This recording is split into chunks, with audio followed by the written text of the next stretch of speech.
Chapter 39. I was 23 years of age. Not another word had I heard to enlighten me on the subject of my expectations, and my 23rd birthday was a week gone.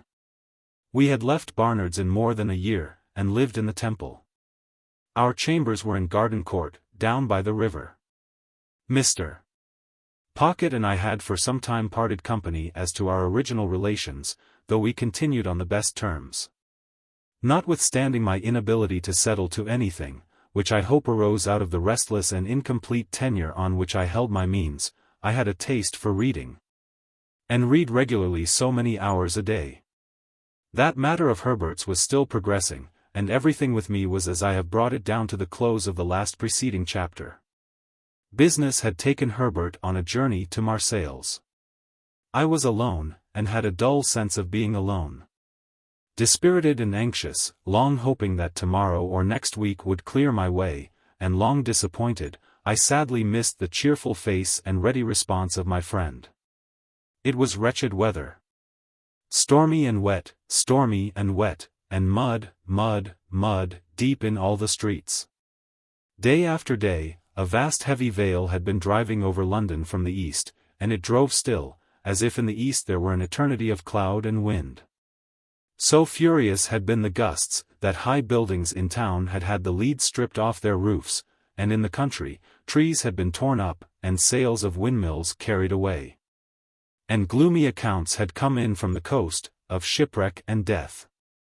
Violent blasts of rain had accompanied these rages of wind, and the day just closed as I sat down to read had been the worst of all. Alterations have been made in that part of the Temple since that time, and it has not now so lonely a character as it had then, nor is it so exposed to the river. We lived at the top of the last house, and the wind rushing up the river shook the house that night, like discharges of cannon, or breakings of a sea. When the rain came with it and dashed against the windows, I thought, raising my eyes to them as they rocked, that I might have fancied myself in a storm-beaten lighthouse. Occasionally, the smoke came rolling down the chimney as though it could not bear to go out into such a night. And when I set the doors open and looked down the staircase lamps were blown out. And when I shaded my face with my hands and looked through the black windows, opening them ever so little was out of the question in the teeth of such wind and rain. I saw that the lamps in the court were blown out, and that the lamps on the bridges and the shore were shuddering. And that the coal fires in barges on the river were being carried away before the wind like red-hot splashes in the rain. I read with my watch upon the table, purposing to close my book at 11 o'clock.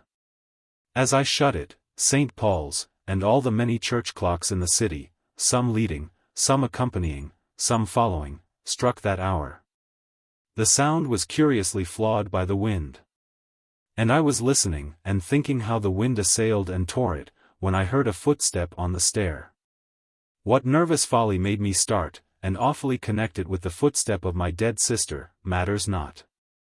It was past in a moment, and I listened again, and heard the footstep stumble in coming on. Remembering then, that the staircase lights were blown out, I took up my reading lamp and went out to the stair-head. Whoever was below had stopped on seeing my lamp, for all was quiet. "There is someone down there, is there not?" I called out, looking down. "Yes," said a voice from the darkness beneath. "What floor do you want?" "The top." "Mr. Pip." "That is my name." "There is nothing the matter." "Nothing the matter," returned the voice. And the man came on. I stood with my lamp held out over the stair rail, and he came slowly within its light. It was a shaded lamp, to shine upon a book, and its circle of light was very contracted, so that he was in it for a mere instant, and then out of it. In the instant, I had seen a face that was strange to me, looking up with an incomprehensible air of being touched and pleased by the sight of me. Moving the lamp as the man moved, I made out that he was substantially dressed, but roughly, like a voyager by sea. That he had long iron-gray hair. That his age was about 60. That he was a muscular man, strong on his legs, and that he was browned and hardened by exposure to weather. As he ascended the last stair or two, and the light of my lamp included us both, I saw, with a stupid kind of amazement, that he was holding out both his hands to me. "Pray, what is your business?" I asked him. "My business," he repeated, pausing. "Ah. Yes. I will explain my business, by your leave. Do you wish to come in?" "Yes," he replied, "I wish to come in, master." I had asked him the question inhospitably enough, for I resented the sort of bright and gratified recognition that still shone in his face. I resented it, because it seemed to imply that he expected me to respond to it. But I took him into the room I had just left, and, having set the lamp on the table, asked him as civilly as I could to explain himself. He looked about him with the strangest air, an air of wondering pleasure, as if he had some part in the things he admired, and he pulled off a rough outer coat, and his hat. Then, I saw that his head was furrowed and bald, and that the long iron-gray hair grew only on its sides. But, I saw nothing that in the least explained him. On the contrary, I saw him next moment, once more holding out both his hands to me. "What do you mean?" said I, half suspecting him to be mad.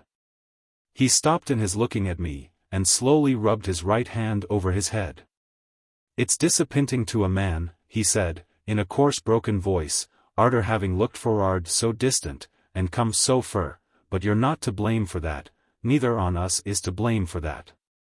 I'll speak in half a minute. Give me half a minute, please." He sat down on a chair that stood before the fire, and covered his forehead with his large brown veinous hands. I looked at him attentively then, and recoiled a little from him, but I did not know him. "There's no one nigh," said he, looking over his shoulder, "is there? Why do you, a stranger coming into my rooms at this time of the night, ask that question?" said I. "You're a game one," he returned, shaking his head at me with a deliberate affection, at once most unintelligible and most exasperating. "I'm glad you've growed up, a game one. But don't catch hold of me. You'd be sorry arterwards to have done it." I relinquished the intention he had detected, for I knew him. Even yet I could not recall a single feature, but I knew him.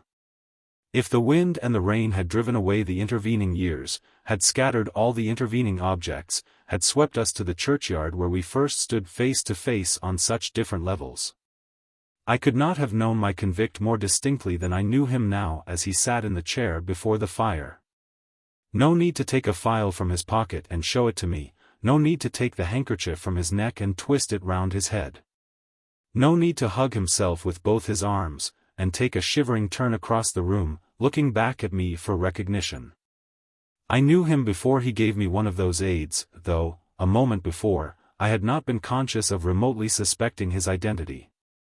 He came back to where I stood, and again held out both his hands. Not knowing what to do, for, in my astonishment I had lost my self-possession, I reluctantly gave him my hands. He grasped them heartily, raised them to his lips, kissed them, and still held them. "You acted noble, my boy," said he. "Noble, Pip. And I have never forgot it." At a change in his manner, as if he were even going to embrace me, I laid a hand upon his breast and put him away.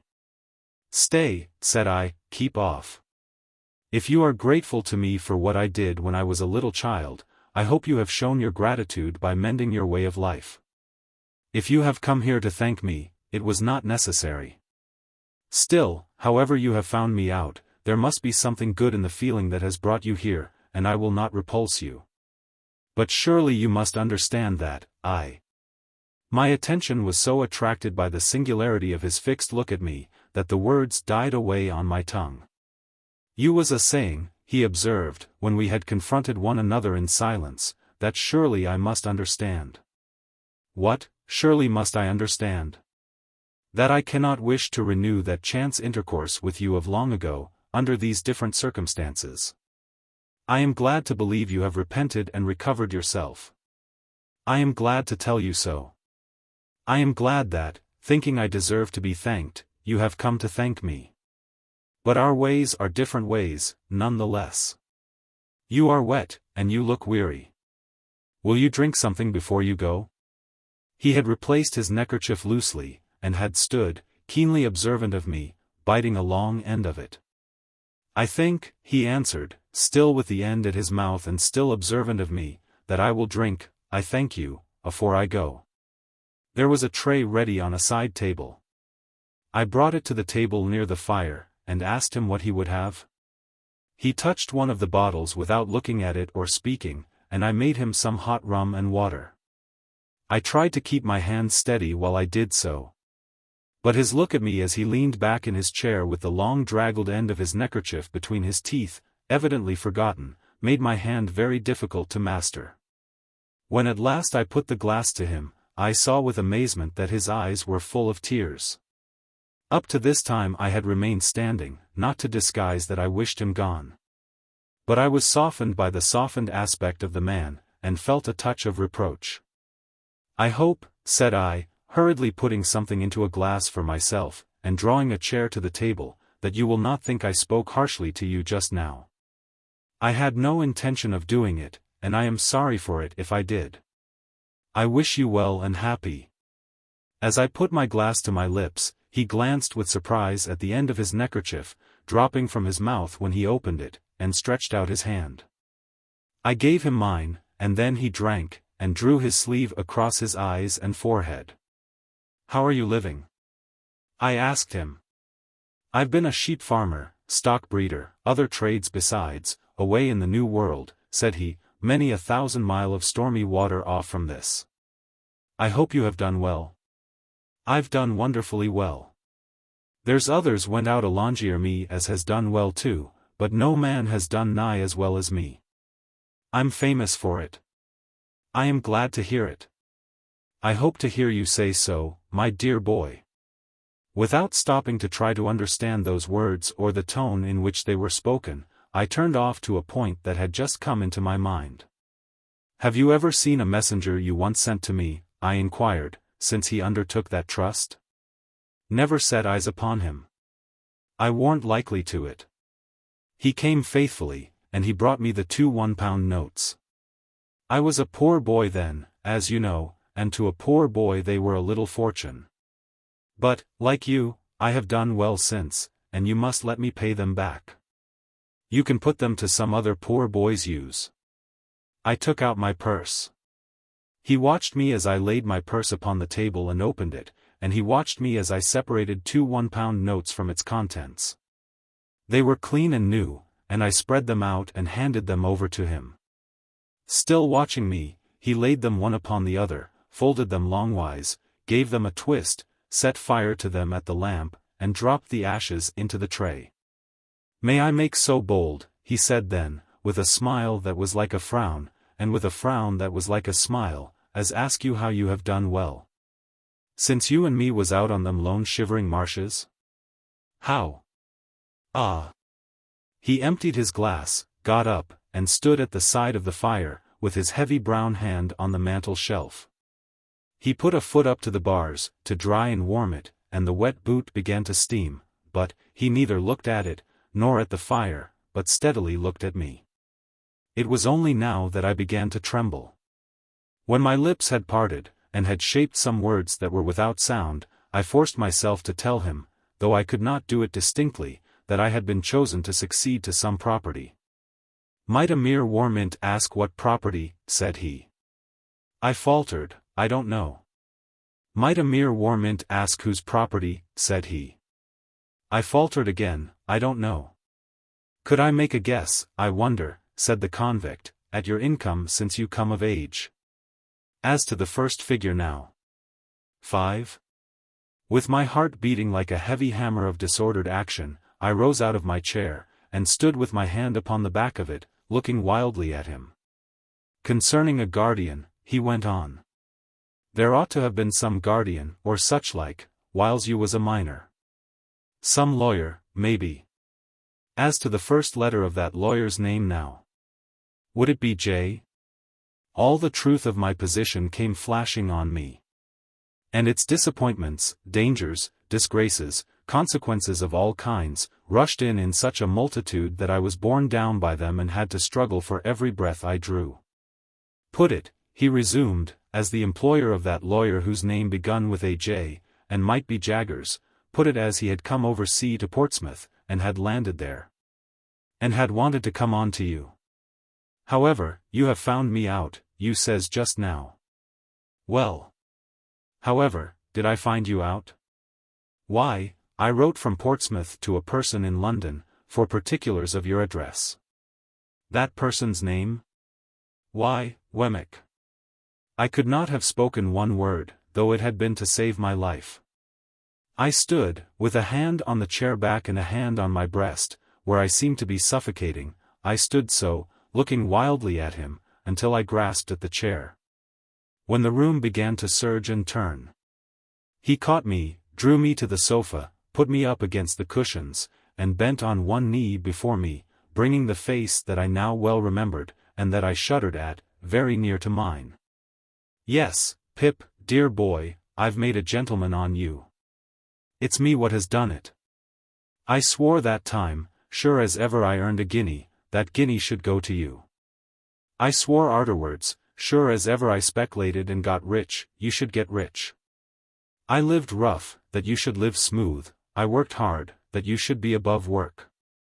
What odds, dear boy? Do I tell it, for you to feel a obligation?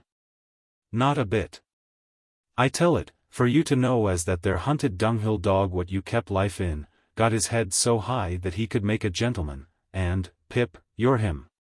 The abhorrence in which I held the man, the dread I had of him, the repugnance with which I shrank from him, could not have been exceeded if he had been some terrible beast. Look-ye here, Pip. I'm your second father. You're my son, more to me nor any son. I've put away money, only for you to spend. When I was a hired-out shepherd in a solitary hut, not seeing no faces but faces of sheep till I half forgot what men's and women's faces was like, I see yourn. I drops my knife many a time in that hut when I was eating my dinner or my supper, and I says, here's the boy again, a-looking at me whiles I eats and drinks. I see you there a many times, as plain as ever I see you on the misty marshes. Lord strike me dead. I says each time, and I goes out in the air to say it under the open heavens, but what, if I gets liberty and money, I'll make that boy a gentleman. And I done it. Why, look at you, dear boy. Look at these here lodgings o' yourn, fit for a lord. A lord? Ah. You shall show money with lords for wagers, and beat M. In his heat and triumph, and in his knowledge that I had been nearly fainting, he did not remark on my reception of all this. It was the one grain of relief I had. Look-ye here. He went on, taking my watch out of my pocket, and turning towards him a ring on my finger, while I recoiled from his touch as if he had been a snake, a gold un and a beauty, that's a gentleman's. I hope. A diamond all set round with rubies, that's a gentleman's, I hope. Look at your linen, fine and beautiful. Look at your clothes, better ain't to be got. And your books too, turning his eyes round the room, mounting up, on their shelves, by hundreds. And you read M, don't you? I see you'd been a reading of M when I come in. Ha, ha, ha. You shall read M to me, dear boy. And if they're in foreign languages what I don't understand, I shall be just as proud as if I did. Again he took both my hands and put them to his lips, while my blood ran cold within me. Don't you mind talking, Pip, said he, after again drawing his sleeve over his eyes and forehead. As the click came in his throat which I well remembered, and he was all the more horrible to me that he was so much in earnest. You can't do better nor keep quiet, dear boy. You ain't looked slowly forward to this as I have, you wasn't prepared for this as I was. But didn't you never think it might be me? Oh no, no, no, I returned, never, never. Well, you see it was me, and single-handed. Never a soul in it but my own self and Mr. Jaggers. Was there no one else? I asked. No, said he, with a glance of surprise, who else should there be? And, dear boy, how good-looking you have growed. There's bright eyes somewheres, eh? Isn't there bright eyes somewheres, what you love the thoughts on? Oh Estella, Estella. They shall be yourn, dear boy, if money can buy 'em. Not that a gentleman like you, so well set up as you, can't win 'em off of his own game, but money shall back you. Let me finish what I was a-telling you, dear boy. From that there hut and that there hiring out, I got money left me by my master, which died, and had been the same as me, and got my liberty and went for myself. In every single thing I went for you. Lord strike a blight upon it, I says, whatever it was I went for, if it ain't for him. It all prospered wonderful. As I give you to understand just now, I'm famous for it. It was the money left me, and the gains of the first few year what I sent home to Mr. Jaggers, all for you, when he first come arter you, agreeable to my letter. Oh, that he had never come! That he had left me at the forge, far from contented, yet, by comparison happy. And then, dear boy, it was a recompense to me, look-ye here, to know in secret that I was making a gentleman. The blood horses of them colonists might fling up the dust over me as I was walking. What do I say? I says to myself, I'm making a better gentleman nor ever you'll be. When one of 'em says to another, he was a convict, a few year ago, and is a ignorant common fellow now, for all he's lucky, what do I say? I says to myself, if I ain't a gentleman, nor yet ain't got no learning, I'm the owner of such. All on you owns stock and land, which on you owns a brought-up London gentleman. This way I kept myself a-going. And this way I held steady afore my mind that I would for certain come one day and see my boy, and make myself known to him, on his own ground. He laid his hand on my shoulder. I shuddered at the thought that for anything I knew, his hand might be stained with blood. It warn't easy, Pip, for me to leave them parts, nor yet it warn't safe. But I held to it, and the harder it was, the stronger I held, for I was determined, and my mind firm made up. At last I done it. Dear boy, I done it. I tried to collect my thoughts, but I was stunned. Throughout, I had seemed to myself to attend more to the wind and the rain than to him. Even now, I could not separate his voice from those voices, though those were loud and his was silent. Where will you put me? He asked, presently. I must be put somewheres, dear boy. To sleep, said I. Yes. And to sleep long and sound, he answered, for I've been sea-tossed and sea-washed, months and months. My friend and companion, said I, rising from the sofa, is absent, you must have his room. He won't come back tomorrow, will he? No, said I, answering almost mechanically, in spite of my utmost efforts, not tomorrow. Because, look-ye here, dear boy, he said, dropping his voice, and laying a long finger on my breast in an impressive manner, caution is necessary. How do you mean? Caution? By gee, it's death. What's death? I was sent for life. It's death to come back. There's been overmuch coming back of late years, and I should of a certainty be hanged if took. Nothing was needed but this, the wretched man, after loading wretched me with his gold and silver chains for years, had risked his life to come to me, and I held it there in my keeping. If I had loved him instead of abhorring him, if I had been attracted to him by the strongest admiration and affection, instead of shrinking from him with the strongest repugnance, it could have been no worse. On the contrary, it would have been better, for his preservation would then have naturally and tenderly addressed my heart. My first care was to close the shutters, so that no light might be seen from without, and then to close and make fast the doors. While I did so, he stood at the table drinking rum and eating biscuit, and when I saw him thus engaged, I saw my convict on the marshes at his meal again. It almost seemed to me as if he must stoop down presently, to file at his leg. When I had gone into Herbert's room, and had shut off any other communication between it and the staircase than through the room in which our conversation had been held, I asked him if he would go to bed. He said yes, but asked me for some of my gentleman's linen to put on in the morning. I brought it out, and laid it ready for him, and my blood again ran cold when he again took me by both hands to give me good night. I got away from him, without knowing how I did it, and mended the fire in the room where we had been together, and sat down by it, afraid to go to bed.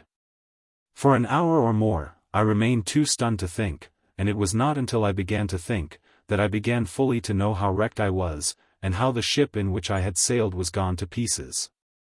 Miss Havisham's intentions towards me, all a mere dream, Estella not designed for me. I only suffered in Sada's house as a convenience, a sting for the greedy relations, a model with a mechanical heart to practice on when no other practice was at hand. Those were the first smarts I had.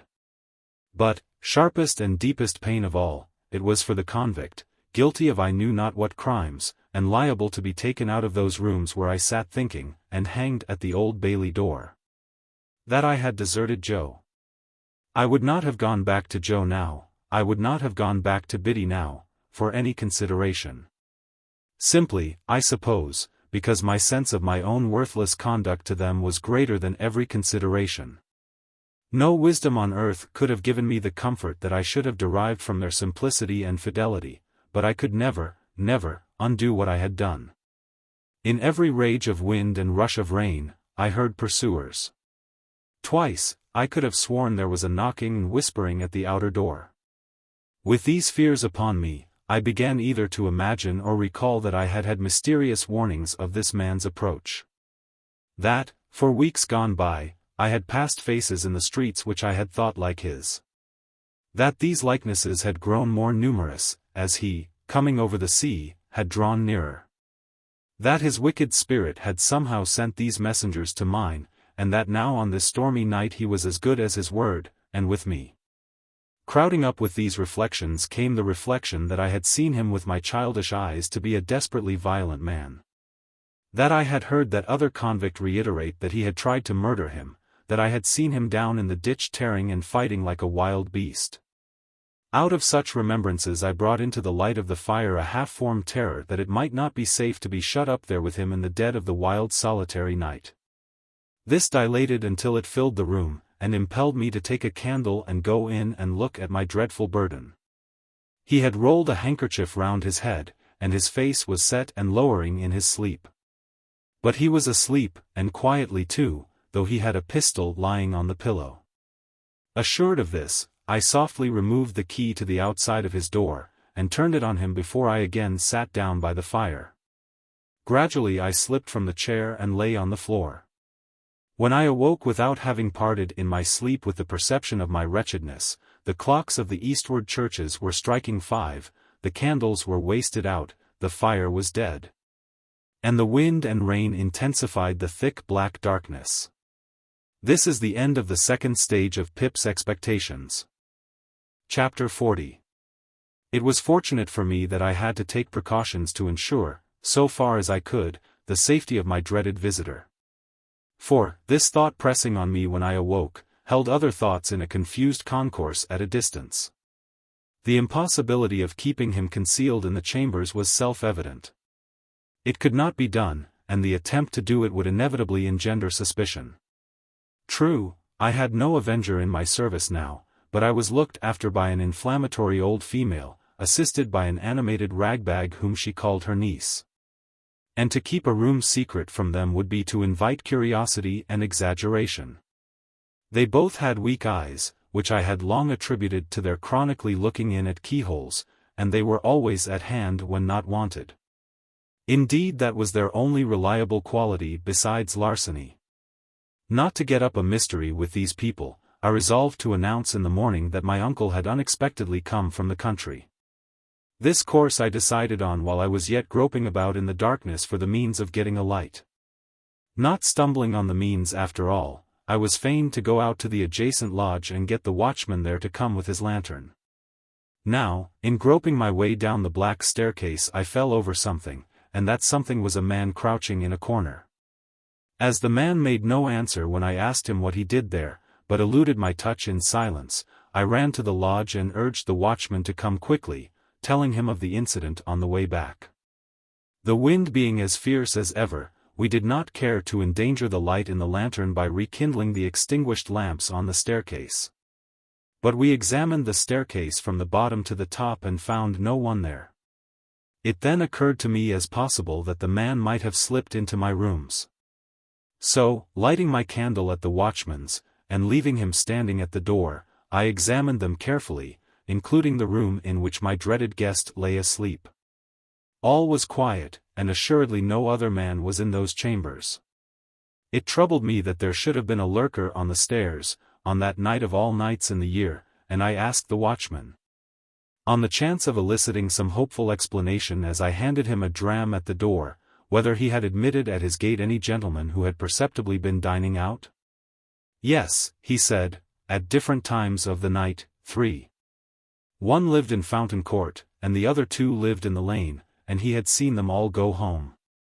Again, the only other man who dwelt in the house of which my chambers formed a part had been in the country for some weeks, and he certainly had not returned in the night. Because we had seen his door with his seal on it as we came upstairs. The night being so bad, sir, said the watchman, as he gave me back my glass, uncommon few have come in at my gate. Besides them 3 gentlemen that I have named, I don't call to mind another since about 11 o'clock, when a stranger asked for you. My uncle, I muttered. Yes. You saw him, sir? Yes. Oh yes. Likewise the person with him? Person with him. I repeated. I judged the person to be with him, returned the watchman. The person stopped, when he stopped to make inquiry of me, and the person took this way when he took this way. What sort of person? The watchman had not particularly noticed. He should say a working person. To the best of his belief, he had a dust-colored kind of clothes on, under a dark coat. The watchman made more light of the matter than I did, and naturally, not having my reason for attaching weight to it. When I had got rid of him, which I thought it well to do without prolonging explanations, my mind was much troubled by these 2 circumstances taken together. Whereas they were easy of innocent solution apart, as, for instance, some diner out or diner at home, who had not gone near this watchman's gate, might have strayed to my staircase and dropped asleep there, and my nameless visitor might have brought someone with him to show him the way, still, joined. They had an ugly look to one as prone to distrust and fear as the changes of a few hours had made me. I lighted my fire, which burnt with a raw pale flare at that time of the morning, and fell into a doze before it. I seemed to have been dozing a whole night when the clock struck 6. As there was full an hour and a half between me and daylight, I dozed again, now, waking up uneasily, with prolix conversations about nothing, in my ears. Now, making thunder of the wind in the chimney, at length, falling off into a profound sleep from which the daylight woke me with a start. All this time I had never been able to consider my own situation, nor could I do so yet. I had not the power to attend to it. I was greatly dejected and distressed, but in an incoherent wholesale sort of way. As to forming any plan for the future, I could as soon have formed an elephant. When I opened the shutters and looked out at the wet wild morning, all of a leaden hue, when I walked from room to room, when I sat down again shivering, before the fire, waiting for my laundress to appear, I thought how miserable I was, but hardly knew why, or how long I had been so, or on what day of the week I made the reflection, or even who I was that made it. At last, the old woman and the niece came in, the latter with a head not easily distinguishable from her dusty broom, and testified surprise at sight of me and the fire. To whom I imparted how my uncle had come in the night and was then asleep, and how the breakfast preparations were to be modified accordingly. Then I washed and dressed while they knocked the furniture about and made a dust. And so, in a sort of dream or sleep-waking, I found myself sitting by the fire again, waiting for him to come to breakfast. By and by, his door opened and he came out. I could not bring myself to bear the sight of him, and I thought he had a worse look by daylight. I do not even know, said I, speaking low as he took his seat at the table, by what name to call you. I have given out that you are my uncle. That's it, dear boy. Call me uncle. You assumed some name, I suppose, on board ship? Yes, dear boy. I took the name of Provis. Do you mean to keep that name? Why, yes, dear boy, it's as good as another, unless you'd like another. What is your real name? I asked him in a whisper. Magwitch, he answered, in the same tone, christened Abel. What were you brought up to be? A warmint, dear boy. He answered quite seriously, and used the word as if it denoted some profession. When you came into the temple last night, said I, pausing to wonder whether that could really have been last night, which seemed so long ago. Yes, dear boy. When you came in at the gate and asked the watchman the way here, had you anyone with you? With me? No, dear boy. But there was someone there? I didn't take particular notice, he said, dubiously, not knowing the ways of the place. But I think there was a person, too, come in alongier me. Are you known in London? I hope not, said he, giving his neck a jerk with his forefinger that made me turn hot and sick. Were you known in London, once? Not over and above, dear boy. I was in the provinces mostly. Were you tried in London? Which time? Said he, with a sharp look. The last time. He nodded. First knowed Mr. Jaggers that way. Jaggers was for me. It was on my lips to ask him what he was tried for, but he took up a knife, gave it a flourish, and with the words, "And what I done is worked out and paid for," fell to at his breakfast. He ate in a ravenous way that was very disagreeable, and all his actions were uncouth, noisy, and greedy. Some of his teeth had failed him since I saw him eat on the marshes, and as he turned his food in his mouth, and turned his head sideways to bring his strongest fangs to bear upon it, he looked terribly like a hungry old dog. If I had begun with any appetite, he would have taken it away, and I should have sat much as I did, repelled from him by an insurmountable aversion, and gloomily looking at the cloth. I'm a heavy grubber, dear boy, he said, as a polite kind of apology when he made an end of his meal, but I always was. If it had been in my constitution to be a lighter grubber, I might have got into lighter trouble. Similarly, I must have my smoke.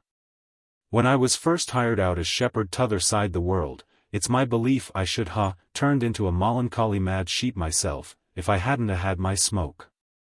As he said so, he got up from table, and putting his hand into the breast of the pea coat he wore, brought out a short black pipe. And a handful of loose tobacco of the kind that is called negro head. Having filled his pipe, he put the surplus tobacco back again, as if his pocket were a drawer. Then, he took a live coal from the fire with the tongs, and lighted his pipe at it, and then turned round on the hearthrug with his back to the fire. And went through his favorite action of holding out both his hands for mine. And this, said he, dandling my hands up and down in his, as he puffed at his pipe, and this is the gentleman what I made. The real genuine one. It does me good fur to look at you, Pip. All I stipulate, is, to stand by and look at you, dear boy. I released my hands as soon as I could, and found that I was beginning slowly to settle down to the contemplation of my condition. What I was chained to, and how heavily, became intelligible to me, as I heard his hoarse voice, and sat looking up at his furrowed bald head with its iron-grey hair at the sides. I mustn't see my gentleman a-footing it in the mire of the streets, there mustn't be no mud on his boots. My gentleman must have horses, Pip. Horses to ride, and horses to drive, and horses for his servant to ride and drive as well. Shall colonists have their horses, and blood, uns, if you please, good Lord, and not my London gentleman? No, no. We'll show 'em another pair of shoes than that, Pip, won't us? He took out of his pocket a great thick pocket-book, bursting with papers, and tossed it on the table. There's something worth spending in that there book, dear boy.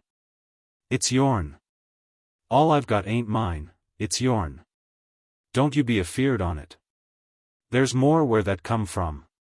I've come to the old country fur to see my gentleman spend his money like a gentleman. That'll be my pleasure. My pleasure you'll be fur to see him do it. And blast you all. He wound up, looking round the room and snapping his fingers once with a loud snap, blast you everyone, from the judge in his wig, to the colonist stirring up the dust. "I'll show a better gentleman than the whole kit on you put together." "Stop," said I, almost in a frenzy of fear and dislike, "I want to speak to you. I want to know what is to be done. I want to know how you are to be kept out of danger, how long you are going to stay, what projects you have." "Look-ye here, Pip," said he, laying his hand on my arm in a suddenly altered and subdued manner, "first of all, look-ye here. I forgot myself half a minute ago. What I said was low. That's what it was, low. Look-ye here, Pip. Look over it. I ain't a-going to be low. First," I resumed, half groaning, "what precautions can be taken against your being recognized and seized?" "No, dear boy," he said, in the same tone as before, "that don't go first. Lowness goes first. I ain't took so many year to make a gentleman, not without knowing what's due to him. Look-ye here, Pip. I was low, that's what I was, low. Look over it, dear boy." Some sense of the grimly ludicrous moved me to a fretful laugh, as I replied, "I have looked over it. In heaven's name, don't harp upon it." "Yes, but look-ye here," he persisted. "Dear boy, I ain't come so fur, not fur to be low. Now, go on, dear boy. You was a-saying. How are you to be guarded from the danger you have incurred?" "Well, dear boy, the danger ain't so great. Without I was informed agin, the danger ain't so much to signify. There's Jaggers, and there's Wemmick, and there's you. Who else is there to inform? Is there no chance person who might identify you in the street?" said I. "Well," he returned, "there ain't many. Nor yet I don't intend to advertise myself in the newspapers by the name of A.M. come back from Botany Bay. And years have rolled away, and who's to gain by it? Still, look-ye here, Pip. If the danger had been 50 times as great, I should ha come to see you, mind you, just the same. And how long do you remain?" "How long?" said he, taking his black pipe from his mouth, and dropping his jaw as he stared at me. "I'm not a-going back. I've come for good." "Where are you to live?" said I. "What is to be done with you? Where will you be safe?" "Dear boy," he returned, "there's disguising wigs can be bought for money, and there's hair powder, and spectacles, and black clothes, shorts and whatnot. Others has done it safe afore, and what others has done afore, others can do agin. As to the where and how of living, dear boy, give me your own opinions on it." "You take it smoothly now," said I, "but you were very serious last night, when you swore it was death." "And so I swear it is death," said he, putting his pipe back in his mouth, "and death by the rope, in the open street not far from this. And it's serious that you should fully understand it to be so. What then, when that's once done? Here I am. To go back now you'd be as bad as to stand ground, worse. Besides, Pip, I'm here, because I've meant it by you, years and years. As to what I dare, I'm a old bird now, as has dared all manner of traps since first he was fledged, and I'm not afeard to perch upon a scarecrow. If there's death hid inside of it, there is, and let him come out, and I'll face him, and then I'll believe in him and not afore. And now let me have a look at my gentleman agin." Once more, he took me by both hands and surveyed me with an air of admiring proprietorship, smoking with great complacency all the while. It appeared to me that I could do no better than secure him some quiet lodging hard by, of which he might take possession when Herbert returned, whom I expected in 2 or 3 days. That the secret must be confided to Herbert as a matter of unavoidable necessity, even if I could have put the immense relief I should derive from sharing it with him out of the question, was plain to me. But it was by no means so plain to Mr. Provis, I resolved to call him by that name, who reserved his consent to Herbert's participation until he should have seen him and formed a favorable judgment of his physiognomy. "And even then, dear boy," said he, pulling a greasy little clasped black testament out of his pocket, "we'll have him on his oath. To state that my terrible patron carried this little black book about the world solely to swear people on in cases of emergency, would be to state what I never quite established. But this I can say, that I never knew him put it to any other use. The book itself had the appearance of having been stolen from some court of justice, and perhaps his knowledge of its antecedents, combined with his own experience in that wise, gave him a reliance on its powers as a sort of legal spell or charm. On this first occasion of his producing it, I recalled how he had made me swear fidelity in the churchyard long ago, and how he had described himself last night as always swearing to his resolutions in his solitude. As he was at present dressed in a seafaring slop suit, in which he looked as if he had some parrots and cigars to dispose of, I next discussed with him what dress he should wear. He cherished an extraordinary belief in the virtues of shorts as a disguise, and had in his own mind sketched a dress for himself that would have made him something between a dean and a dentist. It was with considerable difficulty that I won him over to the assumption of a dress more like a prosperous farmer's, and we arranged that he should cut his hair close, and wear a little powder. Lastly, as he had not yet been seen by the laundress or her niece, he was to keep himself out of their view until his change of dress was made. It would seem a simple matter to decide on these precautions. But in my dazed, not to say distracted, state, it took so long, that I did not get out to further them until 2 or 3 in the afternoon. He was to remain shut up in the chambers while I was gone, and was on no account to open the door.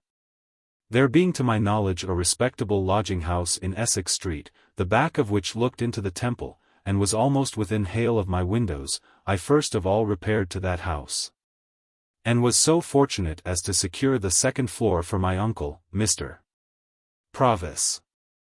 I then went from shop to shop, making such purchases as were necessary to the change in his appearance. This business transacted, I turned my face, on my own account, to Little Britain. Mr.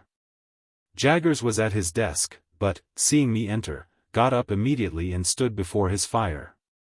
"Now, Pip," said he, "be careful." "I will, sir," I returned.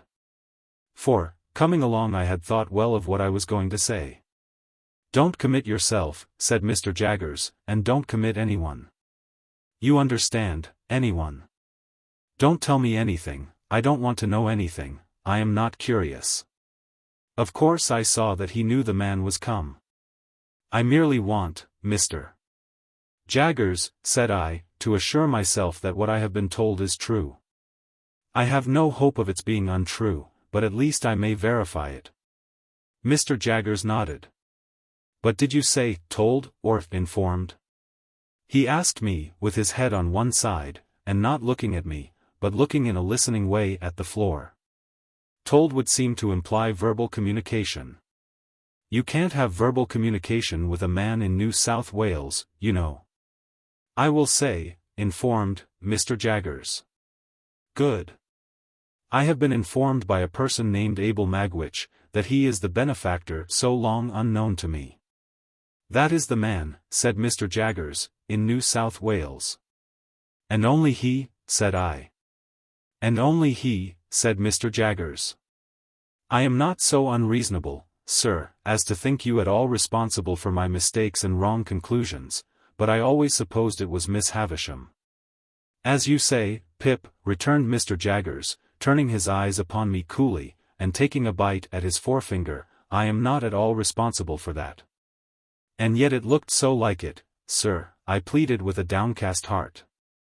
"Not a particle of evidence, Pip," said Mr. Jaggers, shaking his head and gathering up his skirts. "Take nothing on its looks. Take everything on evidence.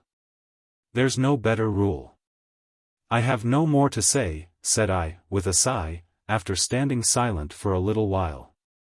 "I have verified my information, and there's an end." "And Magwitch, in New South Wales, having at last disclosed himself," said Mr. Jaggers, "you will comprehend, Pip, how rigidly throughout my communication with you, I have always adhered to the strict line of fact.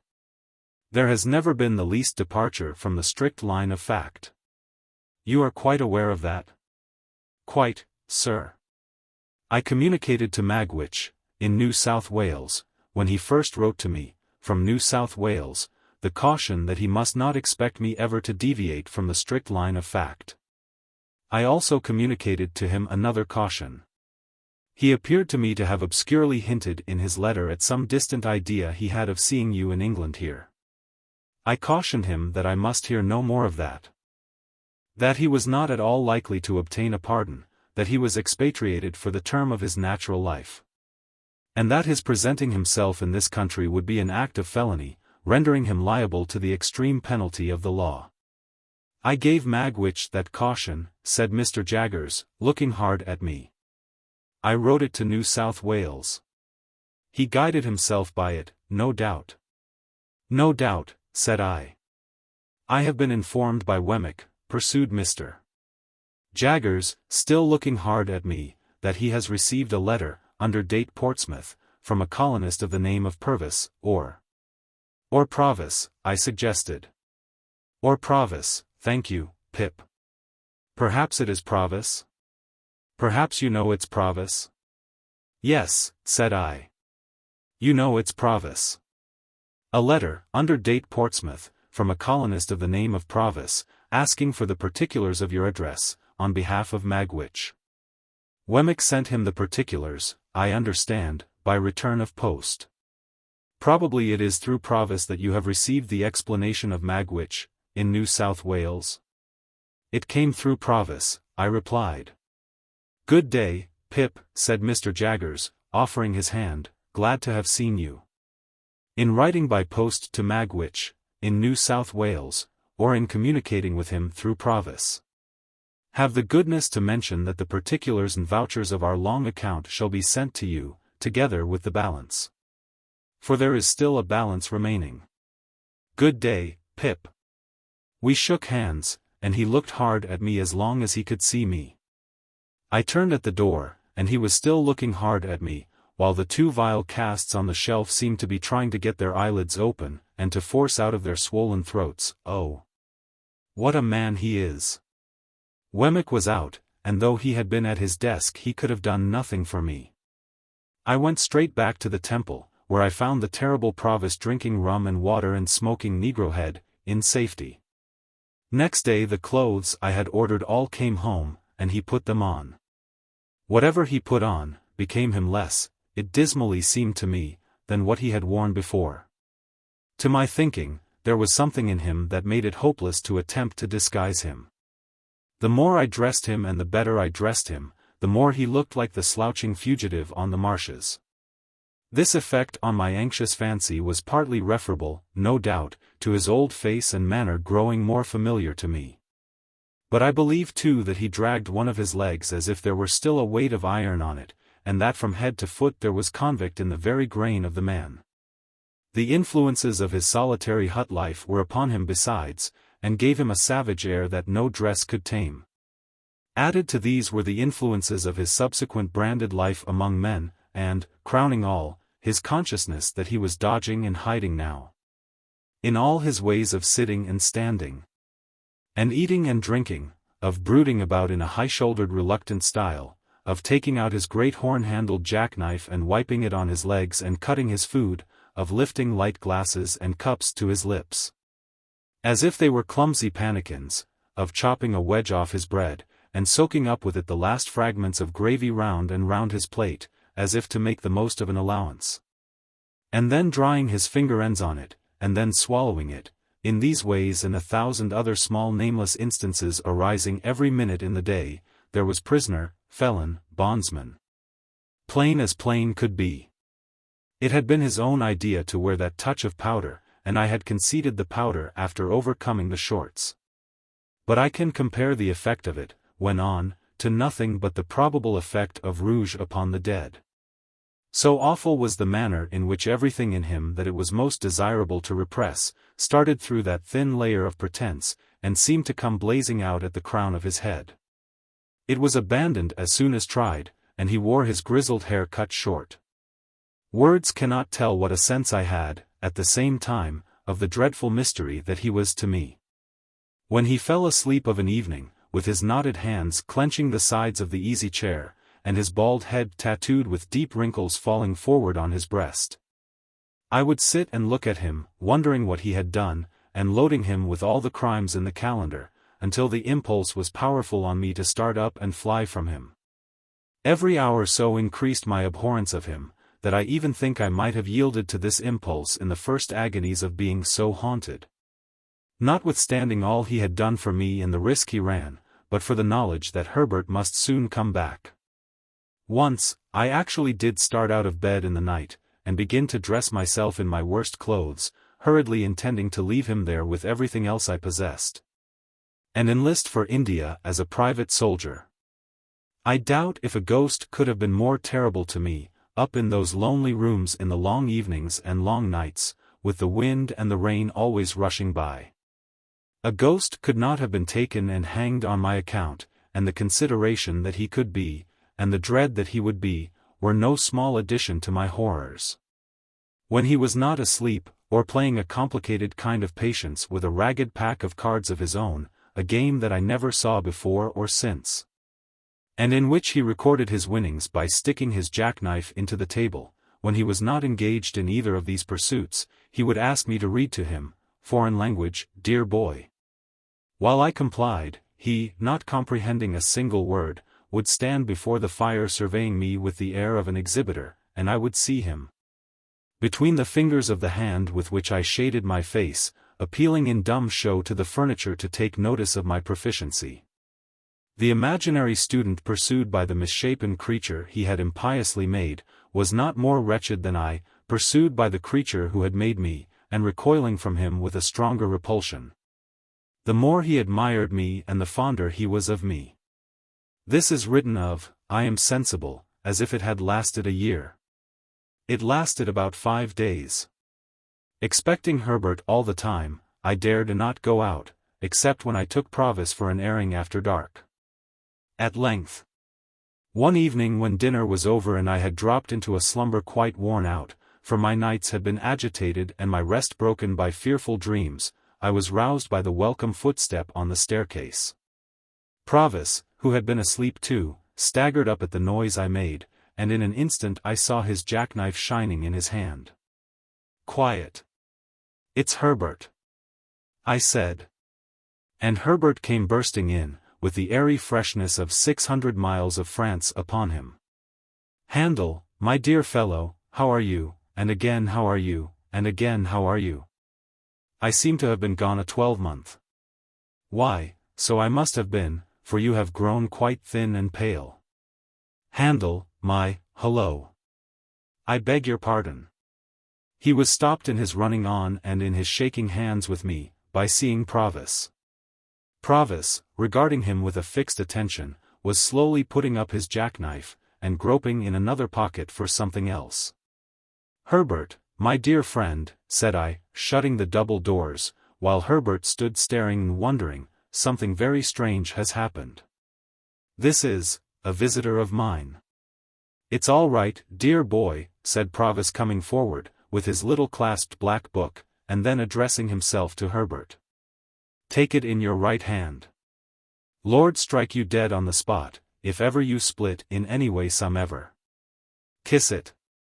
"Do so, as he wishes it," I said to Herbert.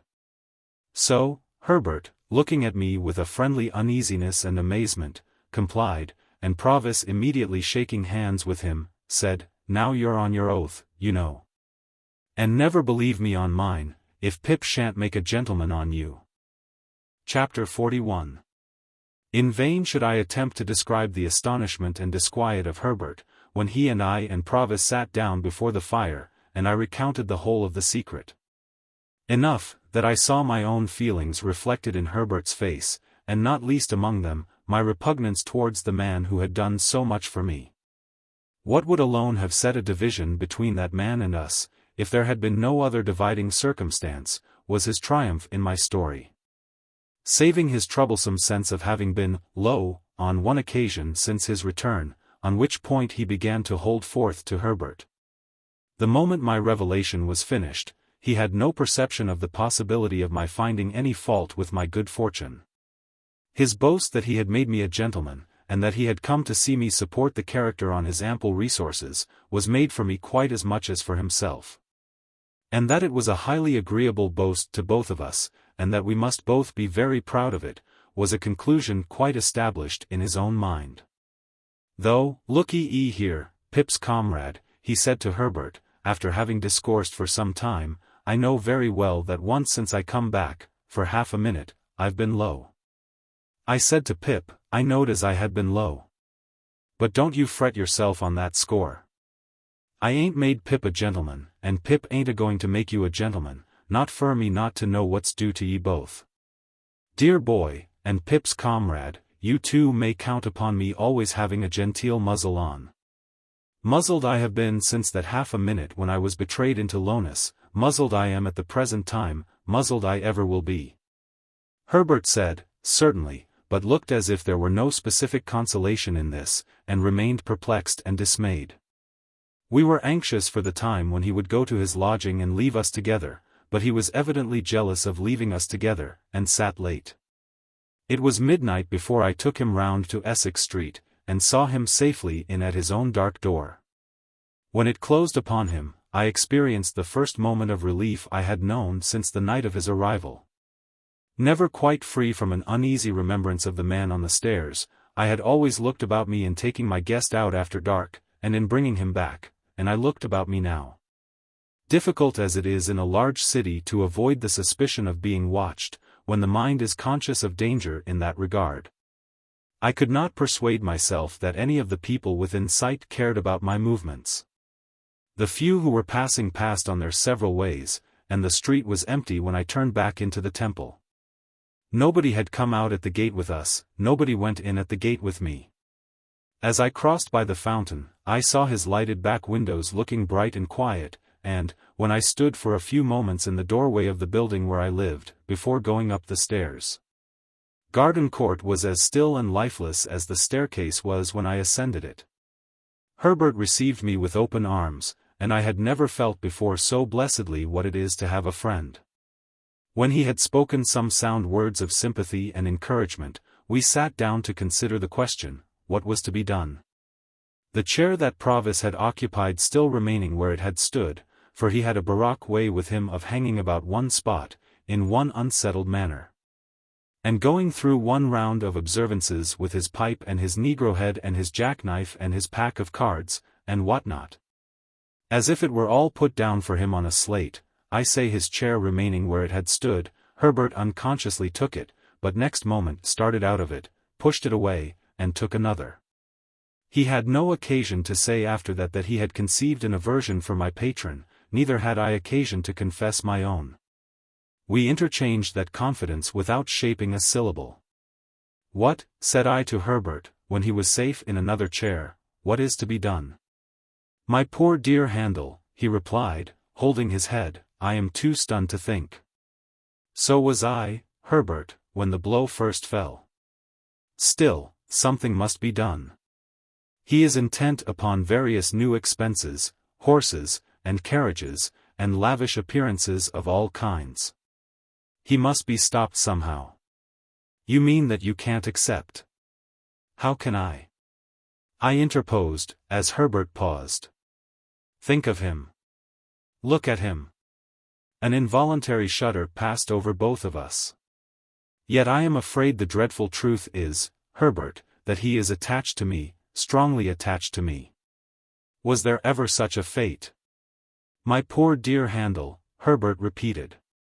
Then, said I, after all, stopping short here, never taking another penny from him, think what I owe him already. Then again, I am heavily in debt, very heavily for me, who have now no expectations, and I have been bred to no calling, and I am fit for nothing.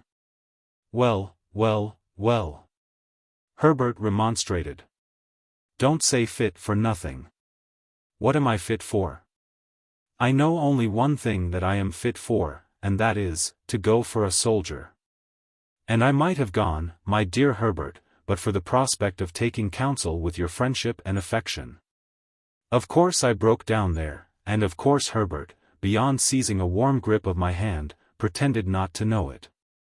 Anyhow, my dear Handel, said he presently, soldiering won't do.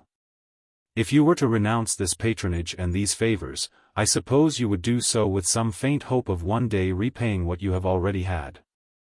Not very strong, that hope, if you went soldiering. Besides, it's absurd. You would be infinitely better in Clarriker's house, small as it is. I am working up towards a partnership, you know. Poor fellow. He little suspected with whose money. But there is another question, said Herbert. This is an ignorant, determined man, who has long had one fixed idea. More than that, he seems to me, I may misjudge him, to be a man of a desperate and fierce character. I know he is, I returned. Let me tell you what evidence I have seen of it. And I told him what I had not mentioned in my narrative, of that encounter with the other convict. See, then, said Herbert, think of this. He comes here at the peril of his life, for the realization of his fixed idea. In the moment of realization, after all his toil and waiting, you cut the ground from under his feet, destroy his idea, and make his gains worthless to him. Do you see nothing that he might do, under the disappointment? I have seen it, Herbert, and dreamed of it, ever since the fatal night of his arrival. Nothing has been in my thoughts so distinctly as his putting himself in the way of being taken. Then you may rely upon it, said Herbert, that there would be great danger of his doing it. That is his power over you as long as he remains in England, and that would be his reckless course if you forsook him. I was so struck by the horror of this idea, which had weighed upon me from the first, and the working out of which would make me regard myself, in some sort, as his murderer, that I could not rest in my chair, but began pacing to and fro. I said to Herbert, meanwhile, that even if Provis were recognized and taken, in spite of himself, I should be wretched as the cause, however innocently. Yes. Even though I was so wretched in having him at large and near me, and even though I would far rather have worked at the forge all the days of my life than I would ever have come to this. But there was no staving off the question, what was to be done? The first and the main thing to be done, said Herbert, is to get him out of England. You will have to go with him, and then he may be induced to go. But get him where I will, could I prevent his coming back? My good Handel, is it not obvious that with Newgate in the next street, there must be far greater hazard in your breaking your mind to him and making him reckless, here, than elsewhere? If a pretext to get him away could be made out of that other convict, or out of anything else in his life, now. There, again, said I, stopping before Herbert, with my open hands held out, as if they contained the desperation of the case. I know nothing of his life. It has almost made me mad to sit here of a night and see him before me, so bound up with my fortunes and misfortunes, and yet so unknown to me. Except as the miserable wretch who terrified me 2 days in my childhood. Herbert got up, and linked his arm in mine, and we slowly walked to and fro together, studying the carpet. Handel, said Herbert, stopping, you feel convinced that you can take no further benefits from him, do you? Fully. Surely you would, too, if you were in my place. And you feel convinced that you must break with him? Herbert, can you ask me? And you have, and are bound to have, that tenderness for the life he has risked on your account, that you must save him, if possible, from throwing it away. Then you must get him out of England before you stir a finger to extricate yourself. That done, extricate yourself, in heaven's name, and we'll see it out together, dear old boy. It was a comfort to shake hands upon it, and walk up and down again, with only that done. Now, Herbert, said I, with reference to gaining some knowledge of his history. There is but one way that I know of. I must ask him point blank. Yes. Ask him, said Herbert, when we sit at breakfast in the morning. For he had said, on taking leave of Herbert, that he would come to breakfast with us. With this project formed, we went to bed. I had the wildest dreams concerning him, and woke unrefreshed.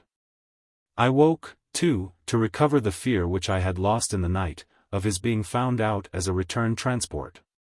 Waking, I never lost that fear.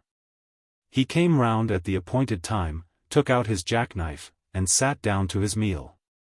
He was full of plans for his gentleman's coming out strong, and like a gentleman, and urged me to begin speedily upon the pocketbook which he had left in my possession. He considered the chambers and his own lodging as temporary residences, and advised me to look out at once for a fashionable crib near Hyde Park, in which he could have a shakedown. When he had made an end of his breakfast, and was wiping his knife on his leg, I said to him, without a word of preface, "After you were gone last night, I told my friend of the struggle that the soldiers found you engaged in on the marshes, when we came up. You remember?" "Remember," said he. "I think so. We want to know something about that man, and about you. It is strange to know no more about either, and particularly you, than I was able to tell last night. Is not this as good a time as another for our knowing more?" "Well," he said, after consideration, "you're on your oath, you know, Pip's comrade?" "Assuredly," replied Herbert. "As to anything I say, you know," he insisted, "the oath applies to all." "I understand it to do so. And look-ye here. Whatever I done is worked out and paid for," he insisted again. "So be it." He took out his black pipe and was going to fill it with negro head, when, looking at the tangle of tobacco in his hand, he seemed to think it might perplex the thread of his narrative. He put it back again, stuck his pipe in a buttonhole of his coat, spread a hand on each knee, and after turning an angry eye on the fire for a few silent moments, looked round at us and said what follows. Chapter 42. Dear Boy and Pip's Comrade. I am not a-going fur to tell you my life like a song, or a storybook. But to give it you short and handy, I'll put it at once into a mouthful of English. In jail and out of jail, in jail and out of jail, in jail and out of jail. There, you've got it. That's my life pretty much, down to such times as I got shipped off, arter Pip stood my friend. I've been done everything to, pretty well, except hanged. I've been locked up as much as a silver tea kittle. I've been carted here and carted there, and put out of this town, and put out of that town, and stuck in the stocks, and whipped and worried and drove.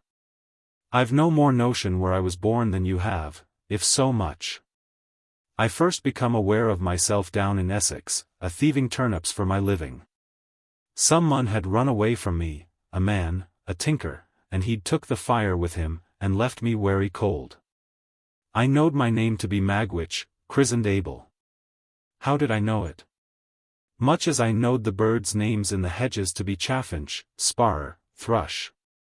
I might have thought it was all lies together, only as the birds' names come out true, I supposed mine did. So fur as I could find, there warn't a soul that see young Abel Magwitch, with us little on him as in him, but what caught fright at him, and either drove him off, or took him up. I was took up, to that extent that I regularly growed up took up. This is the way it was, that when I was a ragged little creetur as much to be pitied as ever I see, not that I looked in the glass, for there warn't many insides of furnished houses known to me. I got the name of being hardened. This is a terrible hardened one, they says to prison visitors, picking out me. May be said to live in jails, this boy. Then they looked at me, and I looked at them, and they measured my head, some on they had better measured my stomach, and others on give me tracts what I couldn't read. And made me speeches what I couldn't understand. They always went on egging me about the devil. But what the devil was I to do? I must put something into my stomach, mustn't I? Howsomever, I'm a-getting low, and I know what's due. Dear Boy and Pip's Comrade, don't you be afeard of me being low. Tramping, begging, thieving, working sometimes when I could, though that warn't as often as you may think. Till you put the question whether you would ha' been over ready to give me work yourselves, a bit of a poacher, a bit of a laborer, a bit of a wagoner, a bit of a haymaker, a bit of a hawker. A bit of most things that don't pay and lead to trouble, I got to be a man. A deserting soldier in a traveler's rest, what lay hid up to the chin under a lot of taters, learnt me to read, and a travelling giant what signed his name at a penny a time learnt me to write. I warn't locked up as often now as formerly, but I wore out my good share of key medals still.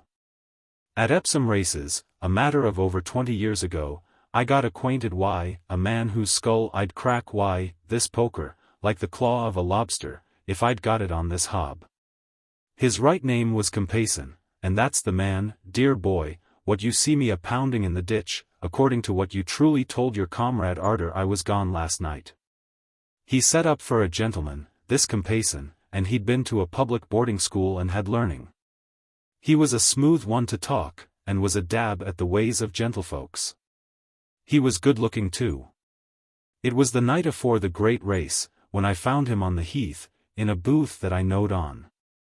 Him and some more was a-sitting among the tables when I went in, and the landlord, which had a knowledge of me, and was a sporting one, called him out, and said, "I think this is a man that might suit you," meaning I was. Compayson, he looks at me very noticing, and I look at him. He has a watch and a chain and a ring and a breastpin and a handsome suit of clothes. "To judge from appearances, you're out of luck," says Compayson to me. "Yes, master, and I've never been in it much. I had come out of Kingston jail last on a vagrancy committal. Not but what it might have been for something else, but it warn't." "Luck changes," says Compayson, "perhaps yours is going to change." I says, "I hope it may be so. There's room." "What can you do?" says Compayson. "Eat and drink," I says, "if you'll find the materials." Compayson laughed, looked at me again very noticing, give me 5 shillings, and appointed me for next night. Same place. I went to Compayson next night, same place, and Compayson took me on to be his man and pardner. And what was Compayson's business in which we was to go pardners? Compayson's business was the swindling, handwriting forging, stolen banknote passing, and such like. All sorts of traps as Compayson could set with his head, and keep his own legs out of and get the profits from and let another man in for, was Compayson's business. He'd no more heart than a iron file, he was as cold as death, and he had the head of the devil afore-mentioned. There was another in with Compayson, as was called Arthur, not as being so christened, but as a surname. He was in a decline, and was a shadow to look at. Him and Compayson had been in a bad thing with a rich lady some years afore, and they'd made a pot of money by it, but Compayson bet and gamed, and he'd have run through the king's taxes. So, Arthur was a-dying poor and with the horrors on him, and Compayson's wife, which Compayson kicked mostly, was a-having pity on him when she could. And Compayson was a-having pity on nothing and nobody. I might a-took warning by Arthur, but I didn't, and I won't pretend I was particular, for where you'd be the good on it, dear boy and comrade? So I begun like Compayson, and a poor tool I was in his hands. Arthur lived at the top of Compayson's house, over nigh Brentford it was, and Compayson kept a careful account agin him for board and lodging, in case he should ever get better to work it out. But Arthur soon settled the account. The second or third time as ever I see him, he come a-tearing down into Compayson's parlour late at night, in only a flannel gown, with his hair all in a sweat, and he says to Compayson's wife, "Sally, she really is upstairs alongier me now, and I can't get rid of her. She's all in white," he says, "why, white flowers in her hair, and she's awful mad, and she's got a shroud hanging over her arm, and she says she'll put it on me at 5 in the morning. Says Compayson, "Why, you fool, don't you know she's got a living body? And how should she be up there, without coming through the door, or in at the window, and up the stairs?" "I don't know how she's there," says Arthur, shivering dreadful with the horrors, "but she's standing in the corner at the foot of the bed, awful mad. And over where her heart's broke, you broke it, there's drops of blood." Compayson spoke hearty, but he was always a coward. "Go up alongier this drivelling sick man," he says to his wife, "and Magwitch, lend her a hand, will you?" But he never come nigh himself. Compayson's wife and me took him up to bed again, and he raved most dreadful. "Why look at her," he cries out. "She's a-shaking the shroud at me. Don't you see her? Look at her eyes. Ain't it awful to see her so mad? Next he cries, she'll put it on me, and then I'm done for. Take it away from her, take it away. And then he catched hold of us, and kept on a-talking to her, and answering of her, till I half believed I see her myself. Compayson's wife, being used to him, give him some liquor to get the horrors off, and by he quieted. Oh, she's gone. Has her keeper been for her, he says. Yes, says Compayson's wife. Did you tell him to lock her and bar her in? Yes. And to take that ugly thing away from her? Yes, all right. You're a good creetur, he says, don't leave me, whatever you do, and thank you. He rested pretty quiet till it might want a few minutes of 5, and then he starts up with a scream, and screams out, here she is. She's got the shroud again. She's unfolding it. She's coming out of the corner. She's coming to the bed. Hold me, both on you, one of each side, don't let her touch me with it. Ha! She missed me that time. Don't let her throw it over my shoulders. Don't let her lift me up to get it round me. She's lifting me up.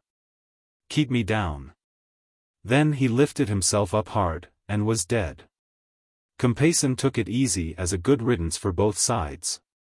Him and me was soon busy, and first he swore me, being ever artful, on my own book, this here little black book, dear boy, what I swore your comrade on. Not to go into the things that Compayson planned, and I done, which you'd take a week, I'll simply say to you, dear boy, and Pip's comrade, that man got me into such nets as made me his black slave. I was always in debt to him, always under his thumb, always a-working, always a-getting into danger. He was younger than me, but he'd got craft, and he'd got learning, and he overmatched me 500 times told and no mercy. My missus as I had the hard time why, stop though. I ain't brought her in. He looked about him in a confused way, as if he had lost his place in the book of his remembrance. And he turned his face to the fire, and spread his hands broader on his knees, and lifted them off and put them on again. There ain't no need to go into it, he said, looking round once more. The time why, Compayson was most as hard a time as ever I had, that said, all said. Did I tell you as I was tried, alone, for misdemeanor, while with Compayson? I answered, no. Well. He said, I was, and got convicted. As to took up on suspicion, that was 2 or 3 times in the 4 or 5 year that it lasted, but evidence was wanting. At last, me and Compayson was both committed for felony, on a charge of putting stolen notes in circulation, and there was other charges behind. Compayson says to me, separate defenses, no communication, and that was all. And I was so miserable poor, that I sold all the clothes I had, except what hung on my back, afore I could get jaggers. When we was put in the dock, I noticed first of all what a gentleman Compayson looked, why, his curly hair and his black clothes and his white pocket handkercher. And what a common sort of a wretch I looked. When the prosecution opened and the evidence was put short, aforehand, I noticed how heavy it all bore on me, and how light on him. When the evidence was given in the box, I noticed how it was always me that had come forrard, and could be swore to, how it was always me that the money had been paid to. How it was always me that had seemed to work the thing and get the profit. But when the defense come on, then I see the plan plainer. For, says the counsellor for Compayson, my lord and gentlemen, here you has afore you, side by side, 2 persons as your eyes can separate wide. 1, the younger, well brought up, who will be spoke to as such, 1, the elder, ill brought up, who will be spoke to as such. 1, the younger, seldom if ever seen in these here transactions, and only suspected, t'other, the elder, always seen in and always why his guilt brought home. Can you doubt, if there is but one in it, which is the one, and, if there is 2 in it, which is much the worst one? And such like. And when it come to character, warn't it Compayson as had been to the school, and warn't it his schoolfellows as was in this position and in that? And warn't it him as had been knowed by witnesses in such clubs and societies, and nowt to his disadvantage? And warn't it me as had been tried afore, and as had been knowed up hill and down dale in bridewells and lockups? And when it come to speech-making, warn't it Compeyson as could speak to M.Y., his face dropping every now and then into his white pocket handkercher, and why, verses in his speech, too, and warn't it me as could only say, Gentlemen, this man at my side is a most precious rascal. And when the verdict come, warn't it Compeyson as was recommended to mercy on account of good character and bad company, and giving up all the information he could agen me? And warn't it me as got never a word but guilty? And when I says to Compeyson, once out of this court, I'll smash that face of yourn, ain't it Compeyson as praised the judge to be protected, and gets 2 turnkeys stood betwixt us? And when we're sentenced, ain't it him as gets 7 year, and me 14, and ain't it him as the judge is sorry for, because he might a done so well?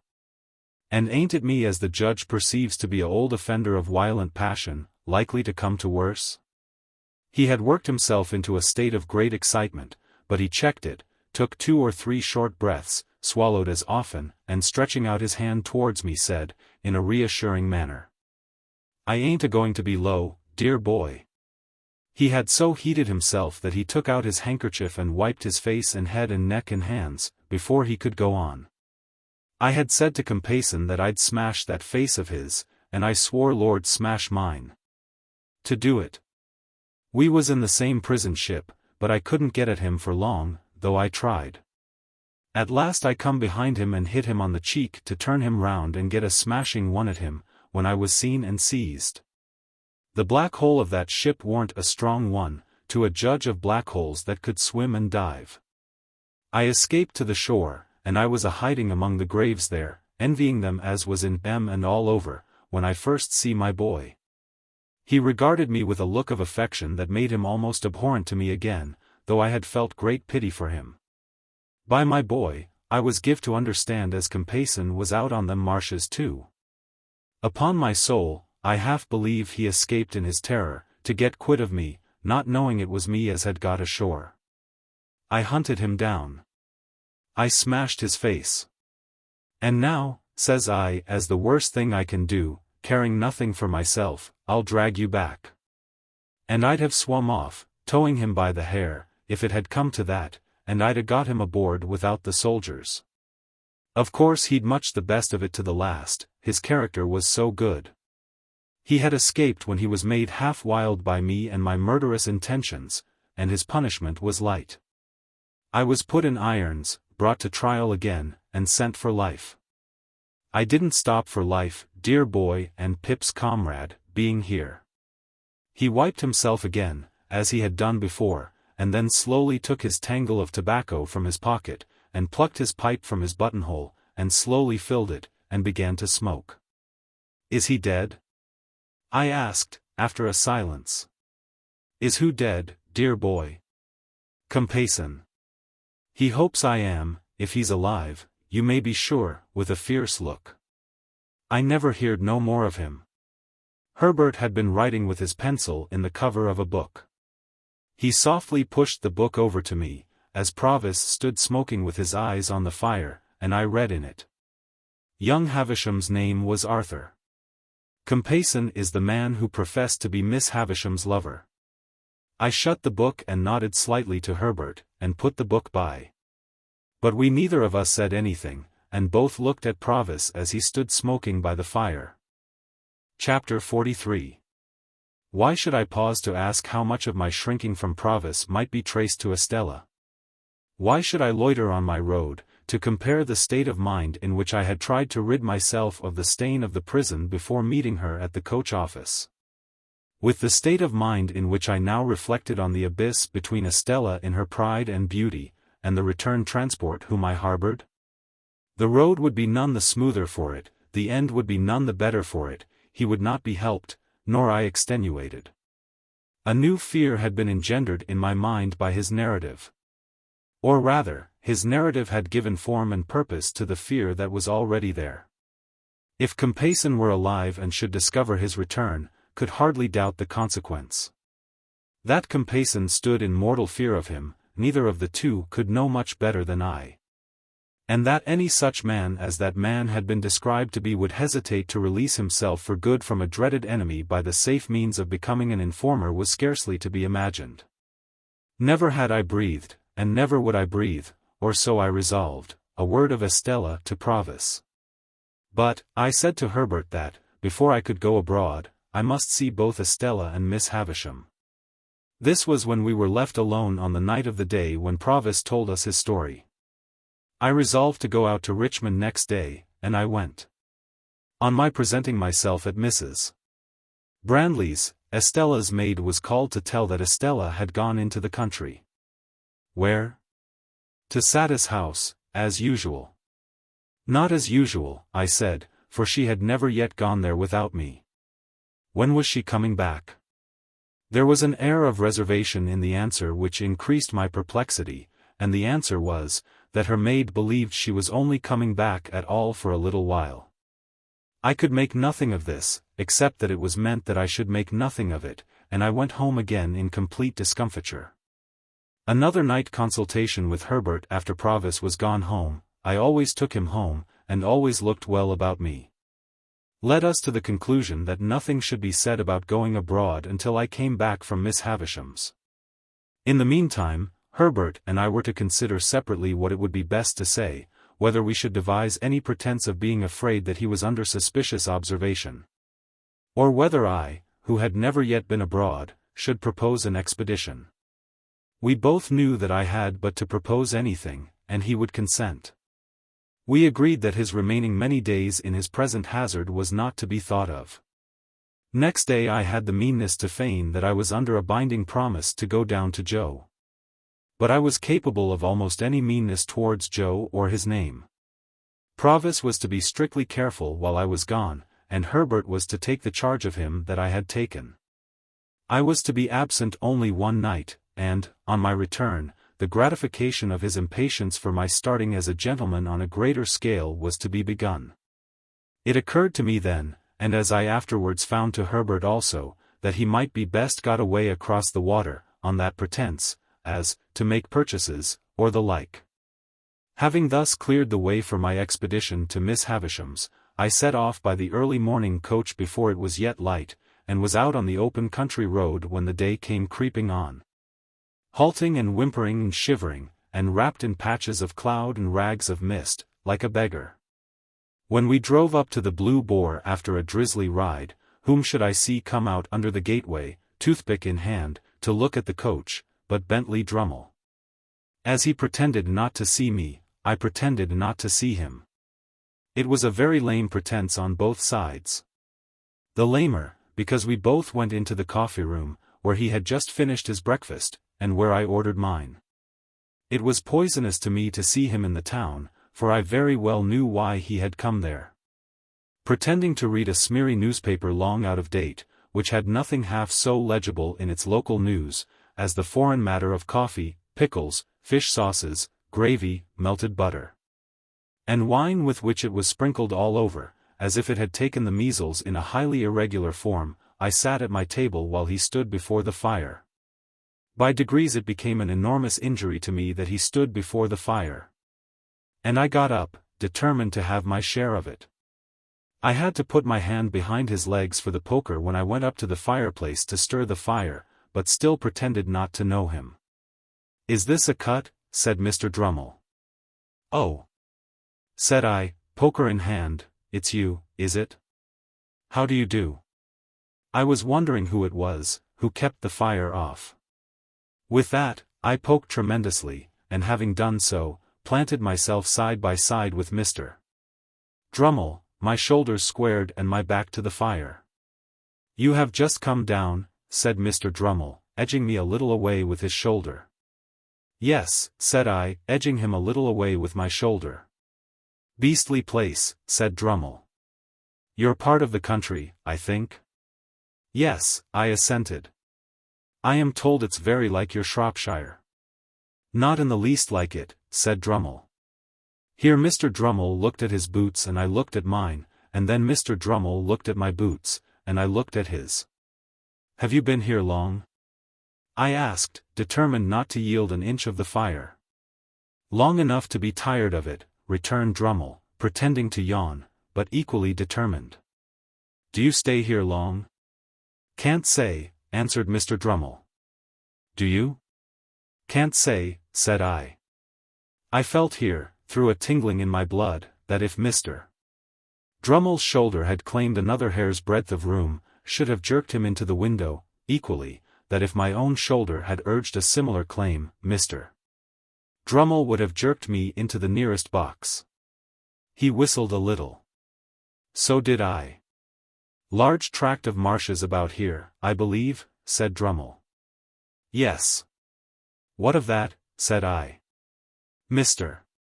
Drummle looked at me, and then at my boots, and then said, oh, and laughed. Are you amused, Mr. Drummle? No, said he, not particularly. I am going out for a ride in the saddle. I mean to explore those marshes for amusement. Out of the way villages there, they tell me. Curious little public houses, and smithies, and that. Waiter. Yes, sir. Is that horse of mine ready? Brought round to the door, sir.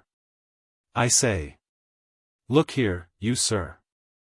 The lady won't ride today, the weather won't do. Very good, sir.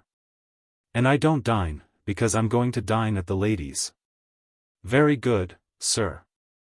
Then, Drummle glanced at me, with an insolent triumph on his great jowled face that cut me to the heart, dull as he was, and so exasperated me, that I felt inclined to take him in my arms, as the robber in the storybook is said to have taken the old lady, and seat him on the fire.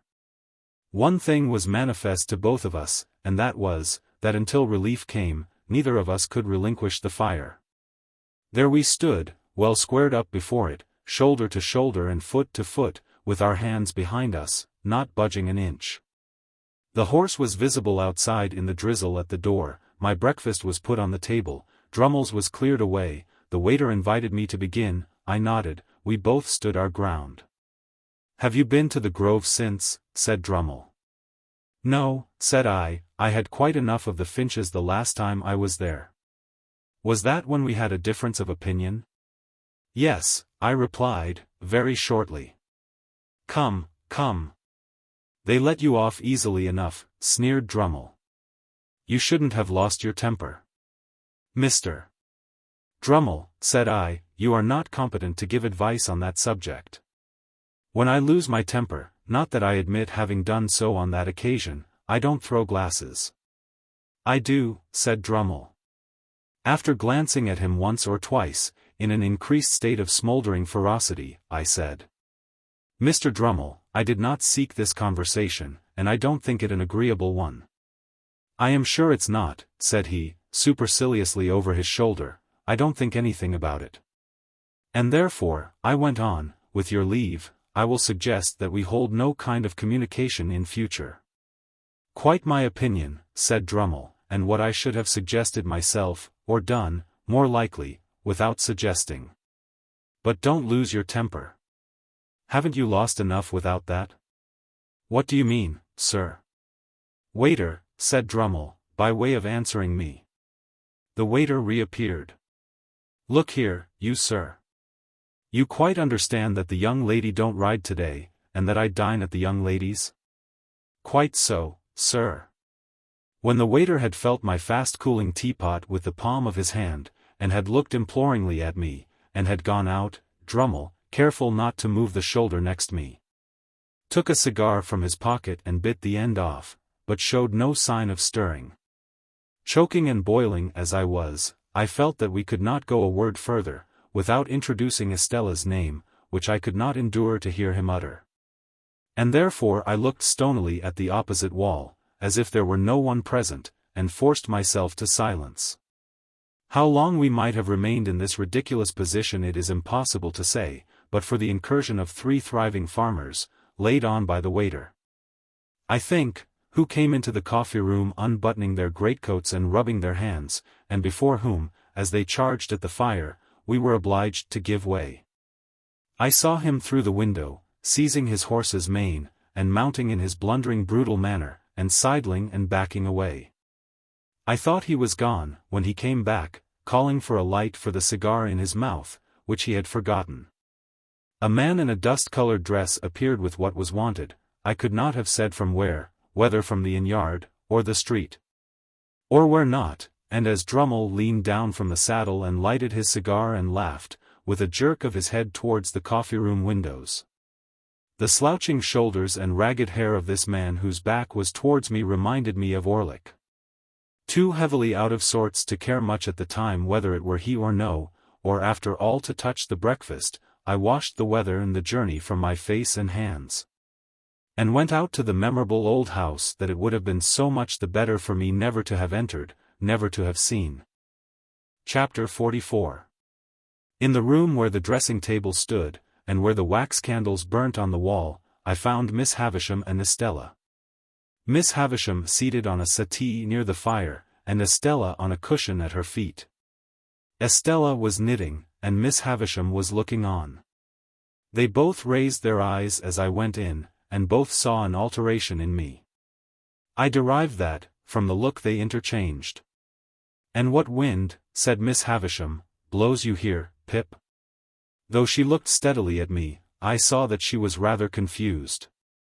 Estella, pausing a moment in her knitting with her eyes upon me, and then going on, I fancied that I read in the action of her fingers, as plainly as if she had told me in the dumb alphabet, that she perceived I had discovered my real benefactor. "Miss Havisham," said I went to Richmond yesterday, to speak to Estella, and finding that some wind had blown her here, I followed. Miss Havisham motioning to me for the third or fourth time to sit down, I took the chair by the dressing-table, which I had often seen her occupy. With all that ruin at my feet and about me, it seemed a natural place for me, that day. What I had to say to Estella, Miss Havisham, I will say before you, presently, in a few moments. It will not surprise you, it will not displease you. I am as unhappy as you can ever have meant me to be. Miss Havisham continued to look steadily at me. I could see in the action of Estella's fingers as they worked that she attended to what I said, but she did not look up. "I have found out who my patron is. It is not a fortunate discovery, and is not likely ever to enrich me in reputation, station, fortune, anything. There are reasons why I must say no more of that. It is not my secret, but another's." As I was silent for a while, looking at Estella and considering how to go on, Miss Havisham repeated, "It is not your secret, but another's." "Well?" "When you first caused me to be brought here, Miss Havisham, when I belonged to the village over yonder, that I wish I had never left, I suppose I did really come here. As any other chance boy might have come, as a kind of servant, to gratify a want or a whim, and to be paid for it?" "Aye, Pip," replied Miss Havisham, steadily nodding her head, "you did." "And that Mr. Jaggers?" "Mr. Jaggers," said Miss Havisham, taking me up in a firm tone, "had nothing to do with it, and knew nothing of it. His being my lawyer, and his being the lawyer of your patron is a coincidence. He holds the same relation towards numbers of people, and it might easily arise. Be that as it may, it did arise, and was not brought about by anyone. Anyone might have seen in her haggard face that there was no suppression or evasion so far. But when I fell into the mistake I have so long remained in, at least you led me on," said I. "Yes," she returned, again nodding steadily, "I let you go on." "Was that kind?" "Who am I?" cried Miss Havisham, striking her stick upon the floor and flashing into wrath so suddenly that Estella glanced up at her in surprise. "Who am I, for God's sake, that I should be kind?" It was a weak complaint to have made, and I had not meant to make it. I told her so, as she sat brooding after this outburst. "Well, well, well," she said. "What else?" "I was liberally paid for my old attendance here," I said, to soothe her, "in being apprenticed, and I have asked these questions only for my own information. What follows has another, and I hope more disinterested, purpose. In humoring my mistake, Miss Havisham, you practiced on, perhaps you will supply whatever term expresses your intention, without offense, your self-seeking relations?" I did. "Why, they would have it so." So would you. What has been my history, that I should be at the pains of entreating either them or you not to have it so? You made your own snares. I never made them. Waiting until she was quiet again, for this, too, flashed out of her in a wild and sudden way, I went on. I have been thrown among one family of your relations, Miss Havisham, and have been constantly among them since I went to London. I know them to have been as honestly under my delusion as I myself. And I should be false and base if I did not tell you, whether it is acceptable to you or no, and whether you are inclined to give credence to it or no, that you deeply wrong both Mr. Matthew Pocket and his son Herbert, if you suppose them to be otherwise than generous, upright, open, and incapable of anything designing or mean. They are your friends, said Miss Havisham. They made themselves my friends, said I, when they supposed me to have superseded them, and when Sarah Pocket, Miss Georgiana, and Mistress Camilla were not my friends, I think. This contrasting of them with the rest seemed, I was glad to see, to do them good with her. She looked at me keenly for a little while, and then said quietly, "What do you want for them?" "Only," said I, "that you would not confound them with the others. They may be of the same blood, but, believe me, they are not of the same nature." Still looking at me keenly, Miss Havisham repeated, "What do you want for them?" "I am not so cunning, you see," I said, in answer, conscious that I reddened a little, as that I could hide from you, even if I desired, that I do want something. Miss Havisham, if you would spare the money to do my friend Herbert a lasting service in life, but which from the nature of the case must be done without his knowledge, I could show you how. "Why must it be done without his knowledge?" she asked, settling her hands upon her stick, that she might regard me the more attentively. "Because," said I began the service myself, more than 2 years ago, without his knowledge, and I don't want to be betrayed. Why I fail in my ability to finish it, I cannot explain. It is a part of the secret which is another person's and not mine." She gradually withdrew her eyes from me, and turned them on the fire. After watching it for what appeared in the silence and by the light of the slowly wasting candles to be a long time, she was roused by the collapse of some of the red coals, and looked towards me again, at first, vacantly, then, with a gradually concentrating attention. All this time Estella knitted on. When Miss Havisham had fixed her attention on me, she said, speaking as if there had been no lapse in our dialogue, "What else?" "Estella," said I, turning to her now, and trying to command my trembling voice, "you know I love you. You know that I have loved you long and dearly." She raised her eyes to my face, on being thus addressed, and her fingers plied their work, and she looked at me with an unmoved countenance. I saw that Miss Havisham glanced from me to her, and from her to me. I should have said this sooner, but for my long mistake. It induced me to hope that Miss Havisham meant us for one another. While I thought you could not help yourself, as it were, I refrained from saying it. But I must say it now. Preserving her unmoved countenance, and with her fingers still going, Estella shook her head. "I know," said I, in answer to that action, "I know. I have no hope that I shall ever call you mine, Estella. I am ignorant what may become of me very soon, how poor I may be, or where I may go. Still, I love you. I have loved you ever since I first saw you in this house." Looking at me perfectly unmoved and with her fingers busy, she shook her head again. It would have been cruel in Miss Havisham, horribly cruel, to practice on the susceptibility of a poor boy, and to torture me through all these years with a vain hope and an idle pursuit. If she had reflected on the gravity of what she did. But I think she did not. I think that, in the endurance of her own trial, she forgot mine, Estella. I saw Miss Havisham put her hand to her heart and hold it there, as she sat looking by turns at Estella and at me. "It seems," said Estella, very calmly, "that there are sentiments, fancies, I don't know how to call them, which I am not able to comprehend. When you say you love me, I know what you mean, as a form of words, but nothing more. You address nothing in my breast, you touch nothing there. I don't care for what you say at all. I have tried to warn you of this, now, have I not? I said in a miserable manner, yes. Yes. But you would not be warned, for you thought I did not mean it. Now, did you not think so? I thought and hoped you could not mean it. You, so young, untried, and beautiful, Estella.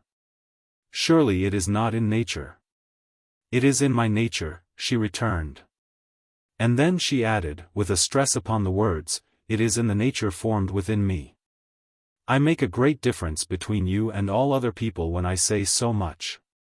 I can do no more. Is it not true, said I, that Bentley Drummle is in town here, and pursuing you? It is quite true, she replied, referring to him with the indifference of utter contempt.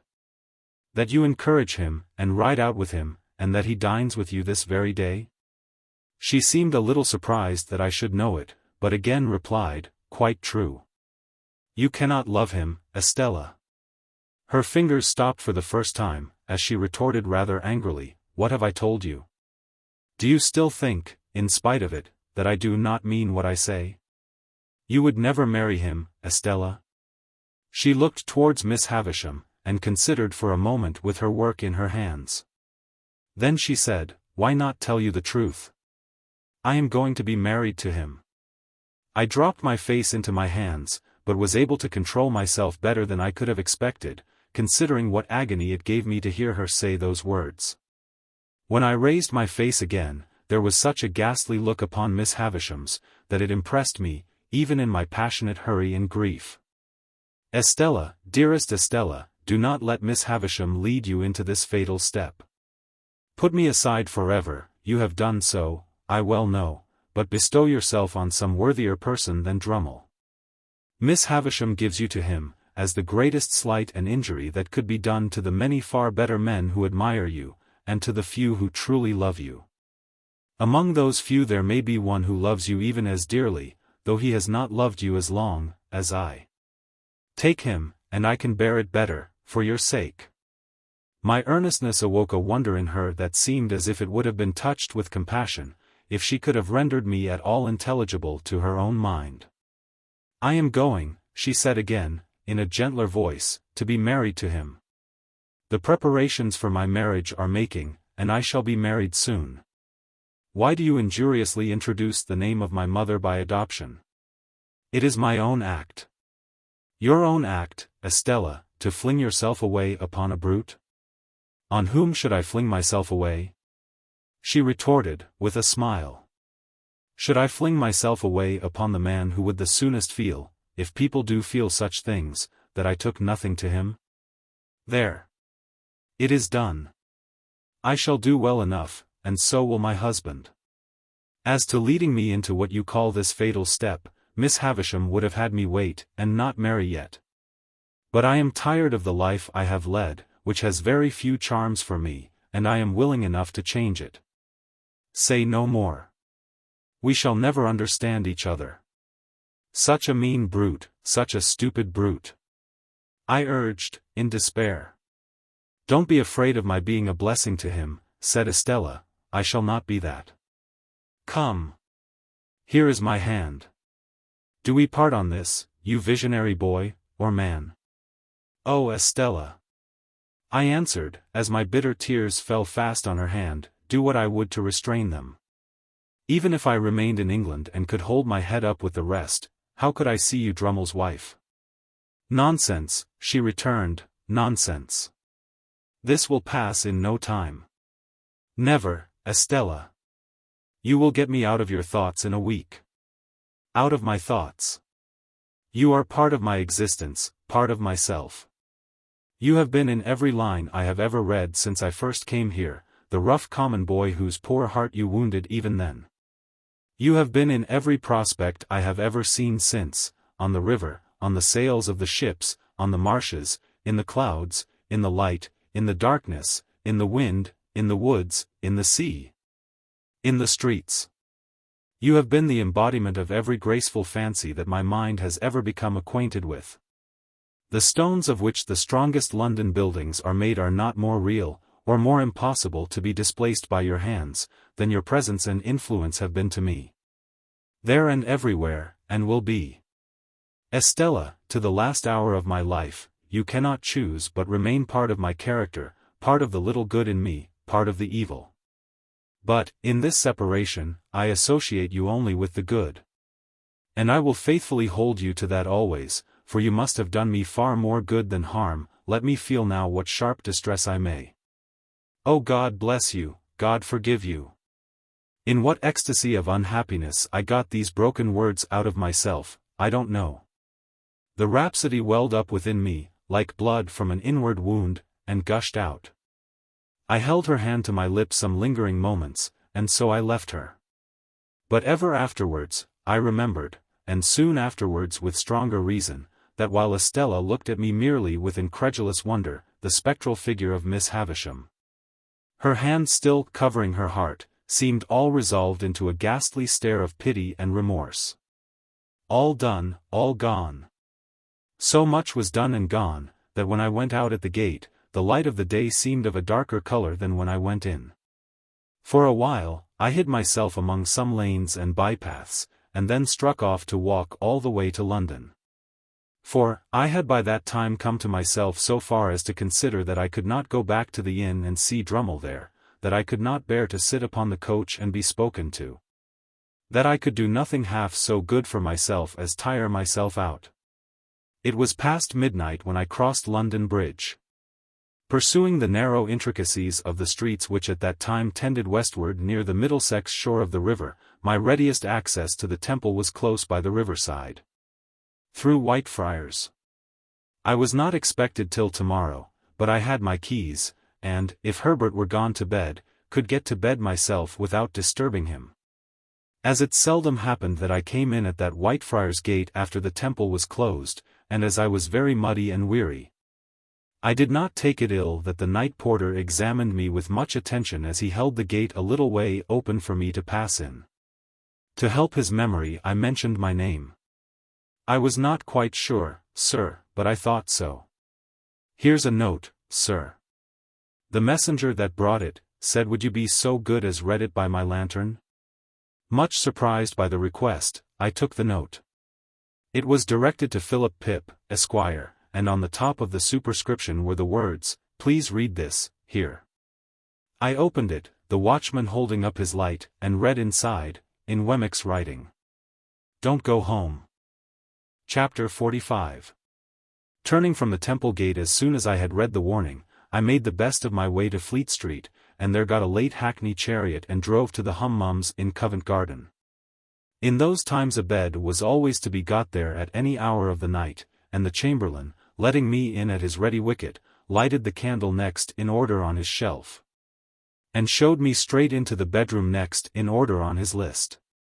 It was a sort of vault on the ground floor at the back, with a despotic monster of a four-post bedstead in it, straddling over the whole place, putting one of his arbitrary legs into the fireplace and another into the doorway, and squeezing the wretched little washing-stand in quite a divinely righteous manner. As I had asked for a night-light, the chamberlain had brought me in, before he left me, the good old constitutional rushlight of those virtuous days, an object like the ghost of a walking cane, which instantly broke its back if it were touched, which nothing could ever be lighted at, and which was placed in solitary confinement at the bottom of a high tin tower, perforated with round holes that made a staringly wide-awake pattern on the walls. When I had got into bed, and lay there footsore, weary, and wretched, I found that I could no more close my own eyes than I could close the eyes of this foolish Argus. And thus, in the gloom and death of the night, we stared at one another. What a doleful night! How anxious, how dismal, how long! There was an inhospitable smell in the room, of cold soot and hot dust. And, as I looked up into the corners of the tester over my head, I thought what a number of bluebottle flies from the butcher's, and earwigs from the market, and grubs from the country, must be holding on up there, lying by for next summer. This led me to speculate whether any of them ever tumbled down, and then I fancied that I felt light falls on my face, a disagreeable turn of thought, suggesting other and more objectionable approaches up my back. When I had lain awake a little while, those extraordinary voices with which silence teams began to make themselves audible. The closet whispered, the fireplace sighed, the little washing stand ticked, and one guitar string played occasionally in the chest of drawers. At about the same time, the eyes on the wall acquired a new expression, and in every one of those staring rounds I saw written, "Don't go home." Whatever night fancies and night noises crowded on me, they never warded off this "Don't go home." It plated itself into whatever I thought of, as a bodily pain would have done. Not long before, I had read in the newspapers, how a gentleman unknown had come to the Hummums in the night, and had gone to bed, and had destroyed himself. And had been found in the morning weltering in blood. It came into my head that he must have occupied this very vault of mine, and I got out of bed to assure myself that there were no red marks about. Then opened the door to look out into the passages, and cheer myself with the companionship of a distant light, near which I knew the chamberlain to be dozing.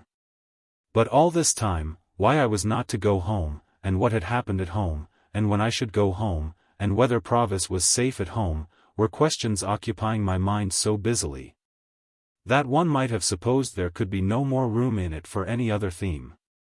Even when I thought of Estella, and how we had parted that day forever, and when I recalled all the circumstances of our parting, and all her looks and tones, and the action of her fingers while she knitted, even then I was pursuing, here and there and everywhere, the caution, "Don't go home." When at last I dozed, in sheer exhaustion of mind and body, it became a vast shadowy verb which I had to conjugate. Imperative mood, present tense, do not thou go home, let him not go home, let us not go home, do not ye or you go home, let not them go home. Then potentially, I may not and I cannot go home. And I might not, could not, would not, and should not go home, until I felt that I was going distracted, and rolled over on the pillow, and looked at the staring rounds upon the wall again. I had left directions that I was to be called at 7. For it was plain that I must see Wemmick before seeing anyone else, and equally plain that this was a case in which his Walworth sentiments only could be taken. It was a relief to get out of the room where the night had been so miserable, and I needed no second knocking at the door to startle me from my uneasy bed. The castle battlements arose upon my view at 8 o'clock. The little servant happening to be entering the fortress with 2 hot rolls, I passed through the postern and crossed the drawbridge in her company. And so came without announcement into the presence of Wemmick as he was making tea for himself and the aged. An open door afforded a perspective view of the aged in bed. "Hullo, Mr. Pip," said Wemmick. "You did come home, then?" "Yes," I returned, "but I didn't go home." "That's all right," said he, rubbing his hands. "I left a note for you at each of the temple gates, on the chance." "Which gate did you come to?" I told him. "I'll go round to the others in the course of the day and destroy the notes," said Wemmick. "It's a good rule never to leave documentary evidence if you can help it, because you don't know when it may be put in. I'm going to take a liberty with you. Would you mind toasting this sausage for the aged P?" I said I should be delighted to do it. "Then you can go about your work, Mary Ann," said Wemmick to the little servant. "Which leaves us to ourselves, don't you see, Mr. Pip," he added, winking, as she disappeared. I thanked him for his friendship and caution, and our discourse proceeded in a low tone, while I toasted the aged sausage and he buttered the crumb of the aged's roll. "Now, Mr. Pip, you know," said Wemmick, "you and I understand one another. We are in our private and personal capacities, and we have been engaged in a confidential transaction before today. Official sentiments are one thing. We are extra-official." I cordially assented. I was so very nervous, that I had already lighted the aged sausage like a torch, and been obliged to blow it out. "I accidentally heard, yesterday morning," said Wemmick, "being in a certain place where I once took you, even between you and me. It's as well not to mention names when avoidable." "Much better not," said I. "I understand you." "I heard there by chance, yesterday morning," said Wemmick, "that a certain person not altogether of uncolonial pursuits, and not unpossessed of portable property, I don't know who it may really be, we won't name this person. Not necessary, said I. Had made some little stir in a certain part of the world where a good many people go, not always in gratification of their own inclinations. And not quite irrespective of the government expense. In watching his face, I made quite a firework of the aged sausage, and greatly discomposed both my own attention and Wemmick's. For which I apologized. By disappearing from such place, and being no more heard of thereabouts. From which, said Wemmick, conjectures had been raised and theories formed. I also heard that you at your chambers in Garden Court, Temple, had been watched, and might be watched again. By whom? Said I. I wouldn't go into that, said Wemmick, evasively, it might clash with official responsibilities. I heard it, as I have in my time heard other curious things in the same place. I don't tell it you on information received. I heard it. He took the toasting fork and sausage from me as he spoke, and set forth the aged's breakfast neatly on a little tray. Previous to placing it before him, he went into the aged's room with a clean white cloth, and tied the same under the old gentleman's chin, and propped him up, and put his nightcap on one side. And gave him quite a rakish air. Then he placed his breakfast before him with great care, and said, "All right, ain't you, aged P?" To which the cheerful aged replied, "All right, John, my boy, all right." As there seemed to be a tacit understanding that the aged was not in a presentable state, and was therefore to be considered invisible. I made a pretense of being in complete ignorance of these proceedings. This watching of me at my chambers, which I have once had reason to suspect, I said to Wemmick when he came back, is inseparable from the person to whom you have adverted, is it? Wemmick looked very serious. I couldn't undertake to say that, of my own knowledge. I mean, I couldn't undertake to say it was at first. But it either is, or it will be, or it's in great danger of being. As I saw that he was restrained by fealty to Little Britain from saying as much as he could, and as I knew with thankfulness to him how far out of his way he went to say what he did, I could not press him. But I told him, after a little meditation over the fire, that I would like to ask him a question, subject to his answering or not answering, as he deemed right. And sure that his course would be right. He paused in his breakfast, and crossing his arms, and pinching his shirt sleeves, his notion of indoor comfort was to sit without any coat, he nodded to me once, to put my question. "You have heard of a man of bad character, whose true name is Compeyson?" He answered with one other nod. "Is he living?" One other nod. "Is he in London?" He gave me one other nod, compressed the post office exceedingly, gave me one last nod, and went on with his breakfast. "Now," said Wemmick, questioning being over, which he emphasized and repeated for my guidance, "I come to what I did, after hearing what I heard. I went to Garden Court to find you. Not finding you, I went to Clarriker's to find Mr. Herbert." "And him you found?" said I, with great anxiety. "And him I found." Without mentioning any names or going into any details, I gave him to understand that if he was aware of anybody, Tom, Jack, or Richard, being about the chambers, or about the immediate neighborhood, he had better get Tom, Jack, or Richard out of the way while you were out of the way. He would be greatly puzzled what to do. He was puzzled what to do. Not the less, because I gave him my opinion that it was not safe to try to get Tom, Jack, or Richard too far out of the way at present. "Mr. Pip, I'll tell you something. Under existing circumstances, there is no place like a great city when you are once in it. Don't break cover too soon. Long Island Expressway close. Wait till things slacken, before you try the open, even for foreign air." I thanked him for his valuable advice, and asked him what Herbert had done. "Mr.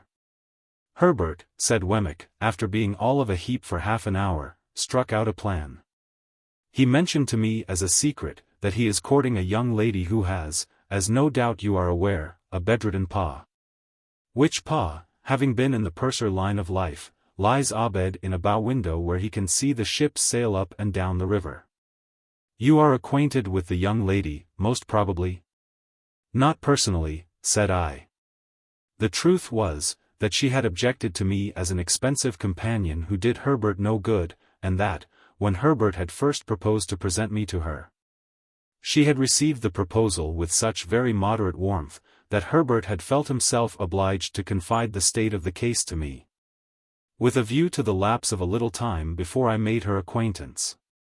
When I had begun to advance Herbert's prospects by stealth, I had been able to bear this with cheerful philosophy. He and his affianced, for their part, had naturally not been very anxious to introduce a third person into their interviews.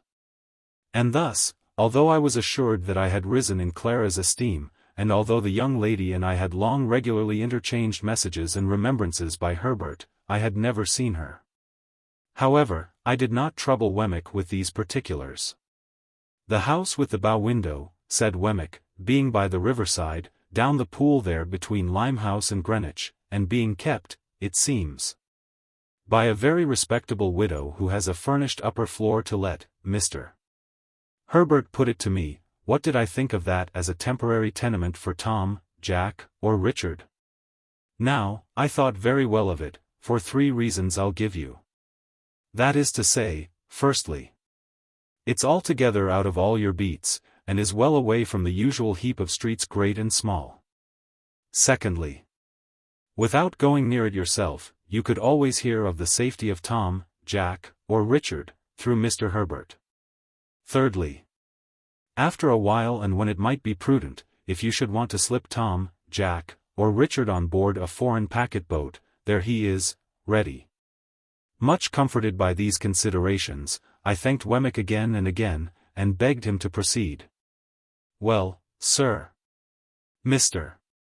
Herbert threw himself into the business with a will, and by 9 o'clock last night he housed Tom, Jack, or Richard, whichever it may be, you and I don't want to know, quite successfully. At the old lodgings it was understood that he was summoned to Dover, and, in fact, he was taken down the Dover road and cornered out of it.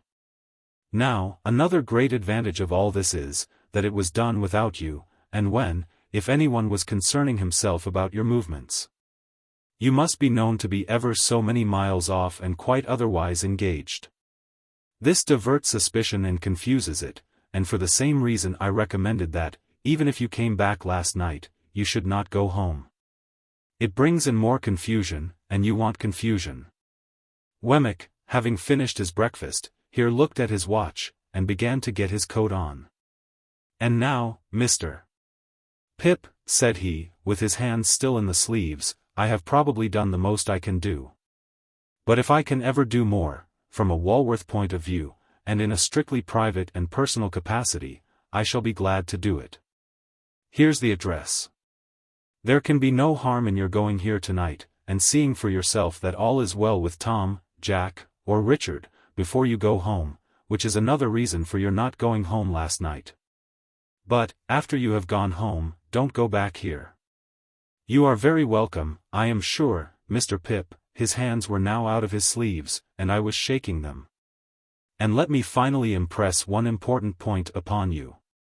He laid his hands upon my shoulders, and added in a solemn whisper, avail yourself of this evening to lay hold of his portable property.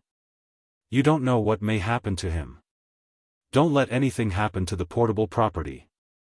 Quite despairing of making my mind clear to Wemmick on this point, I forbore to try. Time's up, said Wemmick, and I must be off. If you had nothing more pressing to do than to keep here till dark, that's what I should advise. You look very much worried, and it would do you good to have a perfectly quiet day with the aged. He'll be up presently, and a little bit of, you remember the pig? Of course, said I. Well.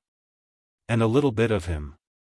That sausage you toasted was his, and he was in all respects a first-rater. Do try him, if it is only for old acquaintance' sake. Goodbye, aged parent, in a cheery shout. All right, John, all right, my boy, piped the old man from within. I soon fell asleep before Wemmick's fire, and the aged and I enjoyed one another's society by falling asleep before it more or less all day. We had loin of pork for dinner, and greens grown on the estate, and I nodded at the aged with a good intention whenever I failed to do it drowsily. When it was quite dark, I left the aged preparing the fire for toast. And I inferred from the number of teacups, as well as from his glances at the 2 little doors in the wall, that Miss Havisham was expected. Chapter 46. 8 o'clock had struck before I got into the air, that was scented, not disagreeably, by the chips and shavings of the longshore boat builders, and mast, oar, and block makers. All that waterside region of the upper and lower pool below bridge was unknown ground to me. And when I struck down by the river, I found that the spot I wanted was not where I had supposed it to be, and was anything but easy to find. It was called Mill Pond Bank, Chink's Basin. And I had no other guide to Chink's Basin than the old green copper rope walk. It matters not what stranded ships repairing in dry docks I lost myself among, what old hulls of ships in course of being knocked to pieces, what ooze and slime and other dregs of tide. What yards of shipbuilders and shipbreakers, what rusty anchors blindly biting into the ground, though for years off duty, what mountainous country of accumulated casks and timber. How many rope walks that were not the old green copper. After several times falling short of my destination and as often overshooting it, I came unexpectedly round a corner, upon Mill Pond Bank. It was a fresh kind of place, all circumstances considered, where the wind from the river had room to turn itself round. And there were 2 or 3 trees in it, and there was the stump of a ruined windmill, and there was the old green copper rope walk, whose long and narrow vista I could trace in the moonlight. Along a series of wooden frames set in the ground, that looked like superannuated haymaking rakes which had grown old and lost most of their teeth. Selecting from the few queer houses upon Mill Pond Bank a house with a wooden front and 3 stories of bow window, not bay window, which is another thing, I looked at the plate upon the door. And read there, Mrs. Wimple. That being the name I wanted, I knocked, and an elderly woman of a pleasant and thriving appearance responded. She was immediately deposed, however, by Herbert, who silently led me into the parlor and shut the door. It was an odd sensation to see his very familiar face established quite at home in that very unfamiliar room and region. And I found myself looking at him, much as I looked at the corner cupboard with the glass and china, the shells upon the chimney-piece, and the colored engravings on the wall. Representing the death of Captain Cook, a ship launch, and His Majesty King George III in a state coachman's wig, leather breeches, and top boots, on the terrace at Windsor. All is well, Handel, said Herbert, and he is quite satisfied, though eager to see you. My dear girl is with her father. And if you'll wait till she comes down, I'll make you known to her, and then we'll go upstairs. That's her father. I had become aware of an alarming growling overhead, and had probably expressed the fact in my countenance. I am afraid he is a sad old rascal, said Herbert, smiling, but I have never seen him. Don't you smell rum? He is always at it. At rum? Said I. Yes, returned Herbert, and you may suppose how mild it makes his gout. He persists, too, in keeping all the provisions upstairs in his room, and serving them out. He keeps them on shelves over his head, and will weigh them all. His room must be like a chandler's shop. While he thus spoke, the growling noise became a prolonged roar, and then died away. What else can be the consequence, said Herbert, in explanation, if he will cut the cheese? A man with the gout in his right hand, and everywhere else, can't expect to get through a double Gloucester without hurting himself. He seemed to have hurt himself very much, for he gave another furious roar. To have Provis for an upper lodger is quite a godsend to Mrs. Wimple, said Herbert, for of course people in general won't stand that noise. A curious place, Handel, isn't it? It was a curious place, indeed, but remarkably well kept and clean. Mrs. Wimple, said Herbert, when I told him so, is the best of housewives, and I really do not know what my Clara would do without her motherly help. For, Clara has no mother of her own, Handel, and no relation in the world but old Gruffingrim. Surely that's not his name, Herbert? No, no, said Herbert, that's my name for him. His name is Mr. Barley. But what a blessing it is for the son of my father and mother to love a girl who has no relations, and who can never bother herself or anybody else about her family. Herbert had told me on former occasions, and now reminded me, that he first knew Miss Clara Barley when she was completing her education at an establishment at Hammersmith. And that on her being recalled home to nurse her father, he and she had confided their affection to the motherly Mrs. Wimple, by whom it had been fostered and regulated with equal kindness and discretion, ever since. It was understood that nothing of a tender nature could possibly be confided to old Barley, by reason of his being totally unequal to the consideration of any subject more psychological than gout, rum, and purser's stores. As we were thus conversing in a low tone while old Barley's sustained growl vibrated in the beam that crossed the ceiling, the room door opened, and a very pretty, slight, dark-eyed girl of 20 or so came in with a basket in her hand, whom Herbert tenderly relieved of the basket, and presented, blushing, as Clara. She really was a most charming girl, and might have passed for a captive fairy, whom that truculent ogre, old Barley, had pressed into his service. "Look here," said Herbert, showing me the basket, with a compassionate and tender smile, after we had talked a little, "here's poor Clara's supper, served out every night. Here's her allowance of bread, and here's her slice of cheese, and here's her rum, which I drink. This is Mr. Barley's breakfast for tomorrow, served out to be cooked. 2 mutton chops, 3 potatoes, some split peas, a little flour, 2 ounces of butter, a pinch of salt, and all this black pepper. It's stewed up together, and taken hot, and it's a nice thing for the gout, I should think." There was something so natural and winning in Clara's resigned way of looking at these stores in detail, as Herbert pointed them out. And something so confiding, loving, and innocent in her modest manner of yielding herself to Herbert's embracing arm. And something so gentle in her, so much needing protection on Mill Pond Bank, by Chink's Basin, and the old green copper rope walk. With old Barley growling in the beam, that I would not have undone the engagement between her and Herbert for all the money in the pocketbook I had never opened. I was looking at her with pleasure and admiration, when suddenly the growl swelled into a roar again, and a frightful bumping noise was heard above. As if a giant with a wooden leg were trying to bore it through the ceiling to come at us. Upon this Clara said to Herbert, "Papa wants me, darling," and ran away. "There is an unconscionable old shark for you," said Herbert.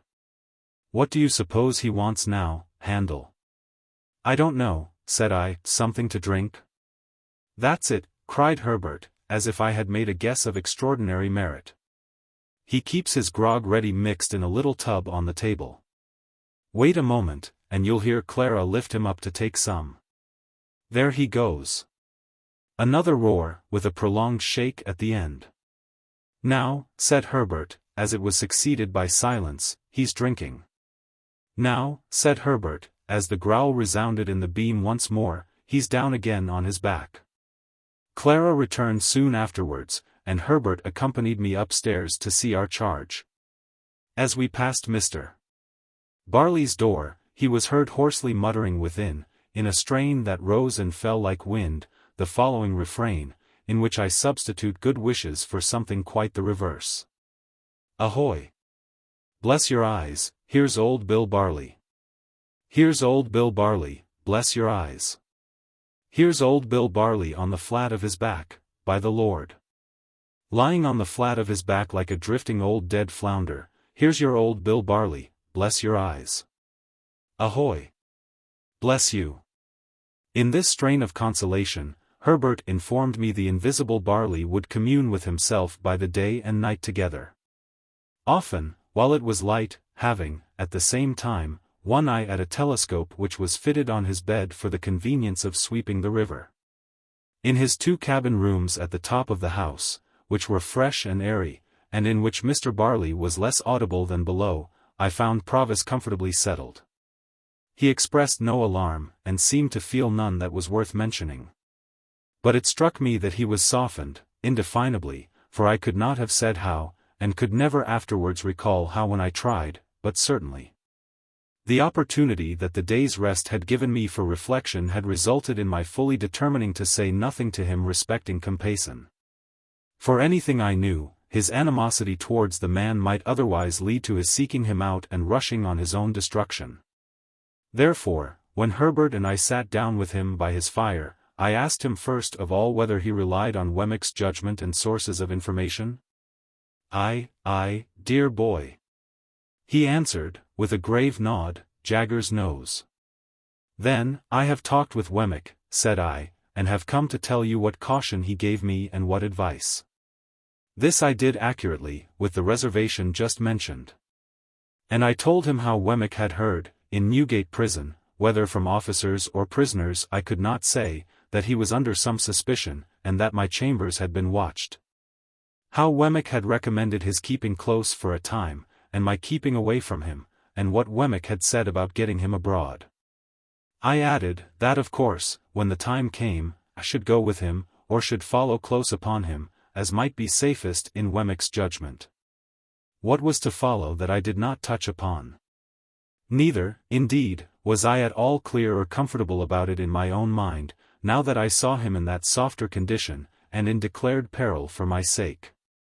As to altering my way of living by enlarging my expenses, I put it to him whether in our present unsettled and difficult circumstances, it would not be simply ridiculous, if it were no worse?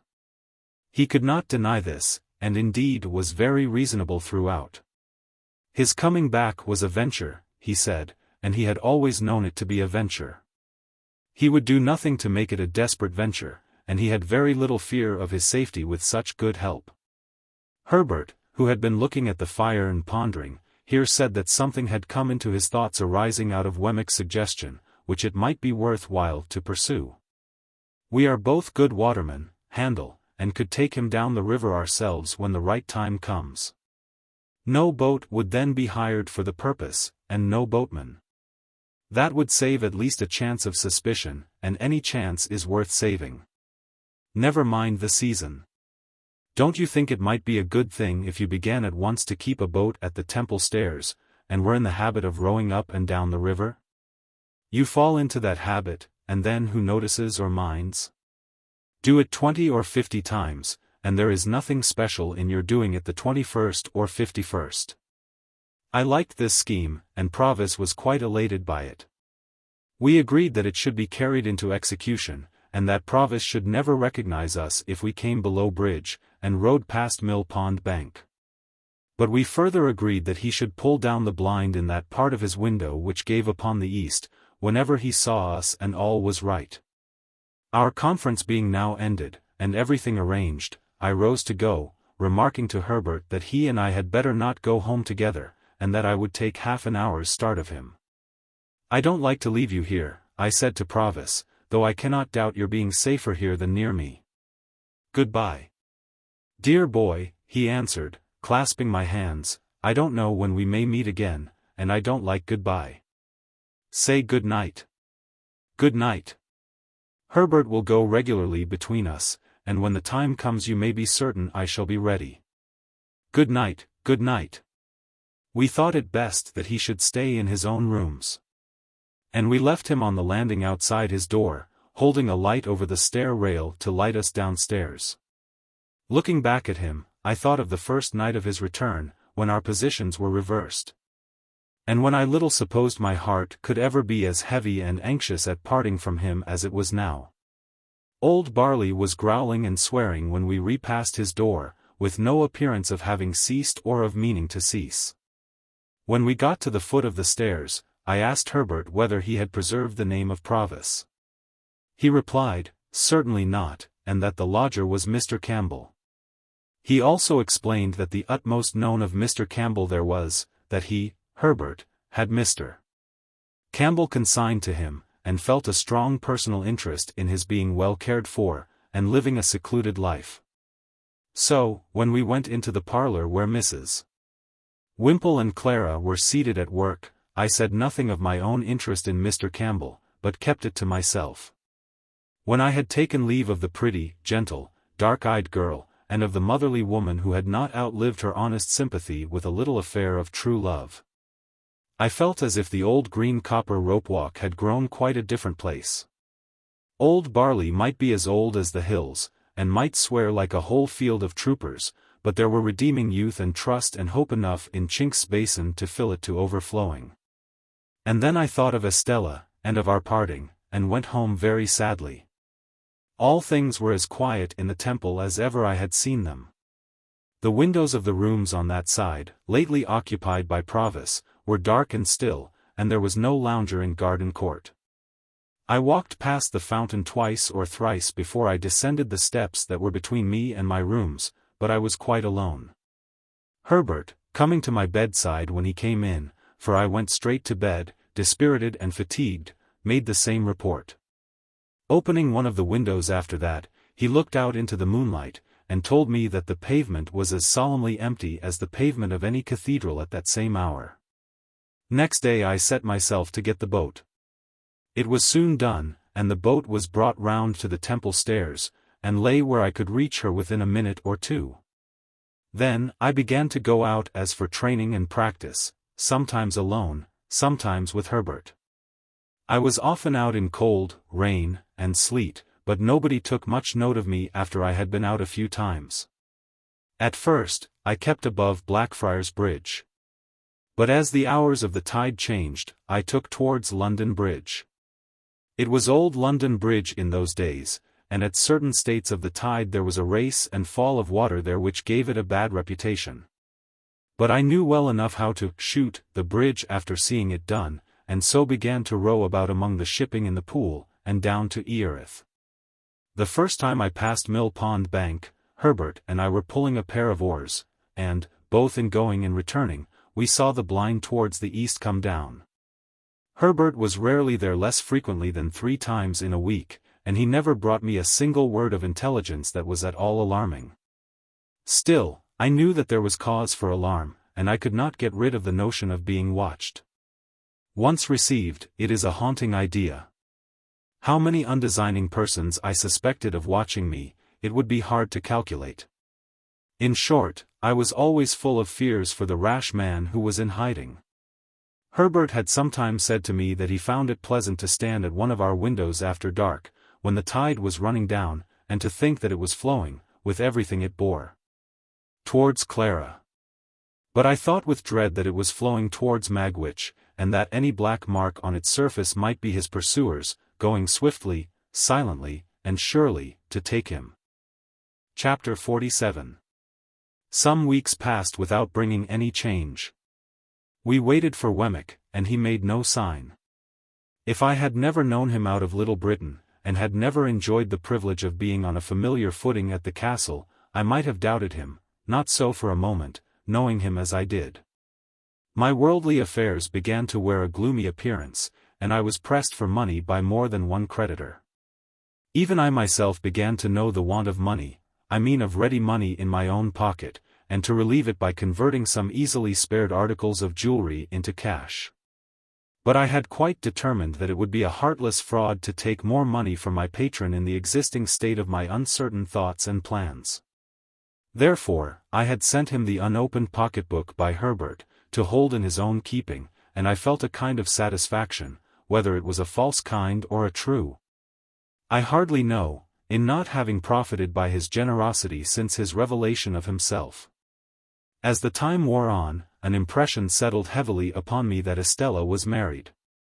Fearful of having it confirmed, though it was all but a conviction, I avoided the newspapers, and begged Herbert, to whom I had confided the circumstances of our last interview, never to speak of her to me. Why I hoarded up this last wretched little rag of the robe of hope that was rent and given to the winds, how do I know? Why did you who read this, commit that not dissimilar inconsistency of your own last year, last month, last week? It was an unhappy life that I lived. And its one dominant anxiety, towering over all its other anxieties, like a high mountain above a range of mountains, never disappeared from my view. Still, no new cause for fear arose. Let me start from my bed as I would, with the terror fresh upon me that he was discovered. Let me sit listening, as I would with dread, for Herbert's returning step at night, lest it should be fleeter than ordinary, and winged with evil news, for all that, and much more to like purpose. The round of things went on. Condemned to inaction and a state of constant restlessness and suspense, I rowed about in my boat, and waited, as I best could. There were states of the tide when, having been down the river, I could not get back through the eddy-chafed arches and starlings of old London Bridge. Then, I left my boat at a wharf near the Custom House, to be brought up afterwards to the Temple Stairs. I was not averse to doing this, as it served to make me and my boat a commoner incident among the waterside people there. From this slight occasion sprang two meetings that I have now to tell of. One afternoon, late in the month of February, I came ashore at the wharf at dusk. I had pulled down as far as Greenwich with the ebb tide, and had turned with the tide. It had been a fine bright day, but had become foggy as the sun dropped, and I had had to feel my way back among the shipping, pretty carefully. Both in going and returning, I had seen the signal in his window, "All well." As it was a raw evening, and I was cold, I thought I would comfort myself with dinner at once. And as I had hours of dejection and solitude before me if I went home to the Temple, I thought I would afterwards go to the play. The theatre where Mr. Wopsle had achieved his questionable triumph was in that waterside neighborhood. It is nowhere now, and to that theatre I resolved to go. I was aware that Mr. Wopsle had not succeeded in reviving the drama, but, on the contrary, had rather partaken of its decline. He had been ominously heard of, through the playbills, as a faithful black, in connection with a little girl of noble birth, and a monkey. And Herbert had seen him as a predatory Tartar of comic propensities, with a face like a red brick, and an outrageous hat all over bells. I dined at what Herbert and I used to call a geographical chophouse, where there were maps of the world in porter-pot rims on every half-yard of the tablecloths, and charts of gravy on every one of the knives. To this day there is scarcely a single chophouse within the Lord Mayor's dominions which is not geographical, and wore out the time in dozing over crumbs, staring at gas, and baking in a hot blast of dinners. By and by, I roused myself, and went to the play. There, I found a virtuous boatswain in His Majesty's service, a most excellent man, though I could have wished his trousers not quite so tight in some places, and not quite so loose in others, who knocked all the little men's hats over their eyes, though he was very generous and brave, and who wouldn't hear of anybody's paying taxes, though he was very patriotic. He had a bag of money in his pocket, like a pudding in the cloth, and on that property married a young person in bed furniture, with great rejoicings. The whole population of Portsmouth, 9 in number at the last census, turning out on the beach to rub their own hands and shake everybody else's, and sing, "Fill, fill." A certain dark-complexioned swab, however, who wouldn't fill, or do anything else that was proposed to him, and whose heart was openly stated, by the boatswain, to be as black as his figurehead, proposed to 2 other swabs to get all mankind into difficulties. Which was so effectually done, the swab family having considerable political influence, that it took half the evening to set things right. And then it was only brought about through an honest little grocer with a white hat, black gaiters, and red nose, getting into a clock, with a gridiron, and listening, and coming out, and knocking everybody down from behind with the gridiron whom he couldn't confute with what he had overheard. This led to Mr. Wopsle's, who had never been heard of before, coming in with a star and garter on, as a plenipotentiary of great power direct from the Admiralty, to say that the swabs were all to go to prison on the spot, and that he had brought the boatswain down the Union Jack, as a slight acknowledgment of his public services. The boatswain, unmanned for the first time, respectfully dried his eyes on the Jack, and then cheering up, and addressing Mr. Wopsle as "Your Honor," solicited permission to take him by the fin. Mr. Wopsle, conceding his fin with a gracious dignity, was immediately shoved into a dusty corner, while everybody danced a hornpipe. And from that corner, surveying the public with a discontented eye, became aware of me. The second piece was the last new grand comic Christmas pantomime, in the first scene of which, it pained me to suspect that I detected Mr. Wopsle with red worsted legs under a highly magnified phosphoric countenance and a shock of red curtain fringe for his hair, engaged in the manufacture of thunderbolts in a mine. And displaying great cowardice when his gigantic master came home, very hoarse, to dinner. But he presently presented himself under worthier circumstances. For, the genius of youthful love being in want of assistance, on account of the parental brutality of an ignorant farmer who opposed the choice of his daughter's heart, by purposely falling upon the object, in a flour sack, out of the first-floor window, summoned a sententious enchanter. And he, coming up from the antipodes rather unsteadily, after an apparently violent journey, proved to be Mr. Wopsle in a high-crowned hat, with a necromantic work in one volume under his arm. The business of this enchanter on earth being principally to be talked at, sung at, butted at, danced at, and flashed at with fires of various colors, he had a good deal of time on his hands. And I observed, with great surprise, that he devoted it to staring in my direction as if he were lost in amazement. There was something so remarkable in the increasing glare of Mr. Wopsle's eye, and he seemed to be turning so many things over in his mind and to grow so confused, that I could not make it out. I sat thinking of it long after he had ascended to the clouds in a large watch case, and still I could not make it out. I was still thinking of it when I came out of the theatre an hour afterwards, and found him waiting for me near the door. "How do you do?" said I, shaking hands with him as we turned down the street together. "I saw that you saw me." "Saw you, Mr. Pip," he returned. "Yes, of course I saw you. But who else was there?" "Who else?" "It is the strangest thing," said Mr. Wopsle, drifting into his lost look again, and yet I could swear to him. Becoming alarmed, I entreated Mr. Wopsle to explain his meaning. "Whether I should have noticed him at first but for your being there," said Mr. Wopsle, going on in the same lost way, "I can't be positive, yet I think I should." Involuntarily I looked round me, as I was accustomed to look round me when I went home, for these mysterious words gave me a chill. "Oh! He can't be in sight," said Mr. Wopsle. "He went out before I went off. I saw him go." Having the reason that I had for being suspicious, I even suspected this poor actor. I mistrusted a design to entrap me into some admission. Therefore I glanced at him as we walked on together, but said nothing.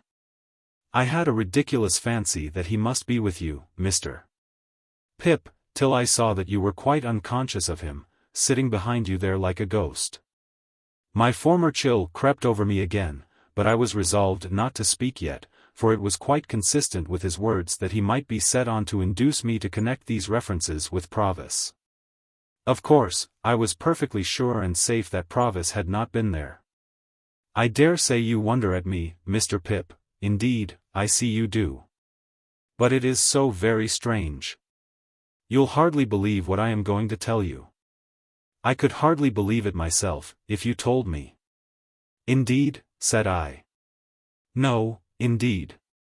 Mr. Pip, you remember in old times a certain Christmas day, when you were quite a child, and I dined at Gargery's, and some soldiers came to the door to get a pair of handcuffs mended? I remember it very well. And you remember that there was a chase after two convicts, and that we joined in it, and that Gargery took you on his back, and that I took the lead, and you kept up with me as well as you could? I remember it all very well. Better than he thought, except the last clause. And you remember that we came up with the two in a ditch, and that there was a scuffle between them, and that one of them had been severely handled and much mauled about the face by the other? I see it all before me. And that the soldiers lighted torches, and put the two in the center, and that we went on to see the last of them over the black marshes. With the torchlight shining on their faces, I am particular about that, with the torchlight shining on their faces, when there was an outer ring of dark night all about us? Yes, said I remember all that. Then, Mr. Pip, one of those two prisoners sat behind you tonight. I saw him over your shoulder. Steady, I thought. I asked him then, which of the two do you suppose you saw? The one who had been mauled, he answered readily, and I'll swear I saw him. The more I think of him, the more certain I am of him. This is very curious, said I, with the best assumption I could put on of its being nothing more to me. Very curious indeed. I cannot exaggerate the enhanced disquiet into which this conversation threw me, or the special and peculiar terror I felt at Compeyson's having been behind me like a ghost. For if he had ever been out of my thoughts for a few moments together since the hiding had begun, it was in those very moments when he was closest to me. And to think that I should be so unconscious and off my guard after all my care was as if I had shut an avenue of 100 doors to keep him out, and then had found him at my elbow. I could not doubt, either, that he was there, because I was there, and that, however slight an appearance of danger there might be about us, danger was always near and active. I put such questions to Mr. Wopsle as, when did the man come in? He could not tell me that. He saw me, and over my shoulder he saw the man. It was not until he had seen him for some time that he began to identify him. But he had from the first vaguely associated him with me, and known him as somehow belonging to me in the old village time. How was he dressed? Prosperously, but not noticeably otherwise. He thought, in black. Was his face at all disfigured? No, he believed not. I believed not too, for, although in my brooding state I had taken no especial notice of the people behind me, I thought it likely that a face at all disfigured would have attracted my attention. When Mr. Wopsle had imparted to me all that he could recall or I extract, and when I had treated him to a little appropriate refreshment, after the fatigues of the evening, we parted. It was between 12 and 1 o'clock when I reached the temple, and the gates were shut. No one was near me when I went in and went home. Herbert had come in, and we held a very serious council by the fire. But there was nothing to be done, saving to communicate to Wemmick what I had that night found out, and to remind him that we waited for his hint. As I thought that I might compromise him if I went too often to the castle, I made this communication by letter. I wrote it before I went to bed, and went out and posted it. And again no one was near me. Herbert and I agreed that we could do nothing else but be very cautious. And we were very cautious indeed, more cautious than before, if that were possible, and I for my part never went near Chinks Basin, except when I rode by. And then I only looked at Mill Pond Bank as I looked at anything else. Chapter 48. The second of the two meetings referred to in the last chapter occurred about a week after the first. I had again left my boat at the wharf below bridge. The time was an hour earlier in the afternoon. And, undecided where to dine, I had strolled up into Cheapside, and was strolling along it, surely the most unsettled person in all the busy concourse. When a large hand was laid upon my shoulder by someone overtaking me. It was Mr. Jaggers's hand, and he passed it through my arm. As we are going in the same direction, Pip, we may walk together. Where are you bound for? For the temple, I think, said I. Don't you know? Said Mr. Jaggers. Well, I returned, glad for once to get the better of him in cross-examination. I do not know, for I have not made up my mind. You are going to dine? Said Mr. Jaggers. You don't mind admitting that, I suppose? No, I returned, I don't mind admitting that. And are not engaged? I don't mind admitting also that I am not engaged. Then, said Mr. Jaggers, come and dine with me. I was going to excuse myself, when he added, Wemmick's coming. So I changed my excuse into an acceptance, the few words I had uttered, serving for the beginning of either, and we went along Cheapside and slanted off to Little Britain. While the lights were springing up brilliantly in the shop windows, and the street lamplighters, scarcely finding ground enough to plant their ladders on in the midst of the afternoon's bustle, were skipping up and down and running in and out, opening more red eyes in the gathering fog than my rushlight tower at the Hummums had opened white eyes in the ghostly wall. At the office in Little Britain there was the usual letter-writing, hand-washing, candle-snuffing, and safe-locking, that closed the business of the day. As I stood idle by Mr. Jaggers's fire, its rising and falling flame made the two casts on the shelf look as if they were playing a diabolical game at bo-peep with me. While the pair of coarse, fat office candles that dimly lighted Mr. Jaggers as he wrote in a corner were decorated with dirty winding sheets, as if in remembrance of a host of hanged clients. We went to Gerrard Street, all three together, in a hackney coach, and, as soon as we got there, dinner was served. Although I should not have thought of making, in that place, the most distant reference by so much as a look to Wemmick's Walworth sentiments. Yet I should have had no objection to catching his eye now and then in a friendly way. But it was not to be done. He turned his eyes on Mr. Jaggers whenever he raised them from the table, and was as dry and distant to me as if there were twin Wemmicks, and this was the wrong one. "Did you send that note of Miss Havisham's to Mr. Pip, Wemmick?" Mr. Jaggers asked, soon after we began dinner. "No, sir," returned Wemmick, "it was going by post, when you brought Mr. Pip into the office. Here it is." He handed it to his principal instead of to me. "It's a note of 2 lines, Pip," said Mr. Jaggers, handing it on, "sent up to me by Miss Havisham on account of her not being sure of your address. She tells me that she wants to see you on a little matter of business you mentioned to her. You'll go down?" "Yes," said I, casting my eyes over the note, which was exactly in those terms. "When do you think of going down?" "I have an impending engagement," said I, glancing at Wemmick, who was putting fish into the post office, "that renders me rather uncertain of my time. At once, I think." "If Mr. Pip has the intention of going at once," said Wemmick to Mr. Jaggers, "he needn't write an answer, you know." Receiving this as an intimation that it was best not to delay, I settled that I would go tomorrow, and said so. Wemmick drank a glass of wine, and looked with a grimly satisfied air at Mr. Jaggers, but not at me. "So, Pip. Our friend the spider," said Mr. Jaggers, "has played his cards. He has won the pool." It was as much as I could do to assent. "Ha! He is a promising fellow, in his way, but he may not have it all his own way. The stronger will win in the end, but the stronger has to be found out first. If he should turn to, and beat her." "Surely," I interrupted, with a burning face and heart, "you do not seriously think that he is scoundrel enough for that, Mr. Jaggers?" "I didn't say so, Pip. I am putting a case.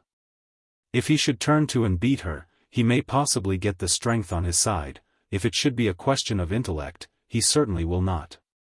It would be chance work to give an opinion how a fellow of that sort will turn out in such circumstances, because it's a toss-up between 2 results. May I ask what they are?" "A fellow like our friend the spider," answered Mr. Jaggers, "either beats or cringes. He may cringe and growl, or cringe and not growl, but he either beats or cringes. Ask Wemmick his opinion." "Either beats or cringes," said Wemmick, not at all addressing himself to me. "So here's to Mrs. Bentley Drummle," said Mr.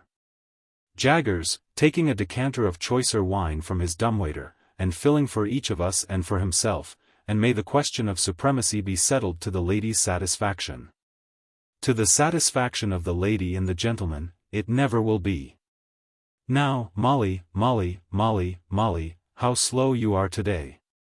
She was at his elbow when he addressed her, putting a dish upon the table. As she withdrew her hands from it, she fell back a step or 2, nervously muttering some excuse. And a certain action of her fingers, as she spoke, arrested my attention. "What's the matter?" said Mr. Jaggers. "Nothing. Only the subject we were speaking of," said I, "was rather painful to me." The action of her fingers was like the action of knitting. She stood looking at her master, not understanding whether she was free to go, or whether he had more to say to her and would call her back if she did go. Her look was very intent. Surely, I had seen exactly such eyes and such hands on a memorable occasion very lately. He dismissed her, and she glided out of the room. But she remained before me as plainly as if she were still there. I looked at those hands, I looked at those eyes, I looked at that flowing hair. And I compared them with other hands, other eyes, other hair, that I knew of, and with what those might be after 20 years of a brutal husband and a stormy life.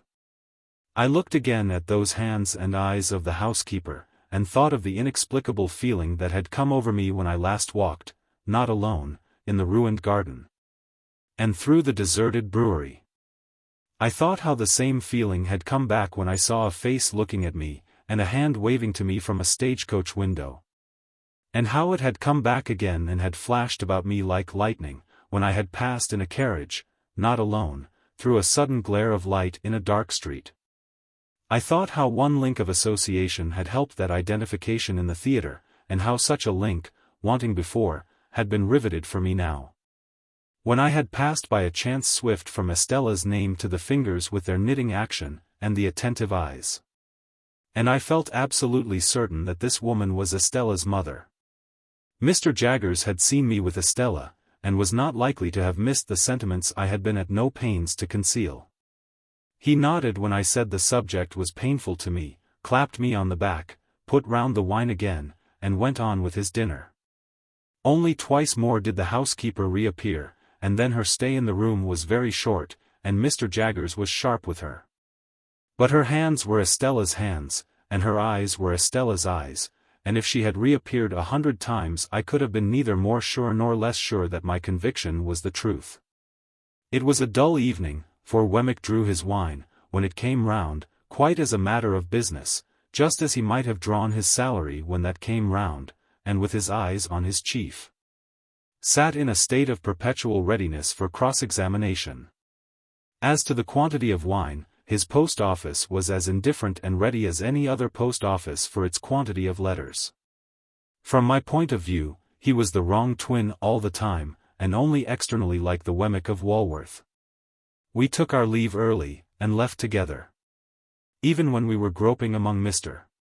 Jaggers's stock of boots for our hats, I felt that the right twin was on his way back.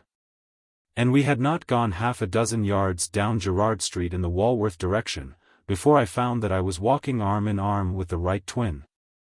And that the wrong twin had evaporated into the evening air. "Well," said Wemmick, "that's over. He's a wonderful man, without his living likeness, but I feel that I have to screw myself up when I dine with him, and I dine more comfortably unscrewed." I felt that this was a good statement of the case, and told him so. "Wouldn't say it to anybody but yourself," he answered. "I know that what is said between you and me goes no further." I asked him if he had ever seen Miss Havisham's adopted daughter, Mrs. Bentley Drummle. He said no. To avoid being too abrupt, I then spoke of the aged and of Miss Skiffins. He looked rather sly when I mentioned Miss Skiffins, and stopped in the street to blow his nose, with a roll of the head, and a flourish not quite free from latent boastfulness. "Wemmick," said I, "do you remember telling me, before I first went to Mr. Jaggers's private house, to notice that housekeeper?" "Did I?" he replied. "Ah, I dare say I did. Deuce take me," he added, suddenly, "I know I did. I find I am not quite unscrewed yet. A wild beast tamed, you called her. And what do you call her?" "The same." "How did Mr. Jaggers tame her, Wemmick?" "That's his secret. She has been with him many a long year. I wish you would tell me her story. I feel a particular interest in being acquainted with it. You know that what is said between you and me goes no further." "Well," Wemmick replied, "I don't know her story, that is, I don't know all of it. But what I do know I'll tell you. We are in our private and personal capacities, of course. Of course. A score or so of years ago, that woman was tried at the Old Bailey for murder, and was acquitted. She was a very handsome young woman, and I believe had some gypsy blood in her. Anyhow, it was hot enough when it was up, as you may suppose. But she was acquitted. Mr. Jaggers was for her," pursued Wemmick, with a look full of meaning, and worked the case in a way quite astonishing. It was a desperate case, and it was comparatively early days with him then, and he worked it to general admiration. In fact, it may almost be said to have made him. He worked it himself at the police office, day after day for many days, contending against even a committal. And at the trial where he couldn't work it himself, sat under counsel, and, everyone knew, put in all the salt and pepper. The murdered person was a woman a good 10 years older, very much larger, and very much stronger. It was a case of jealousy. They both led tramping lives, and this woman in Gerrard Street here had been married very young, over the broomstick, as we say, to a tramping man, and was a perfect fury in point of jealousy. The murdered woman, more a match for the man, certainly, in point of years, was found dead in a barn near Hounslow Heath. There had been a violent struggle, perhaps a fight. She was bruised and scratched and torn, and had been held by the throat, at last, and choked. Now, there was no reasonable evidence to implicate any person but this woman, and on the improbabilities of her having been able to do it Mr. Jaggers principally rested his case.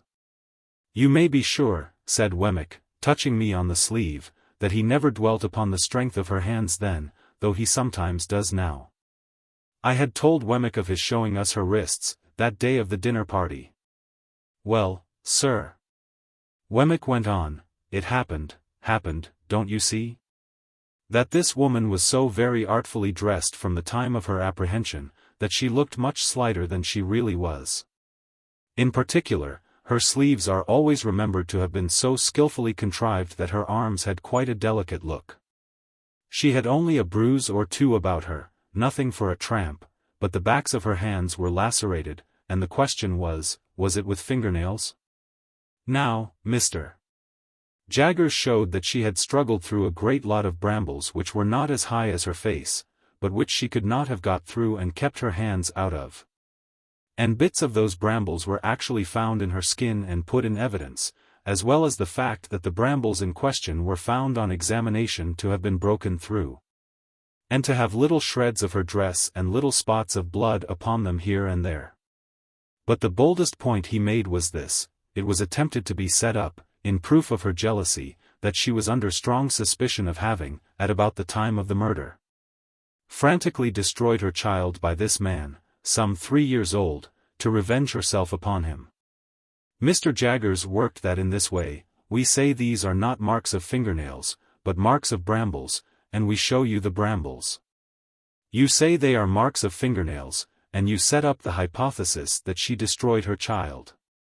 You must accept all consequences of that hypothesis. For anything we know, she may have destroyed her child, and the child in clinging to her may have scratched her hands. What then? You are not trying her for the murder of her child, why don't you? As to this case, if you will have scratches, we say that, for anything we know, you may have accounted for them, assuming for the sake of argument that you have not invented them? To sum up, sir, said Wemmick, Mr. Jaggers was altogether too many for the jury, and they gave in. Has she been in his service ever since? Yes. But not only that, said Wemmick, she went into his service immediately after her acquittal, tamed as she is now. She has since been taught one thing and another in the way of her duties, but she was tamed from the beginning. Do you remember the sex of the child? Said to have been a girl. You have nothing more to say to me tonight? Nothing. I got your letter and destroyed it. Nothing. We exchanged a cordial good night, and I went home, with new matter for my thoughts, though with no relief from the old. Chapter 49. Putting Miss Havisham's note in my pocket, that it might serve as my credentials for so soon reappearing at Satis House, in case her waywardness should lead her to express any surprise at seeing me. I went down again by the coach next day. But I alighted at the halfway house, and breakfasted there, and walked the rest of the distance. For I sought to get into the town quietly by the unfrequented ways, and to leave it in the same manner. The best light of the day was gone when I passed along the quiet echoing courts behind the High Street. The nooks of ruin where the old monks had once had their refectories and gardens, and where the strong walls were now pressed into the service of humble sheds and stables, were almost as silent as the old monks in their graves. The cathedral chimes had at once a sadder and a more remote sound to me, as I hurried on avoiding observation, than they had ever had before. So, the swell of the old organ was borne to my ears like funeral music. And the rooks, as they hovered about the grey tower and swung in the bare high trees of the priory garden, seemed to call to me that the place was changed. And that Estella was gone out of it forever. An elderly woman, whom I had seen before as one of the servants who lived in the supplementary house across the back courtyard, opened the gate. The lighted candle stood in the dark passage within, as of old, and I took it up and ascended the staircase alone. Miss Havisham was not in her own room, but was in the larger room across the landing. Looking in at the door, after knocking in vain, I saw her sitting on the hearth in a ragged chair, close before, and lost in the contemplation of, the ashy fire. Doing as I had often done, I went in, and stood touching the old chimney-piece, where she could see me when she raised her eyes. There was an air of utter loneliness upon her, that would have moved me to pity though she had wilfully done me a deeper injury than I could charge her with. As I stood compassionating her, and thinking how, in the progress of time, I too had come to be a part of the wrecked fortunes of that house, her eyes rested on me. She stared, and said in a low voice, "Is it real?" "It is I, Pip. Mr. Jaggers gave me your note yesterday, and I have lost no time." "Thank you. Thank you." As I brought another of the ragged chairs to the hearth and sat down, I remarked a new expression on her face, as if she were afraid of me. "I want," she said, "to pursue that subject you mentioned to me when you were last here, and to show you that I am not all stone. But perhaps you can never believe, now, that there is anything human in my heart?"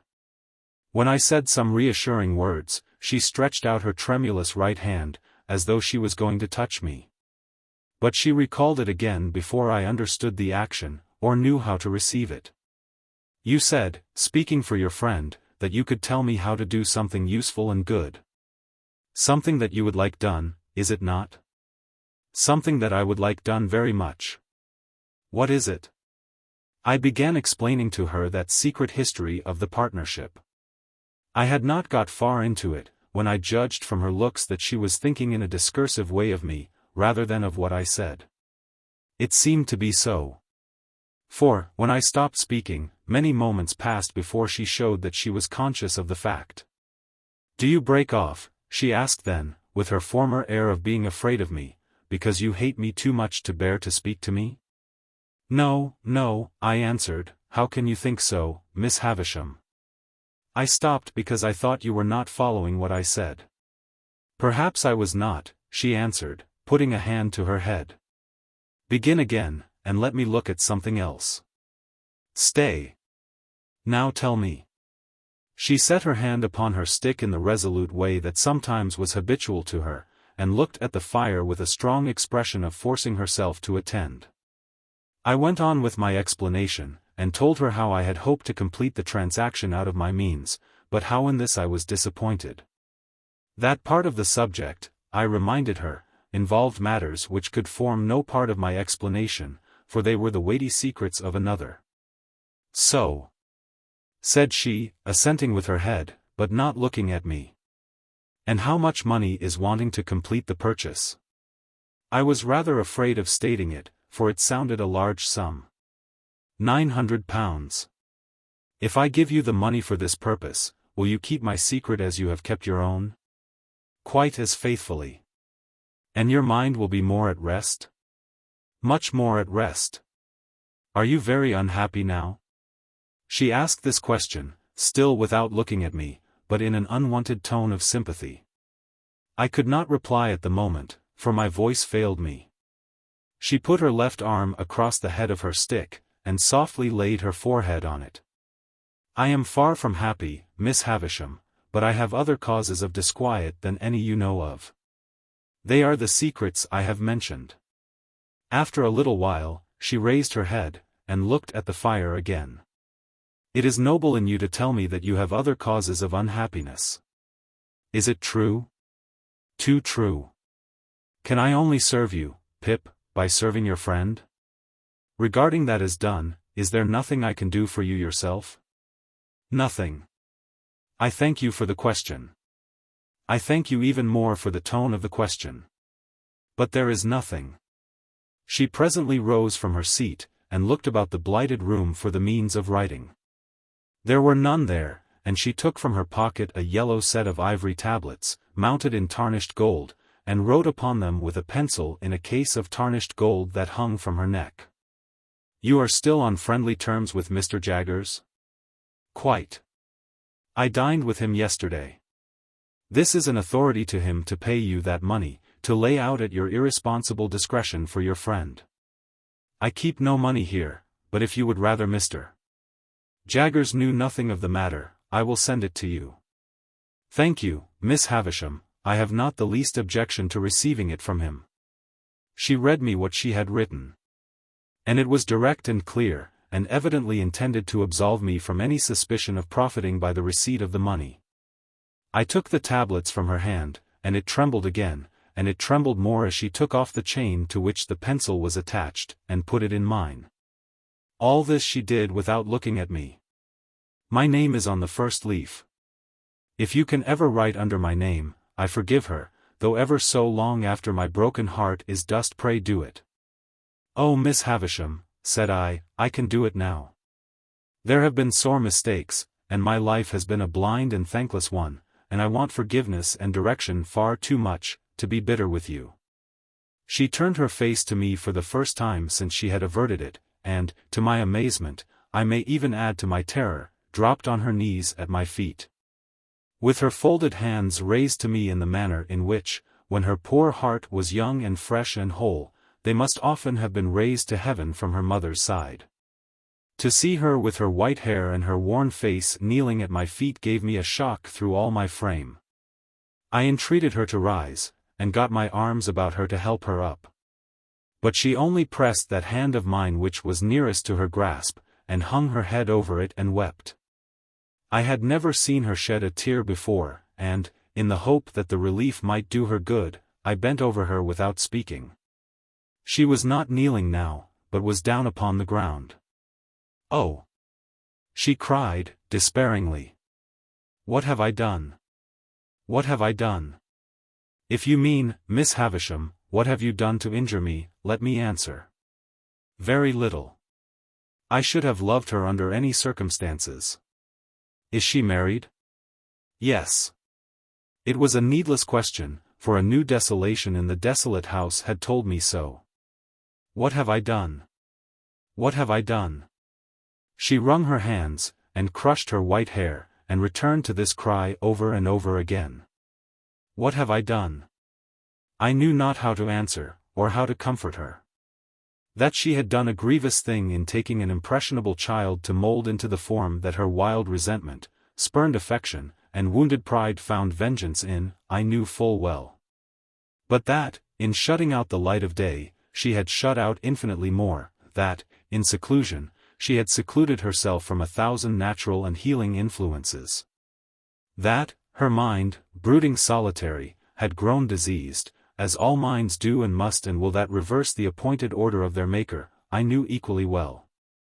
And could I look upon her without compassion, seeing her punishment in the ruin she was, in her profound unfitness for this earth on which she was placed? In the vanity of sorrow which had become a master mania, like the vanity of penitence, the vanity of remorse, the vanity of unworthiness, and other monstrous vanities that have been curses in this world? Until you spoke to her the other day, and until I saw in you a looking-glass that showed me what I once felt myself, I did not know what I had done. What have I done? What have I done? And so again, 20, 50 times over, what had she done? "Miss Havisham," I said, when her cry had died away, "you may dismiss me from your mind and conscience. But Estella is a different case, and if you can ever undo any scrap of what you have done amiss in keeping a part of her right nature away from her, it will be better to do that than to bemoan the past through 100 years. Yes, yes, I know it. But, Pip, my dear."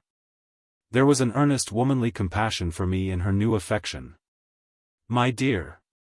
Believe this, when she first came to me, I meant to save her from misery like my own. At first, I meant no more." "Well, well," said I hope so. But as she grew, and promised to be very beautiful, I gradually did worse, and with my praises, and with my jewels, and with my teachings, and with this figure of myself always before her. A warning to back and point my lessons, I stole her heart away, and put ice in its place. Better, I could not help saying, to have left her a natural heart, even to be bruised or broken. With that, Miss Havisham looked distractedly at me for a while, and then burst out again. What had she done? If you knew all my story, she pleaded, you would have some compassion for me and a better understanding of me. Miss Havisham, I answered, as delicately as I could, I believe I may say that I do know your story, and have known it ever since I first left this neighborhood. It has inspired me with great commiseration, and I hope I understand it and its influences. Does what has passed between us give me any excuse for asking you a question relative to Estella? Not as she is, but as she was when she first came here. She was seated on the ground, with her arms on the ragged chair, and her head leaning on them. She looked full at me when I said this, and replied, "Go on. Whose child was Estella?" She shook her head. "You don't know?" She shook her head again. "But Mr. Jaggers brought her here, or sent her here?" "Brought her here." "Will you tell me how that came about?" She answered in a low whisper and with caution, "I had been shut up in these rooms a long time, I don't know how long. You know what time the clocks keep here, when I told him that I wanted a little girl to rear and love, and save from my fate. I had first seen him when I sent for him to lay this place waste for me. Having read of him in the newspapers, before I and the world parted. He told me that he would look about him for such an orphan child. One night he brought her here asleep, and I called her Estella. Might I ask her age then? 2 or 3. She herself knows nothing, but that she was left an orphan and I adopted her. So convinced I was of that woman's being her mother, that I wanted no evidence to establish the fact in my own mind. But, to any mind, I thought, the connection here was clear and straight. What more could I hope to do by prolonging the interview? I had succeeded on behalf of Herbert. Miss Havisham had told me all she knew of Estella, I had said and done what I could to ease her mind. No matter with what other words we parted, we parted. Twilight was closing in when I went downstairs into the natural air. I called to the woman who had opened the gate when I entered, that I would not trouble her just yet, but would walk round the place before leaving. For I had a presentiment that I should never be there again, and I felt that the dying light was suited to my last view of it. By the wilderness of casks that I had walked on long ago, and on which the rain of years had fallen since, rotting them in many places, and leaving miniature swamps and pools of water upon those that stood on end, I made my way to the ruined garden. I went all round it, round by the corner where Herbert and I had fought our battle, round by the paths where Estella and I had walked. So cold, so lonely, so dreary all. Taking the brewery on my way back, I raised the rusty latch of a little door at the garden end of it, and walked through. I was going out at the opposite door, not easy to open now, for the damp wood had started and swelled, and the hinges were yielding. And the threshold was encumbered with a growth of fungus, when I turned my head to look back. A childish association revived with wonderful force in the moment of the slight action, and I fancied that I saw Miss Havisham hanging to the beam. So strong was the impression, that I stood under the beam shuddering from head to foot before I knew it was a fancy, though to be sure I was there in an instant. The mournfulness of the place and time, and the great terror of this illusion, though it was but momentary, caused me to feel an indescribable awe as I came out between the open wooden gates where I had once wrung my hair after Estella had wrung my heart. Passing on into the front courtyard, I hesitated whether to call the woman to let me out at the locked gate of which she had the key, or first to go upstairs and assure myself that Miss Havisham was as safe and well as I had left her. I took the latter course and went up. I looked into the room where I had left her, and I saw her seated in the ragged chair upon the hearth close to the fire, with her back towards me. In the moment when I was withdrawing my head to go quietly away, I saw a great flaming light spring up. In the same moment I saw her running at me, shrieking, with a whirl of fire blazing all about her, and soaring at least as many feet above her head as she was high. I had a double-caped greatcoat on, and over my arm another thick coat. That I got them off, closed with her, threw her down, and got them over her. That I dragged the great cloth from the table for the same purpose, and with it dragged down the heap of rottenness in the midst, and all the ugly things that sheltered there. That we were on the ground struggling like desperate enemies, and that the closer I covered her, the more wildly she shrieked and tried to free herself. That this occurred I knew through the result. But not through anything I felt, or thought, or knew I did. I knew nothing until I knew that we were on the floor by the great table, and that patches of tinder yet alight were floating in the smoky air, which, a moment ago, had been her faded bridal dress. Then, I looked round and saw the disturbed beetles and spiders running away over the floor, and the servants coming in with breathless cries at the door. I still held her forcibly down with all my strength, like a prisoner who might escape. And I doubt if I even knew who she was, or why we had struggled, or that she had been in flames, or that the flames were out. Until I saw the patches of tinder that had been her garments no longer alight but falling in a black shower around us. She was insensible, and I was afraid to have her moved, or even touched. Assistance was sent for, and I held her until it came, as if I unreasonably fancied, I think I did, that, if I let her go, the fire would break out again and consume her. When I got up, on the surgeons coming to her with other aid, I was astonished to see that both my hands were burnt, for I had no knowledge of it through the sense of feeling. On examination it was pronounced that she had received serious hurts, but that they of themselves were far from hopeless. The danger lay mainly in the nervous shock. By the surgeon's directions, her bed was carried into that room and laid upon the great table, which happened to be well suited to the dressing of her injuries. When I saw her again, an hour afterwards, she lay, indeed, where I had seen her strike her stick, and had heard her say that she would lie one day. Though every vestige of her dress was burnt, as they told me, she still had something of her old ghastly bridal appearance.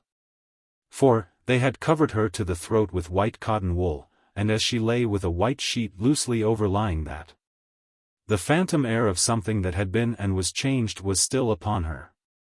I found, on questioning the servants, that Estella was in Paris, and I got a promise from the surgeon that he would write to her by the next post. Miss Havisham's family I took upon myself, intending to communicate with Mr. Matthew Pocket only, and leave him to do as he liked about informing the rest. This I did next day, through Herbert, as soon as I returned to town. There was a stage, that evening, when she spoke collectedly of what had happened, though with a certain terrible vivacity. Towards midnight she began to wander in her speech. And after that it gradually set in that she said innumerable times in a low solemn voice, "What have I done?" And then, when she first came, I meant to save her from misery like mine. And then, take the pencil and write under my name, "I forgive her." She never changed the order of these 3 sentences, but she sometimes left out a word in one or other of them. Never putting in another word, but always leaving a blank and going on to the next word. As I could do no service there, and as I had, nearer home, that pressing reason for anxiety and fear which even her wanderings could not drive out of my mind, I decided, in the course of the night, that I would return by the early morning coach, walking on a mile or so, and being taken up clear of the town. At about 6 o'clock of the morning, therefore, I leaned over her and touched her lips with mine, just as they said, not stopping for being touched, "Take the pencil and write under my name. I forgive her." Chapter 50. My hands had been dressed twice or thrice in the night, and again in the morning. My left arm was a good deal burned to the elbow, and, less severely, as high as the shoulder. It was very painful, but the flames had set in that direction, and I felt thankful it was no worse. My right hand was not so badly burnt but that I could move the fingers. It was bandaged, of course, but much less inconveniently than my left hand and arm, those I carried in a sling. And I could only wear my coat like a cloak, loose over my shoulders and fastened at the neck. My hair had been caught by the fire, but not my head or face. When Herbert had been down to Hammersmith and seen his father, he came back to me at our chambers, and devoted the day to attending on me. He was the kindest of nurses, and at stated times took off the bandages, and steeped them in the cooling liquid that was kept ready, and put them on again, with a patient tenderness that I was deeply grateful for. At first, as I lay quiet on the sofa, I found it painfully difficult, I might say impossible, to get rid of the impression of the glare of the flames, their hurry and noise, and the fierce burning smell. If I dozed for a minute, I was awakened by Miss Havisham's cries, and by her running at me with all that height of fire above her head. This pain of the mind was much harder to strive against than any bodily pain I suffered, and Herbert, seeing that, did his utmost to hold my attention engaged. Neither of us spoke of the boat, but we both thought of it. That was made apparent by our avoidance of the subject, and by our agreeing, without agreement, to make my recovery of the use of my hands a question of so many hours, not of so many weeks. My first question when I saw Herbert had been, of course, whether all was well down the river. As he replied in the affirmative, with perfect confidence and cheerfulness, we did not resume the subject until the day was wearing away. But then, as Herbert changed the bandages, more by the light of the fire than by the outer light, he went back to it spontaneously. I sat with Provis last night, Handel, 2 good hours. Where was Clara? Dear little thing, said Herbert.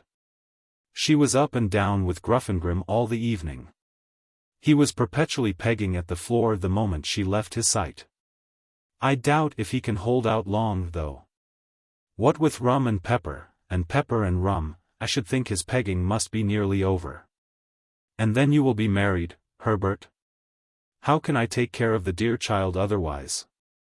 Lay your arm out upon the back of the sofa, my dear boy, and I'll sit down here, and get the bandage off so gradually that you shall not know when it comes. I was speaking of Provis. Do you know, Handel, he improves? I said to you I thought he was softened when I last saw him. So you did. And so he is. He was very communicative last night, and told me more of his life. You remember his breaking off here about some woman that he had had great trouble with. Did I hurt you? I had started, but not under his touch. His words had given me a start. I had forgotten that, Herbert, but I remember it now you speak of it. Well, he went into that part of his life, and a dark wild part it is. Shall I tell you? Or would it worry you just now? Tell me by all means. Every word. Herbert bent forward to look at me more nearly, as if my reply had been rather more hurried or more eager than he could quite account for. Your head is cool, he said, touching it. Quite, said I. Tell me what Provis said, my dear Herbert. It seems, said Herbert, there's a bandage off most charmingly, and now comes the cool one, makes you shrink at first, my poor dear fellow, don't it? But it will be comfortable presently. It seems that the woman was a young woman, and a jealous woman, and a revengeful woman, revengeful, Handel, to the last degree. To what last degree? Murder, does it strike too cold on that sensitive place? I don't feel it. How did she murder? Whom did she murder? Why, the deed may not have merited quite so terrible a name, said Herbert, but, she was tried for it, and Mr. Jaggers defended her, and the reputation of that defense first made his name known to Provis. It was another and a stronger woman who was the victim, and there had been a struggle, in a barn.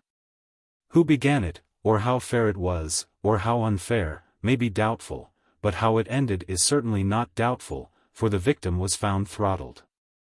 Was the woman brought in guilty? No. She was acquitted. My poor Handel, I hurt you. It is impossible to be gentler, Herbert. Yes? What else? This acquitted young woman and Provis had a little child.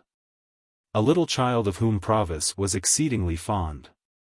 On the evening of the very night when the object of her jealousy was strangled, as I tell you, the young woman presented herself before Provis for one moment, and swore that she would destroy the child, which was in her possession, and he should never see it again.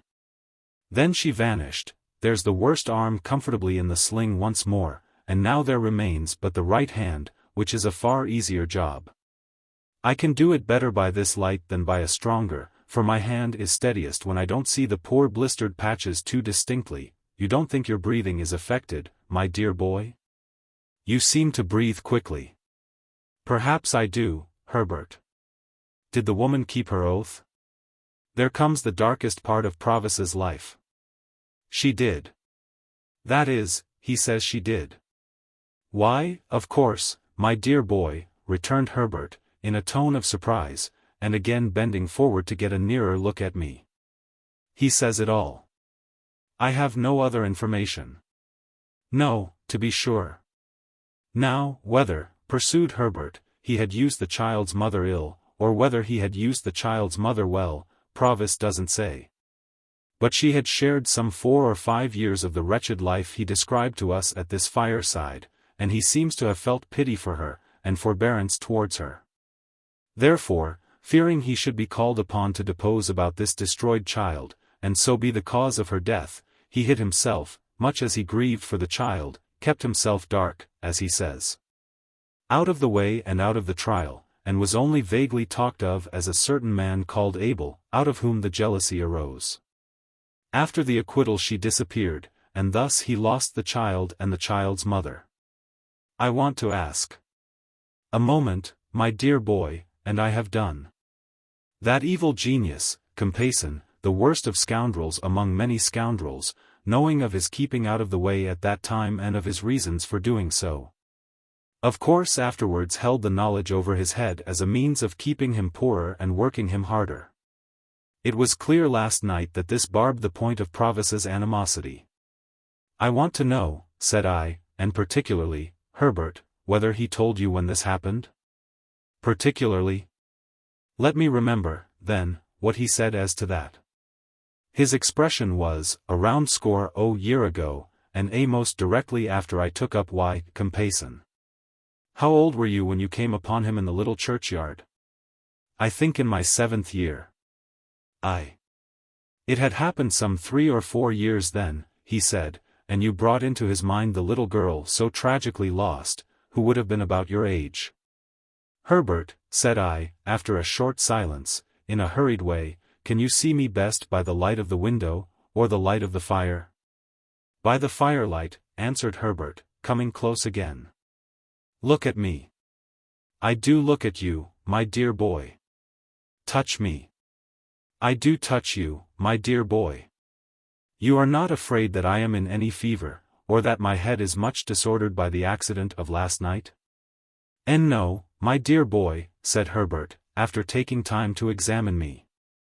You are rather excited, but you are quite yourself. I know I am quite myself. And the man we have in hiding down the river, is Estella's father. Chapter 51. What purpose I had in view when I was hot on tracing out and proving Estella's parentage, I cannot say. It will presently be seen that the question was not before me in a distinct shape until it was put before me by a wiser head than my own. But when Herbert and I had held our momentous conversation, I was seized with a feverish conviction that I ought to hunt the matter down, that I ought not to let it rest, but that I ought to see Mr. Jaggers, and come at the bare truth. I really do not know whether I felt that I did this for Estella's sake, or whether I was glad to transfer to the man in whose preservation I was so much concerned some rays of the romantic interest that had so long surrounded me. Perhaps the latter possibility may be the nearer to the truth. Anyway, I could scarcely be withheld from going out to Gerrard Street that night. Herbert's representations that, if I did, I should probably be laid up and stricken useless, when our fugitive's safety would depend upon me, alone restrained my impatience. On the understanding, again and again reiterated, that, come what would, I was to go to Mr. Jaggers tomorrow, I at length submitted to keep quiet, and to have my hurts looked after, and to stay at home. Early next morning we went out together, and at the corner of Giltspur Street by Smithfield, I left Herbert to go his way into the city, and took my way to Little Britain. There were periodical occasions when Mr. Jaggers and Wemmick went over the office accounts, and checked off the vouchers, and put all things straight. On these occasions, Wemmick took his books and papers into Mr. Jaggers's room, and one of the upstairs clerks came down into the outer office. Finding such clerk on Wemmick's post that morning, I knew what was going on, but I was not sorry to have Mr. Jaggers and Wemmick together, as Wemmick would then hear for himself that I said nothing to compromise him. My appearance, with my arm bandaged and my coat loose over my shoulders, favored my object. Although I had sent Mr. Jaggers a brief account of the accident as soon as I had arrived in town, yet I had to give him all the details now. And the speciality of the occasion caused our talk to be less dry and hard, and less strictly regulated by the rules of evidence, than it had been before. While I described the disaster, Mr. Jaggers stood, according to his wont, before the fire. Wemmick leaned back in his chair, staring at me, with his hands in the pockets of his trousers, and his pen put horizontally into the post. The two brutal casts, always inseparable in my mind from the official proceedings, seemed to be congestively considering whether they didn't smell fire at the present moment. My narrative finished, and their questions exhausted, I then produced Miss Havisham's authority to receive the £900 for Herbert. Mr. Jaggers's eyes retired a little deeper into his head when I handed him the tablets, but he presently handed them over to Wemmick, with instructions to draw the cheque for his signature. While that was in course of being done, I looked on at Wemmick as he wrote, and Mr. Jaggers, poising and swaying himself on his well-polished boots, looked on at me. "I am sorry, Pip," said he, as I put the cheque in my pocket, when he had signed it, "that we do nothing for you." Miss Havisham was good enough to ask me, I returned, whether she could do nothing for me, and I told her no. "Everybody should know his own business," said Mr. Jaggers. And I saw Wemmick's lips form the words, "portable property." "I should not have told her no, if I had been you," said Mr. Jaggers, "but every man ought to know his own business best." "Every man's business," said Wemmick, rather reproachfully towards me, "is portable property." As I thought the time was now come for pursuing the theme I had at heart, I said, turning on Mr. Jaggers. "I did ask something of Miss Havisham, however, sir. I asked her to give me some information relative to her adopted daughter, and she gave me all she possessed." "Did she?" said Mr. Jaggers, bending forward to look at his boots and then straightening himself. "Ha! I don't think I should have done so, if I had been Miss Havisham. But she ought to know her own business best. I know more of the history of Miss Havisham's adopted child than Miss Havisham herself does, sir. I know her mother." Mr. Jaggers looked at me inquiringly, and repeated, "Mother?" "I have seen her mother within these 3 days." "Yes," said Mr. Jaggers. "And so have you, sir. And you have seen her still more recently." "Yes," said Mr. Jaggers. "Perhaps I know more of Estella's history than even you do," said I. "I know her father too." A certain stop that Mr. Jaggers came to in his manner. He was too self-possessed to change his manner. But he could not help its being brought to an indefinably attentive stop, assured me that he did not know who her father was. This I had strongly suspected from Provis's account, as Herbert had repeated it, of his having kept himself dark, which I pieced on to the fact that he himself was not Mr. Jaggers's client until some 4 years later, and when he could have no reason for claiming his identity. But, I could not be sure of this unconsciousness on Mr. Jaggers's part before, though I was quite sure of it now. "So, you know the young lady's father, Pip?" said Mr. Jaggers. "Yes," I replied, "and his name is Provis, from New South Wales." Even Mr. Jaggers started when I said those words. It was the slightest start that could escape a man, the most carefully repressed and the sooner checked, but he did start. Though he made it a part of the action of taking out his pocket handkerchief. How Wemmick received the announcement I am unable to say, for I was afraid to look at him just then, lest Mr. Jaggers's sharpness should detect that there had been some communication unknown to him between us. "And on what evidence, Pip?" asked Mr. Jaggers, very coolly, as he paused with his handkerchief halfway to his nose, "does Provis make this claim?" "He does not make it," said I, "and has never made it, and has no knowledge or belief that his daughter is in existence." For once, the powerful pocket handkerchief failed. My reply was so unexpected, that Mr. Jaggers put the handkerchief back into his pocket without completing the usual performance, folded his arms, and looked with stern attention at me, though with an immovable face. Then I told him all I knew, and how I knew it, with the one reservation that I left him to infer that I knew from Miss Havisham what I in fact knew from Wemmick. I was very careful indeed as to that. Nor did I look towards Wemmick until I had finished all I had to tell, and had been for some time silently meeting Mr. Jaggers's look. When I did at last turn my eyes in Wemmick's direction, I found that he had unposted his pen, and was intent upon the table before him. "Ha," said Mr. Jaggers at last, as he moved towards the papers on the table.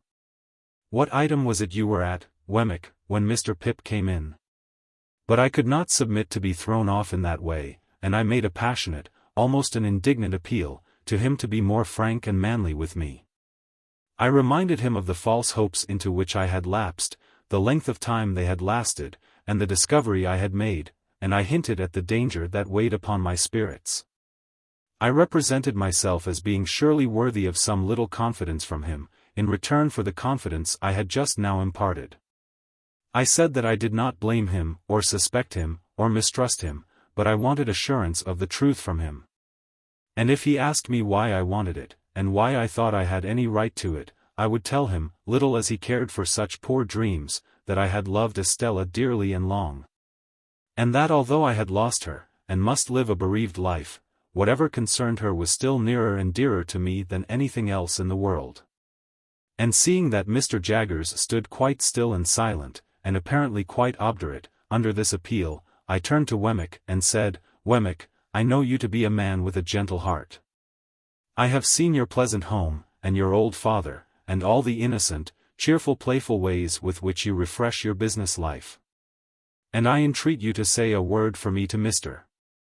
Jaggers, and to represent to him that, all circumstances considered, he ought to be more open with me. I have never seen two men look more oddly at one another than Mr. Jaggers and Wemmick did after this apostrophe. At first, a misgiving crossed me that Wemmick would be instantly dismissed from his employment, but it melted as I saw Mr. Jaggers relax into something like a smile, and Wemmick become bolder. "What's all this?" said Mr. Jaggers. "You with an old father, and you with pleasant and playful ways?" "Well," returned Wemmick, "if I don't bring them here, what does it matter?" "Pip," said Mr.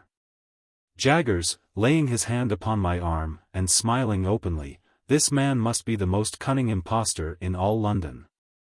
"Not a bit of it," returned Wemmick, growing bolder and bolder. "I think you're another." Again they exchanged their former odd looks, each apparently still distrustful that the other was taking him in. "You with a pleasant home?" said Mr. Jaggers. "Since it don't interfere with business," returned Wemmick, "let it be so. Now, I look at you, sir, I shouldn't wonder if you might be planning and contriving to have a pleasant home of your own one of these days, when you're tired of all this work." Mr. Jaggers nodded his head retrospectively 2 or 3 times, and actually drew a sigh. "Pip," said he, "we won't talk about poor dreams. You know more about such things than I, having much fresher experience of that kind. But now about this other matter. I'll put a case to you. Mind, I admit nothing." He waited for me to declare that I quite understood that he expressly said that he admitted nothing. "Now, Pip," said Mr. Jaggers, "put this case. Put the case that a woman, under such circumstances as you have mentioned, held her child concealed, and was obliged to communicate the fact to her legal adviser.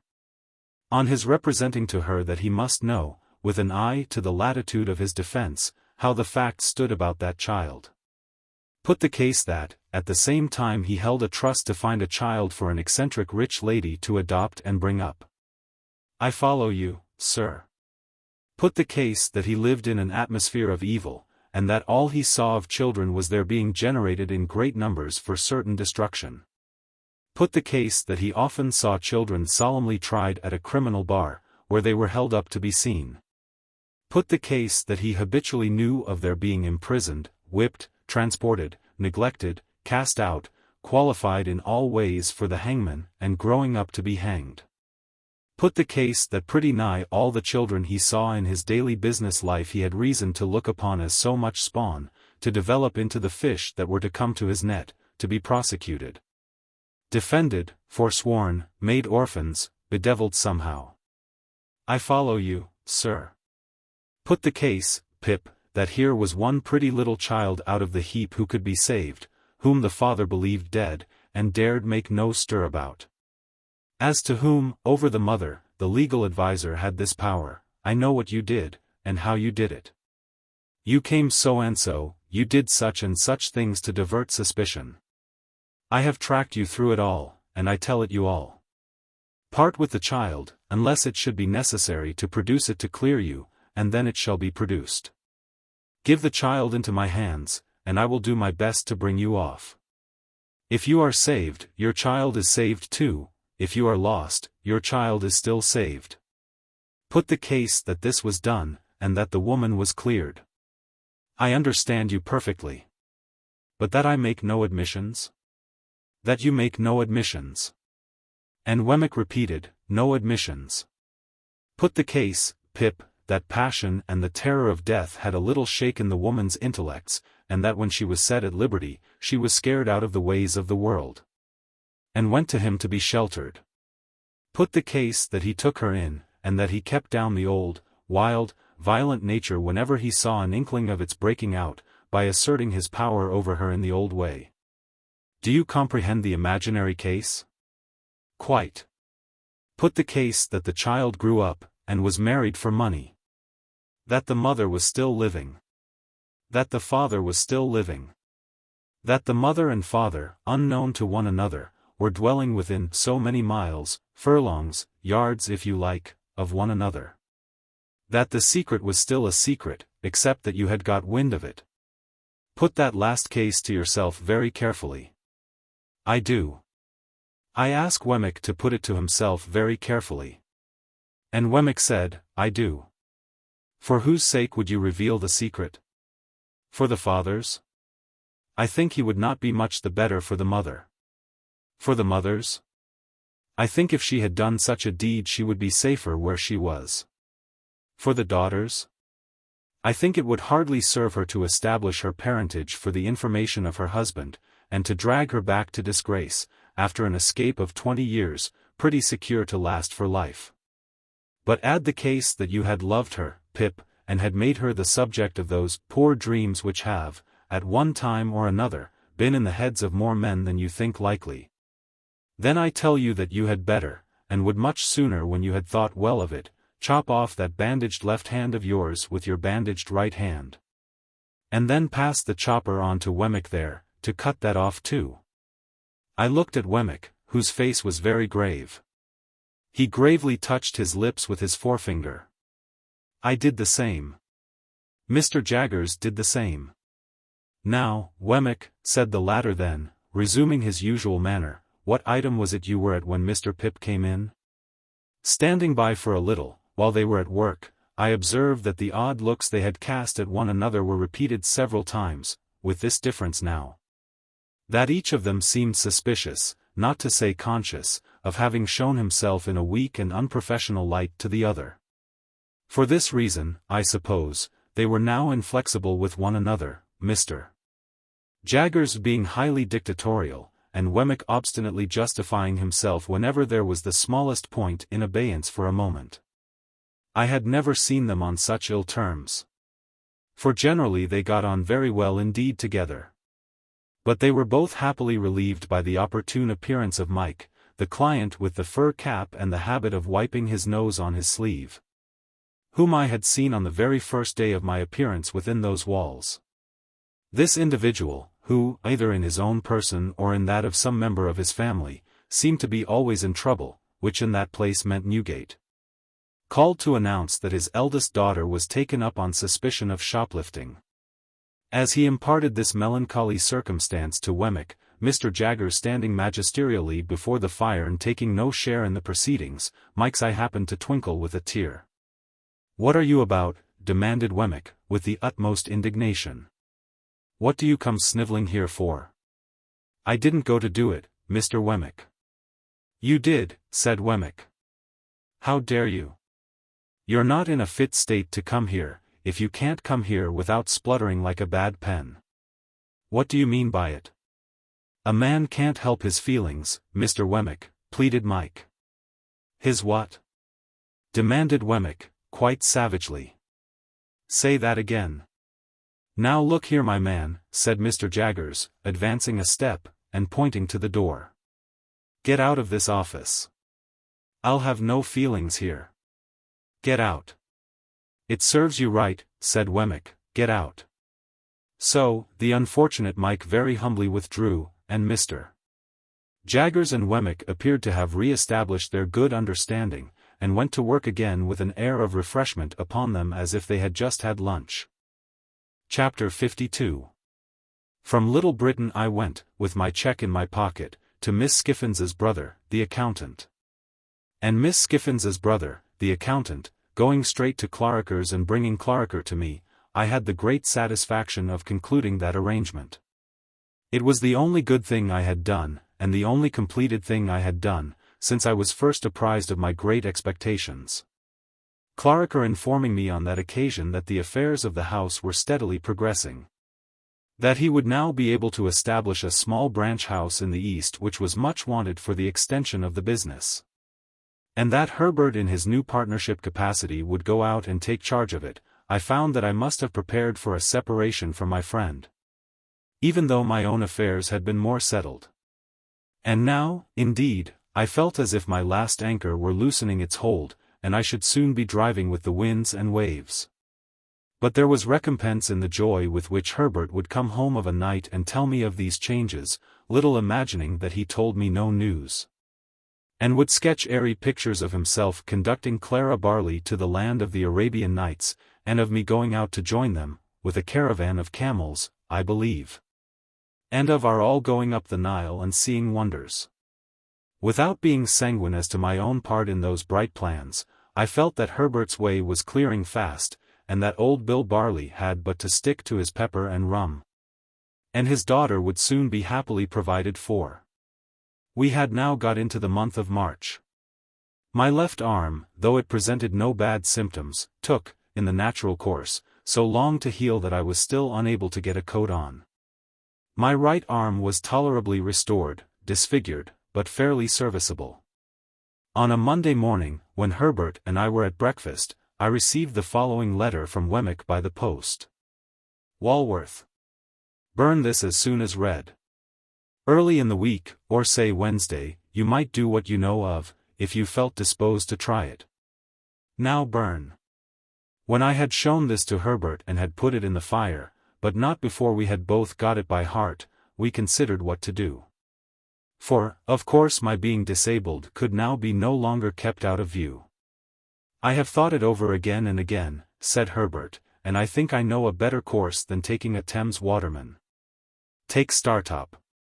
A good fellow, a skilled hand, fond of us, and enthusiastic and honorable. I had thought of him more than once. But how much would you tell him, Herbert? It is necessary to tell him very little. Let him suppose it a mere freak, but a secret one, until the morning comes, then let him know that there is urgent reason for your getting Provis aboard and away. You go with him?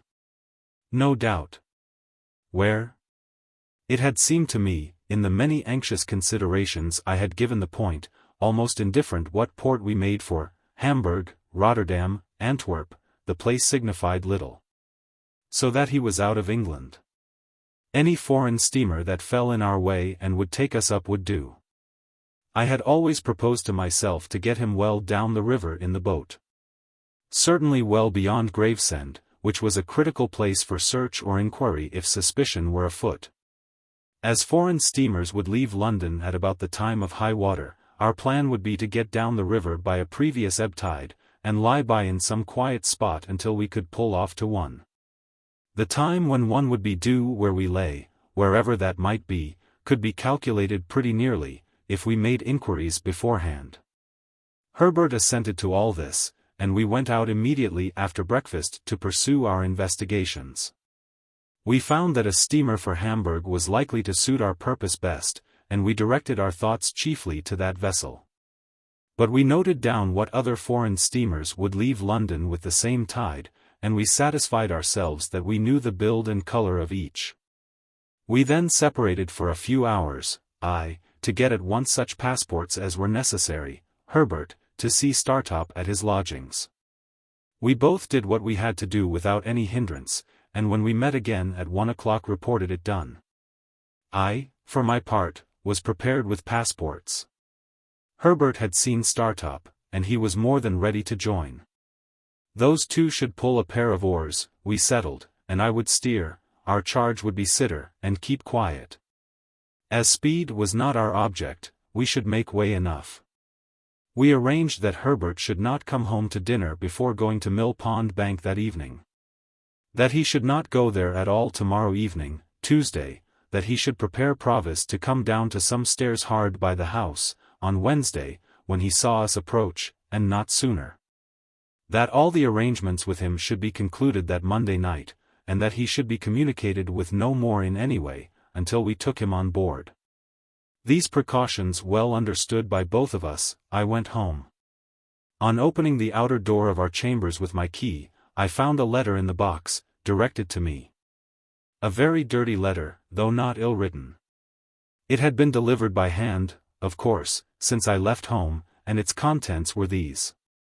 If you are not afraid to come to the Old Marshes tonight or tomorrow night at 9, and to come to the little sluice house by the Limekill, you had better come. If you want information regarding your Uncle Provis, you had much better come and tell no one, and lose no time. You must come alone. Bring this with you. I had had load enough upon my mind before the receipt of this strange letter. What to do now, I could not tell. And the worst was, that I must decide quickly, or I should miss the afternoon coach, which would take me down in time for tonight. Tomorrow night I could not think of going, for it would be too close upon the time of the flight. And again, for anything I knew, the proffered information might have some important bearing on the flight itself. If I had had ample time for consideration, I believe I should still have gone. Having hardly any time for consideration, my watch showing me that the coach started within half an hour, I resolved to go. I should certainly not have gone, but for the reference to my Uncle Provis. That, coming on Wemmick's letter and the morning's busy preparation, turned the scale. It is so difficult to become clearly possessed of the contents of almost any letter, in a violent hurry, that I had to read this mysterious epistle again twice, before its injunction to me to be secret got mechanically into my mind. Yielding to it in the same mechanical kind of way, I left a note in pencil for Herbert, telling him that as I should be so soon going away, I knew not for how long. I had decided to hurry down and back, to ascertain for myself how Miss Havisham was faring. I had then barely time to get my greatcoat, lock up the chambers, and make for the coach office by the short byways. If I had taken a hackney chariot and gone by the streets, I should have missed my aim. Going as I did, I caught the coach just as it came out of the yard. I was the only inside passenger, jolting away knee-deep in straw, when I came to myself. For I really had not been myself since the receipt of the letter. It had so bewildered me, ensuing on the hurry of the morning. The morning hurry and flutter had been great. For, long and anxiously as I had waited for Wemmick, his hint had come like a surprise at last. And now I began to wonder at myself for being in the coach, and to doubt whether I had sufficient reason for being there, and to consider whether I should get out presently and go back. And to argue against ever heeding an anonymous communication, and, in short, to pass through all those phases of contradiction and indecision to which I suppose very few hurried people are strangers. Still, the reference to Provis by name mastered everything. I reasoned as I had reasoned already without knowing it. If that be reasoning, in case any harm should befall him through my not going, how could I ever forgive myself? It was dark before we got down, and the journey seemed long and dreary to me, who could see little of it inside, and who could not go outside in my disabled state. Avoiding the Blue Boar, I put up at an inn of minor reputation down the town, and ordered some dinner. While it was preparing, I went to Satis house and inquired for Miss Havisham. She was still very ill, though considered something better. My inn had once been a part of an ancient ecclesiastical house, and I dined in a little octagonal common room, like a font. As I was not able to cut my dinner, the old landlord with a shining bald head did it for me. This bringing us into conversation, he was so good as to entertain me with my own story, of course with the popular feature that Pumblechook was my earliest benefactor and the founder of my fortunes. "Do you know the young man?" said I. "Know him," repeated the landlord. "Ever since he was no height at all. Does he ever come back to this neighborhood?" "Aye, he comes back," said the landlord, "to his great friends, now and again, and gives the cold shoulder to the man that made him." "What man is that?" "Him that I speak of," said the landlord. "Mr. Pumblechook." "Is he ungrateful to no one else?" "No doubt he would be, if he could," returned the landlord, "but he can't." "And why?" "Because Pumblechook done everything for him." "Does Pumblechook say so?" "Say so," replied the landlord. "He haunt no call to say so." "But does he say so?" "It would turn a man's blood to white wine vinegar to hear him tell of it, sir," said the landlord. "I thought, yet Joe, dear Joe, you never tell of it. Long-suffering and loving Joe, you never complain. Nor you, sweet-tempered Biddy. Your appetite's been touched like by your accident," said the landlord, glancing at the bandaged arm under my coat. "Try a tenderer bit." "No, thank you," I replied, turning from the table to brood over the fire. "I can eat no more. Please take it away." I had never been struck at so keenly, for my thanklessness to Joe, as through the brazen impostor Pumblechook. The falser he, the truer Joe, the meaner he, the nobler Joe. My heart was deeply and most deservedly humbled as I mused over the fire for an hour or more. The striking of the clock aroused me, but not from my dejection or remorse, and I got up and had my coat fastened round my neck, and went out. I had previously sought in my pockets for the letter, that I might refer to it again, but I could not find it, and was uneasy to think that it must have been dropped in the straw of the coach. I knew very well, however, that the appointed place was the little sluice house by the lime-kiln on the marshes, and the hour 9. Towards the marshes I now went straight, having no time to spare. Chapter 53. It was a dark night, though the full moon rose as I left the enclosed lands, and passed out upon the marshes. Beyond their dark line there was a ribbon of clear sky, hardly broad enough to hold the red large moon. In a few minutes she had ascended out of that clear field, in among the piled mountains of cloud. There was a melancholy wind, and the marshes were very dismal.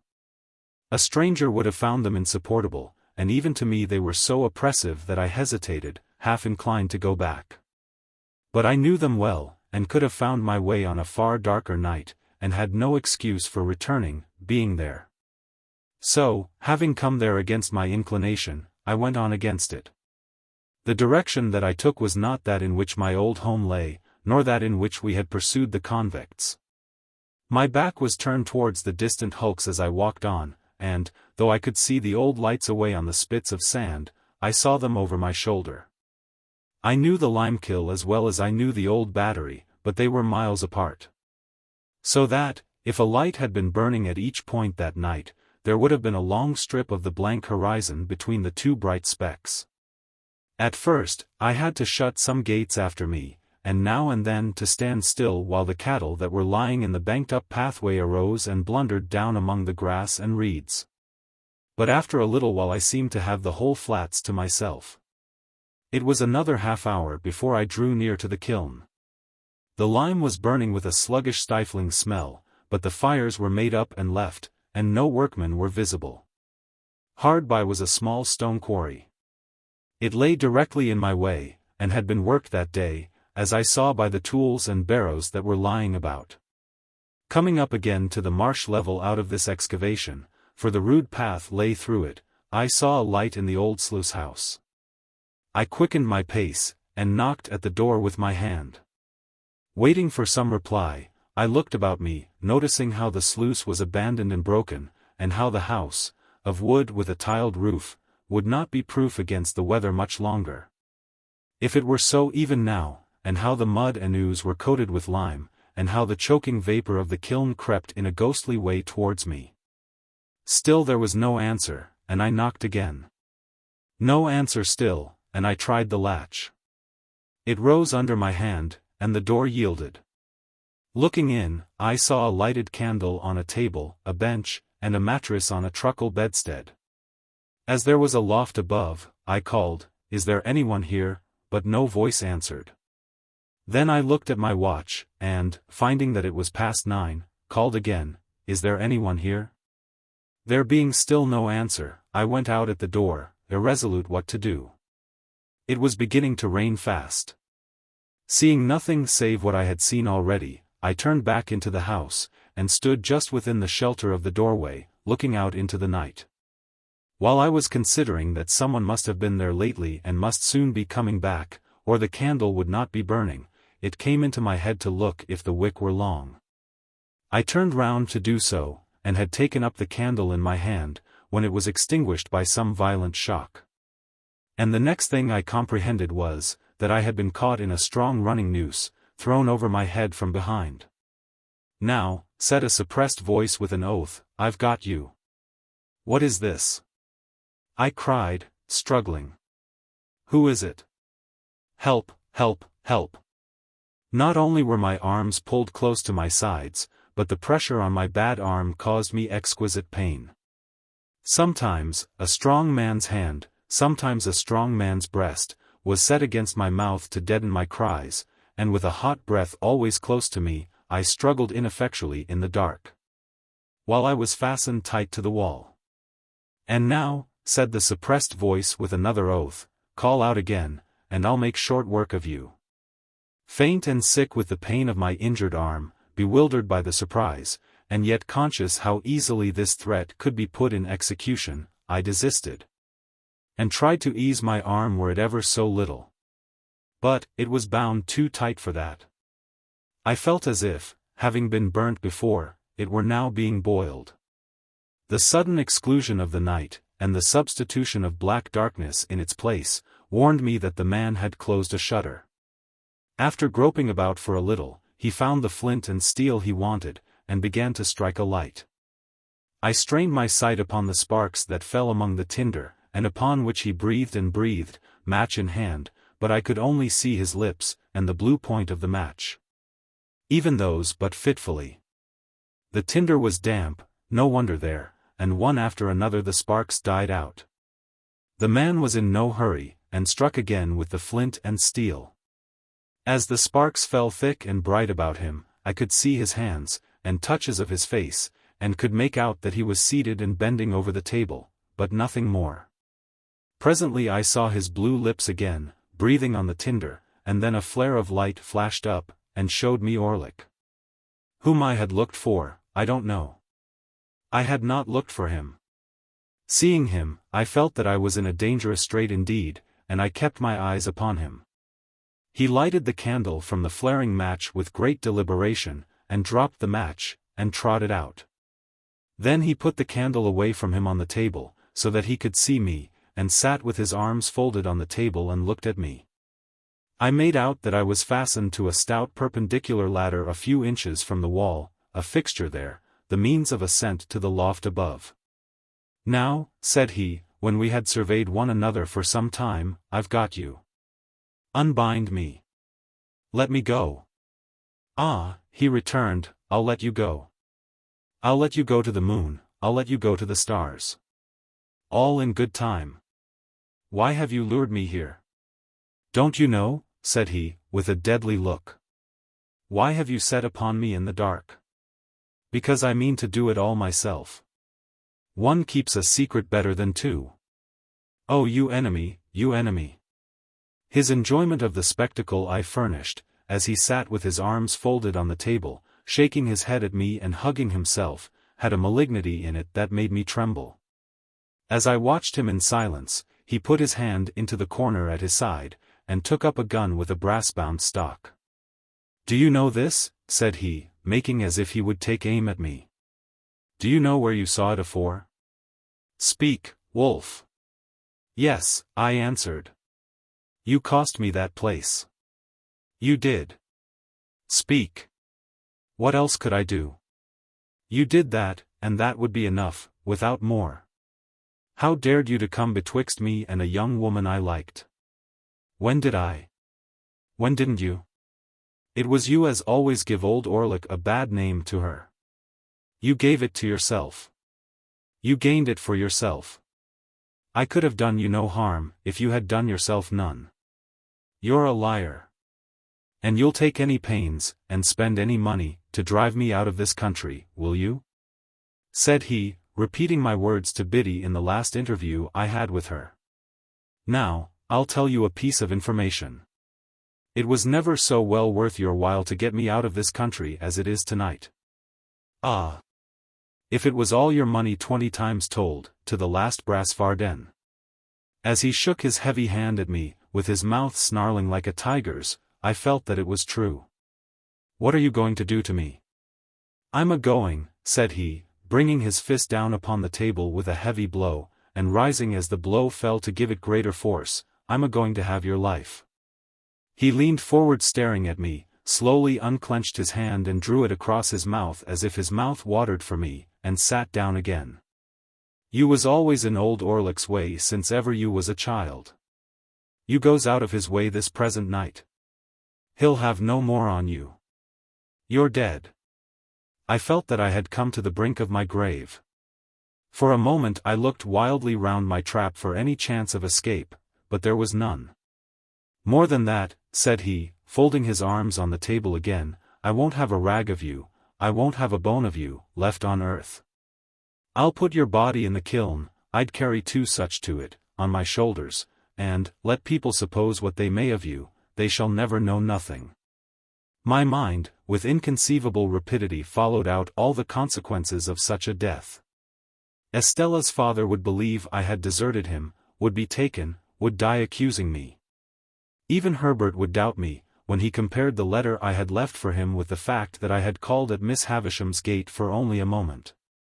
Joe and Biddy would never know how sorry I had been that night, none would ever know what I had suffered, how true I had meant to be, what an agony I had passed through. The death close before me was terrible, but far more terrible than death was the dread of being misremembered after death. And so quick were my thoughts, that I saw myself despised by unborn generations, Estella's children, and their children, while the wretch's words were yet on his lips. "Now, Wolf," said he, "afore I kill you like any other beast, which is what I mean to do and what I have tied you up for, I'll have a good look at you and a good goat at you. Oh, you enemy!" It had passed through my thoughts to cry out for help again, though few could know better than I, the solitary nature of the spot, and the hopelessness of aid. But as he sat gloating over me, I was supported by a scornful detestation of him that sealed my lips. Above all things, I resolved that I would not entreat him, and that I would die making some last poor resistance to him. Softened as my thoughts of all the rest of men were in that dire extremity. Humbly beseeching pardon, as I did, of heaven. Melted at heart, as I was, by the thought that I had taken no farewell, and never now could take farewell of those who were dear to me, or could explain myself to them, or ask for their compassion on my miserable errors, still, if I could have killed him, even in dying, I would have done it. He had been drinking, and his eyes were red and bloodshot. Around his neck was slung a tin bottle, as I had often seen his meat and drink slung about him in other days. He brought the bottle to his lips, and took a fiery drink from it, and I smelt the strong spirits that I saw flash into his face. "Wolf," said he, folding his arms again, "old Orlick's a-going to tell you somethink. It was you as did for your shrew sister." Again my mind, with its former inconceivable rapidity, had exhausted the whole subject of the attack upon my sister, her illness, and her death. Before his slow and hesitating speech had formed these words. "It was you, villain," said I. "I tell you it was your doing, I tell you it was done through you," he retorted, catching up the gun, and making a blow with the stock at the vacant air between us. "I come upon her from behind, as I come upon you tonight. I give it her. I left her for dead, and if there had been a limekill as nigh her as there is now nigh you, she shouldn't have come to life again. But it warn't old Orlick as did it, it was you. You was favored, and he was bullied and beat. Old Orlick bullied and beat, Now you pays for it. You done it, now you pays for it." He drank again, and became more ferocious. I saw by his tilting of the bottle that there was no great quantity left in it. I distinctly understood that he was working himself up with its contents to make an end of me.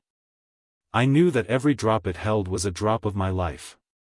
I knew that when I was changed into a part of the vapor that had crept towards me but a little while before, like my own warning ghost, he would do as he had done in my sister's case, make all haste to the town, and be seen slouching about there drinking at the alehouses.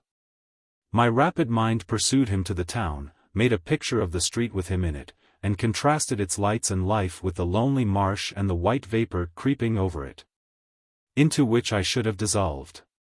It was not only that I could have summed up years and years and years while he said a dozen words, but that what he did say presented pictures to me, and not mere words.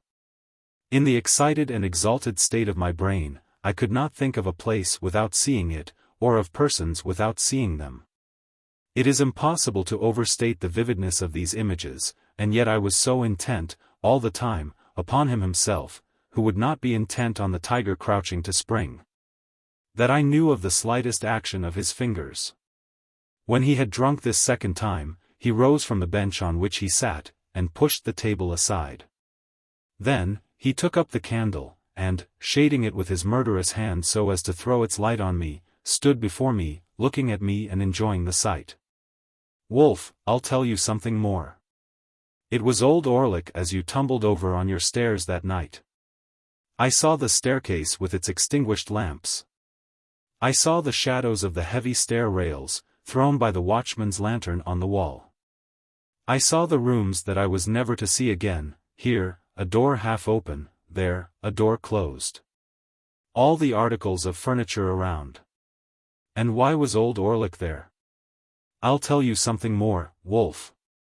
You and her have pretty well hunted me out of this country, so far as getting a easy living in it goes, and I've took up with new companions, and new masters. Some of 'em writes my letters when I wants 'em wrote, do you mind, writes my letters, Wolf. They writes 50 hands, they're not like sneaking you, as writes but one. I've had a firm mind and a firm will to have your life, since you was down here at your sister's burying. I ha'n't seen a way to get you safe, and I've looked arter you to know your ins and outs. For, says old Orlick to himself, somehow or another I'll have him. What?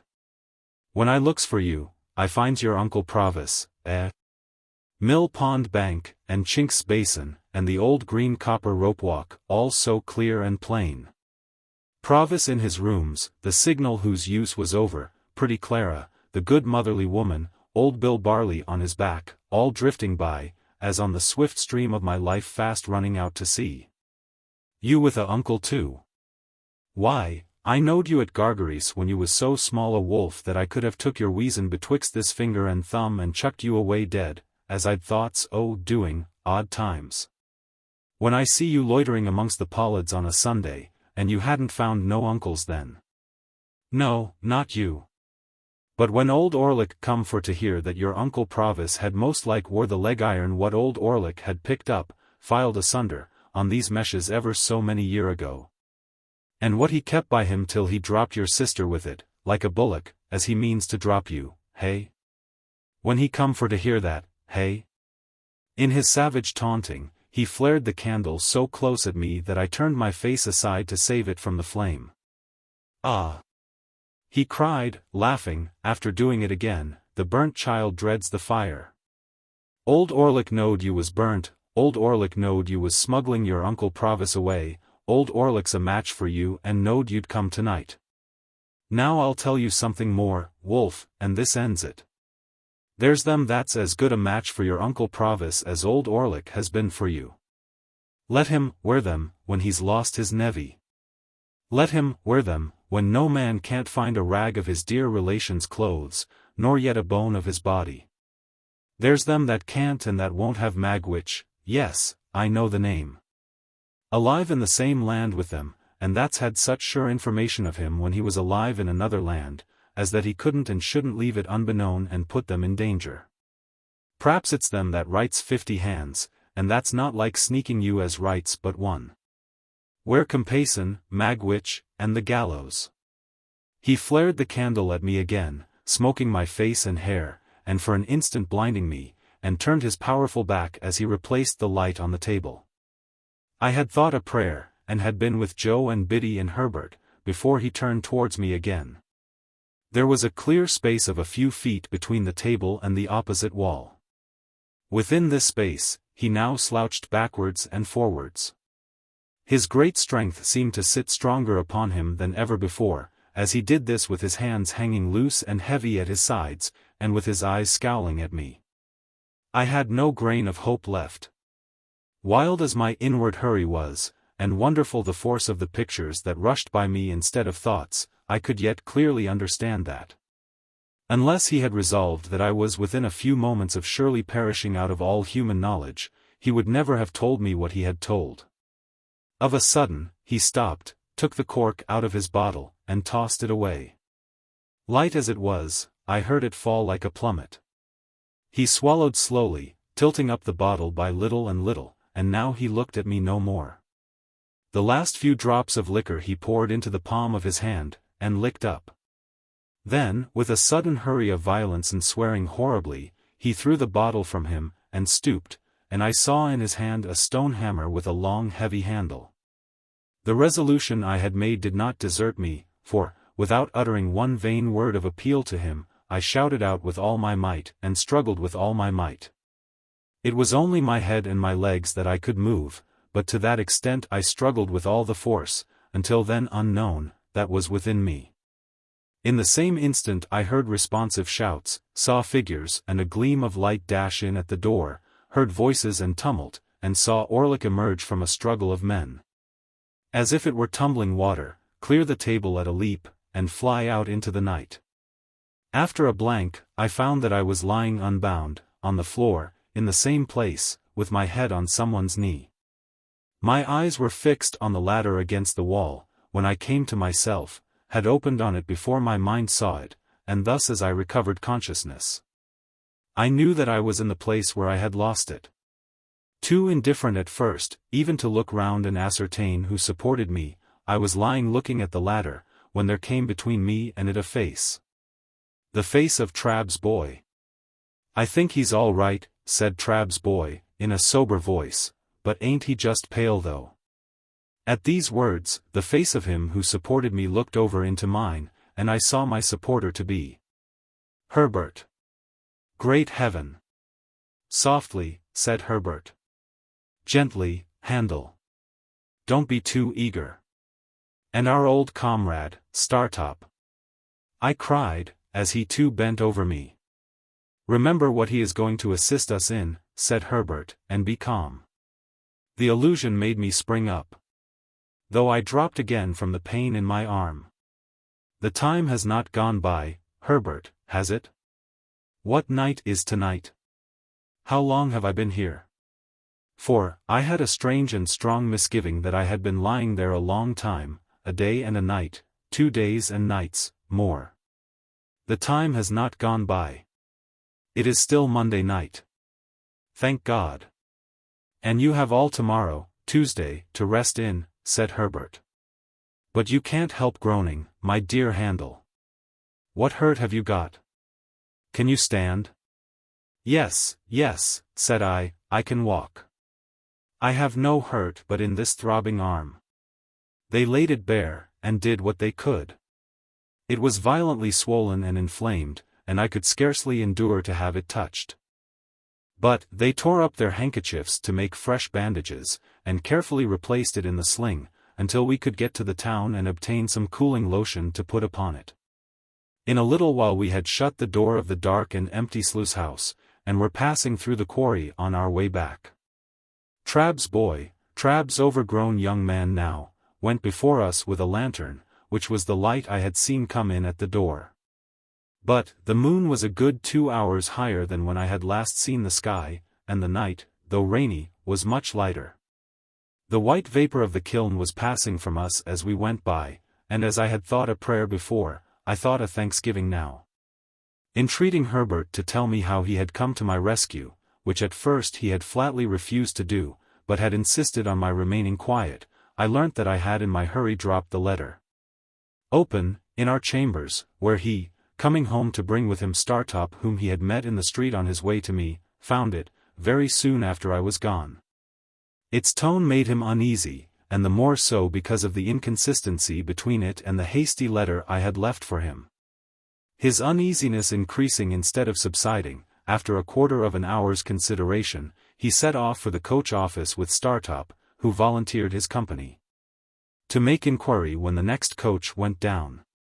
Finding that the afternoon coach was gone, and finding that his uneasiness grew into positive alarm, as obstacles came in his way, he resolved to follow in a post-chaise.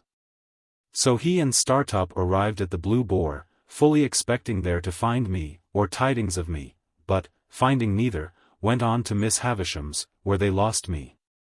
Hereupon they went back to the hotel, doubtless at about the time when I was hearing the popular local version of my own story, to refresh themselves and to get someone to guide them out upon the marshes. Among the loungers under the Boar's archway happened to be Trabb's boy, true to his ancient habit of happening to be everywhere where he had no business, and Trabb's boy had seen me passing from Miss Havisham's in the direction of my dining place. Thus Trabb's boy became their guide, and with him they went out to the sluice house, though by the town way to the marshes, which I had avoided. Now, as they went along, Herbert reflected, that I might, after all, have been brought there on some genuine and serviceable errand tending to Provis's safety, and, bethinking himself that in that case interruption must be mischievous, left his guide and Startop on the edge of the quarry, and went on by himself, and stole round the house 2 or 3 times, endeavouring to ascertain whether all was right within. As he could hear nothing but indistinct sounds of one deep rough voice, this was while my mind was so busy, he even at last began to doubt whether I was there, when suddenly I cried out loudly. And he answered the cries, and rushed in, closely followed by the other 2. When I told Herbert what had passed within the house, he was for our immediately going before a magistrate in the town, late at night as it was, and getting out a warrant. But, I had already considered that such a course, by detaining us there, or binding us to come back, might be fatal to Provis. There was no gainsaying this difficulty, and we relinquished all thoughts of pursuing Orlick at that time. For the present, under the circumstances, we deemed it prudent to make rather light of the matter to Trabb's boy, who, I am convinced, would have been much affected by disappointment, if he had known that his intervention saved me from the limekill. Not that Trabb's boy was of a malignant nature, but that he had too much spare vivacity, and that it was in his constitution to want variety and excitement at anybody's expense. When we parted, I presented him with 2 guineas, which seemed to meet his views, and told him that I was sorry ever to have had an ill opinion of him, which made no impression on him at all. Wednesday being so close upon us, we determined to go back to London that night, 3 in the post-chaise. The rather, as we should then be clear away before the night's adventure began to be talked of. Herbert got a large bottle of stuff for my arm, and by dint of having this stuff dropped over it all the night through, I was just able to bear its pain on the journey. It was daylight when we reached the temple, and I went at once to bed, and lay in bed all day. My terror, as I lay there, of falling ill, and being unfitted for tomorrow, was so besetting, that I wonder it did not disable me of itself.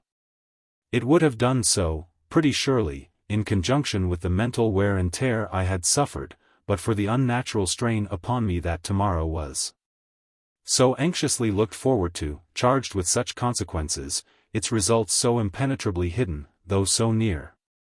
No precaution could have been more obvious than our refraining from communication with him that day, yet this again increased my restlessness.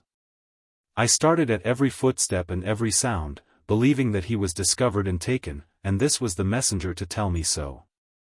I persuaded myself that I knew he was taken. That there was something more upon my mind than a fear or a presentiment, that the fact had occurred, and I had a mysterious knowledge of it. As the days wore on, and no ill news came, as the day closed in and darkness fell, my overshadowing dread of being disabled by illness before tomorrow morning altogether mastered me. My burning arm throbbed, and my burning head throbbed, and I fancied I was beginning to wander. I counted up to high numbers, to make sure of myself, and repeated passages that I knew in prose and verse. It happened sometimes that in the mere escape of a fatigued mind, I dozed for some moments or forgot, then I would say to myself with a start, now it has come, and I am turning delirious. They kept me very quiet all day, and kept my arm constantly dressed, and gave me cooling drinks. Whenever I fell asleep, I awoke with the notion I had had in the sluice house, that a long time had elapsed and the opportunity to save him was gone. About midnight I got out of bed and went to Herbert, with the conviction that I had been asleep for 24 hours, and that Wednesday was past. It was the last self-exhausting effort of my fretfulness, for after that I slept soundly. Wednesday morning was dawning when I looked out of window. The winking lights upon the bridges were already pale, the coming sun was like a marsh of fire on the horizon. The river, still dark and mysterious, was spanned by bridges that were turning coldly grey, with here and there at top a warm touch from the burning in the sky. As I looked along the clustered roofs, with church towers and spires shooting into the unusually clear air, the sun rose up, and a veil seemed to be drawn from the river. And millions of sparkles burst out upon its waters. From me too, a veil seemed to be drawn, and I felt strong and well. Herbert lay asleep in his bed, and our old fellow student lay asleep on the sofa. I could not dress myself without help. But I made up the fire, which was still burning, and got some coffee ready for them. In good time they too started up strong and well, and we admitted the sharp morning air at the windows, and looked at the tide that was still flowing towards us. When it turns at 9 o'clock, said Herbert, cheerfully, look out for us, and stand ready, you over there at Mill Pond Bank. Chapter 54. It was one of those March days when the sun shines hot and the wind blows cold, when it is summer in the light, and winter in the shade. We had our peacoats with us, and I took a bag. Of all my worldly possessions I took no more than the few necessaries that filled the bag. Where I might go, what I might do, or when I might return, were questions utterly unknown to me. Nor did I vex my mind with them, for it was wholly set on Provis's safety. I only wondered for the passing moment, as I stopped at the door and looked back, under what altered circumstances I should next see those rooms, if ever. We loitered down to the temple stairs, and stood loitering there, as if we were not quite decided to go upon the water at all. Of course, I had taken care that the boat should be ready and everything in order. After a little show of indecision, which there were none to see but the 2 or 3 amphibious creatures belonging to our temple stairs, we went on board and cast off. Herbert in the bow, I steering. It was then about high water, 8:30. Our plan was this. The tide, beginning to run down at 9, and being with us until 3, we intended still to creep on after it had turned, and row against it until dark. We should then be well in those long reaches below Gravesend, between Kent and Essex, where the river is broad and solitary, where the waterside inhabitants are very few, and where lone public houses are scattered here and there, of which we could choose one for a resting place. There, we meant to lie by all night. The steamer for Hamburg and the steamer for Rotterdam would start from London at about 9 on Thursday morning. We should know at what time to expect them, according to where we were, and would hail the first, so that, if by any accident we were not taken abroad, we should have another chance. We knew the distinguishing marks of each vessel. The relief of being at last engaged in the execution of the purpose was so great to me that I felt it difficult to realize the condition in which I had been a few hours before. The crisp air, the sunlight, the movement on the river, and the moving river itself, the road that ran with us, seeming to sympathize with us, animate us, and encourage us on, freshened me with new hope. I felt mortified to be of so little use in the boat, but there were few better oarsmen than my two friends, and they rowed with a steady stroke that was to last all day. At that time, the steam traffic on the Thames was far below its present extent, and watermen's boats were far more numerous.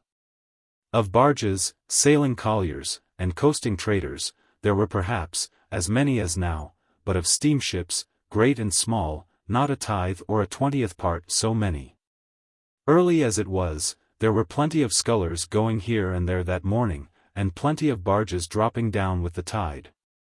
The navigation of the river between bridges, in an open boat, was a much easier and commoner matter in those days than it is in these, and we went ahead among many skiffs and wherries briskly. Old London Bridge was soon passed, and Old Billingsgate Market with its oyster boats and Dutchmen, and the White Tower and Trader's Gate, and we were in among the tiers of shipping. Here were the Leith, Aberdeen, and Glasgow steamers, loading and unloading goods, and looking immensely high out of the water as we passed alongside. Here were colliers by the score and score, with the coal whippers plunging off stages on deck, as counterweights to measures of coal swinging up, which were then rattled over the side into barges. Here, at her moorings was tomorrow's steamer for Rotterdam, of which we took good notice, and here tomorrow's for Hamburg, under whose bowsprit we crossed. And now I, sitting in the stern, could see, with a faster beating heart, Mill Pond Bank and Mill Pond Stairs. "Is he there?" said Herbert. "Not yet." "Right. He was not to come down till he saw us." "Can you see his signal?" "Not well from here, but I think I see it. Now I see him." "Pull both." "Easy, Herbert." "Oars." We touched the stairs lightly for a single moment, and he was on board, and we were off again. He had a boat cloak with him, and a black canvas bag. And he looked as like a river pilot as my heart could have wished. "Dear boy," he said, putting his arm on my shoulder, as he took his seat. "Faithful dear boy, well done." "Thank ye, thank ye." Again among the tiers of shipping, in and out, avoiding rusty chain cables, frayed hempen hawsers and bobbing buoys, sinking for the moment floating broken baskets, scattering floating chips of wood and shaving, cleaving floating scum of coal, in and out, under the figurehead of the John of Sunderland making a speech to the winds, as is done by many Johns. And the Betsy of Yarmouth with a firm formality of bosom and her knobby eyes starting 2 inches out of her head. In and out, hammers going in shipbuilders' yards, saws going at timber, clashing engines going at things unknown, pumps going in leaky ships, capstans going, ships going out to sea. And unintelligible sea creatures roaring curses over the bulwarks at respondent lightermen, in and out at last upon the clearer river, where the ship's boys might take their fenders in. No longer fishing in troubled waters with them over the side, and where the festooned sails might fly out to the wind. At the stairs where we had taken him abroad, and ever since, I had looked warily for any token of our being suspected. I had seen none. We certainly had not been, and at that time as certainly we were not either attended or followed by any boat. If we had been waited on by any boat, I should have run into shore, and have obliged her to go on, or to make her purpose evident. But we held our own without any appearance of molestation. He had his boat cloak on him, and looked, as I have said, a natural part of the scene. It was remarkable, but perhaps the wretched life he had led accounted for it, that he was the least anxious of any of us. He was not indifferent, for he told me that he hoped to live to see his gentleman one of the best of gentlemen in a foreign country. He was not disposed to be passive or resigned, as I understood it. But he had no notion of meeting danger halfway. When it came upon him, he confronted it, but it must come before he troubled himself. "If you knowed, dear boy," he said to me, "what it is to sit here alongier, my dear boy, and have my smoke, arter having been day by day betwixt four walls, you'd envy me. But you don't know what it is. I think I know the delights of freedom, I answered. Ah, said he, shaking his head gravely. But you don't know it equal to me. You must have been under lock and key, dear boy, to know it equal to me, but I ain't a-going to be low. It occurred to me as inconsistent, that, for any mastering idea, he should have endangered his freedom, and even his life. But I reflected that perhaps freedom without danger was too much apart from all the habit of his existence to be to him what it would be to another man. I was not far out, since he said, after smoking a little. You see, dear boy, when I was over yonder, t'other side the world, I was always a-looking to this side. And it come flat to be there, for all I was a-growing rich. Everybody knowed Magwitch, and Magwitch could come, and Magwitch could go, and nobody's head would be troubled about him. They ain't so easy concerning me here, dear boy, wouldn't be, leastwise, if they knowed where I was. If all goes well, said I, you will be perfectly free and safe again within a few hours. Well, he returned, drawing a long breath, I hope so. And think so? He dipped his hand in the water over the boat's gunwale, and said, smiling with that softened air upon him which was not new to me. I suppose I think so, dear boy. We'd be puzzled to be more quiet and easy-going than we are at present. But, it's a-flowing so soft and pleasant through the water, p'raps, as makes me think it, I was a-thinking through my smoke just then, that we can no more see to the bottom of the next few hours than we can see to the bottom of this river what I catches hold of. Nor yet we can't no more hold their tide than I can hold this. And it's run through my fingers and gone, you see, holding up his dripping hand. But for your face I should think you were a little despondent, said I. Not a bit on it, dear boy. It comes of flowing on so quiet, and of that there rippling at the boat's head making a sort of a Sunday tune. Maybe I'm a-growing a trifle old besides. He put his pipe back in his mouth with an undisturbed expression of face, and sat as composed and contented as if we were already out of England. Yet he was as submissive to a word of advice as if he had been in constant terror. For, when we ran ashore to get some bottles of beer into the boat, and he was stepping out, I hinted that I thought he would be safest where he was, and he said, "Do you, dear boy?" and quietly sat down again. The air felt cold upon the river, but it was a bright day, and the sunshine was very cheering. The tide ran strong, I took care to lose none of it, and our steady stroke carried us on thoroughly well. By imperceptible degrees, as the tide ran out, we lost more and more of the nearer woods and hills, and dropped lower and lower between the muddy banks.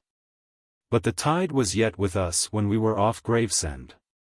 As our charge was wrapped in his cloak, I purposely passed within a boat or two's length of the floating custom house, and so out to catch the stream, alongside of two emigrant ships, and under the bows of a large transport with troops on the forecastle looking down at us.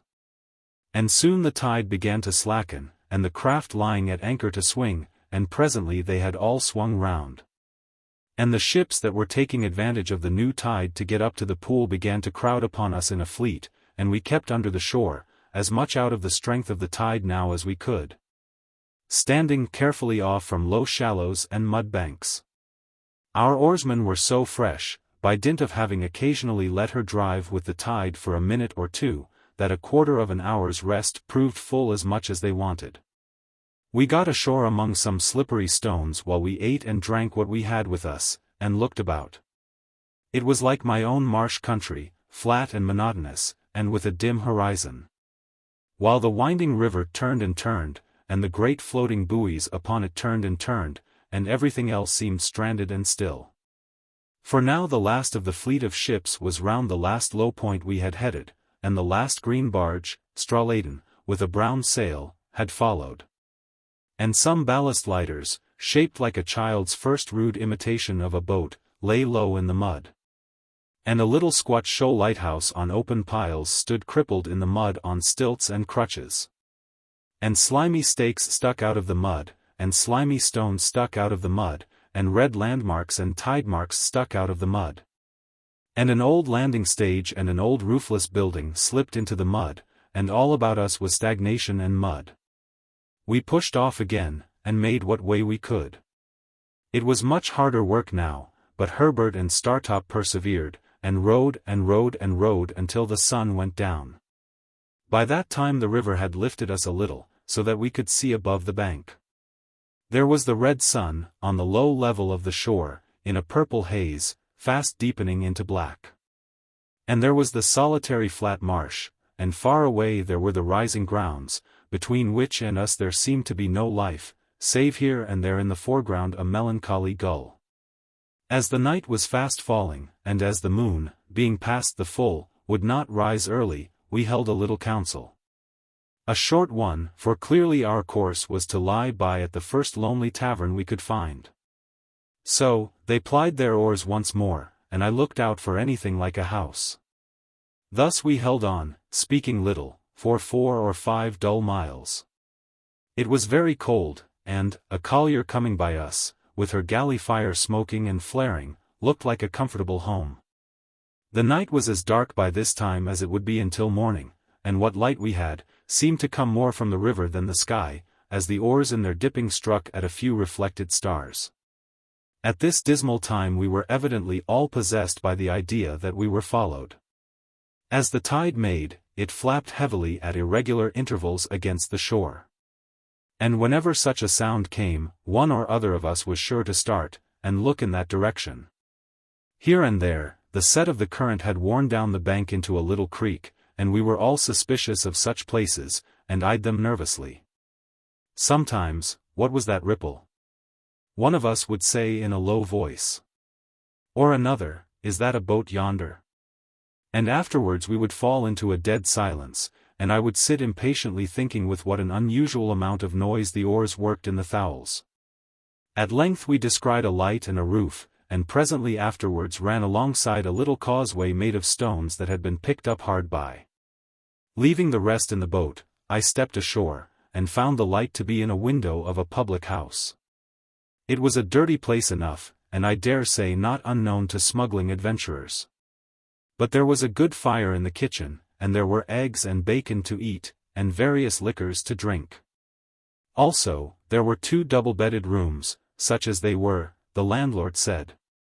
No other company was in the house than the landlord, his wife, and a grizzled male creature, the Jack of the little causeway, who was as slimy and smeary as if he had been low-water mark too.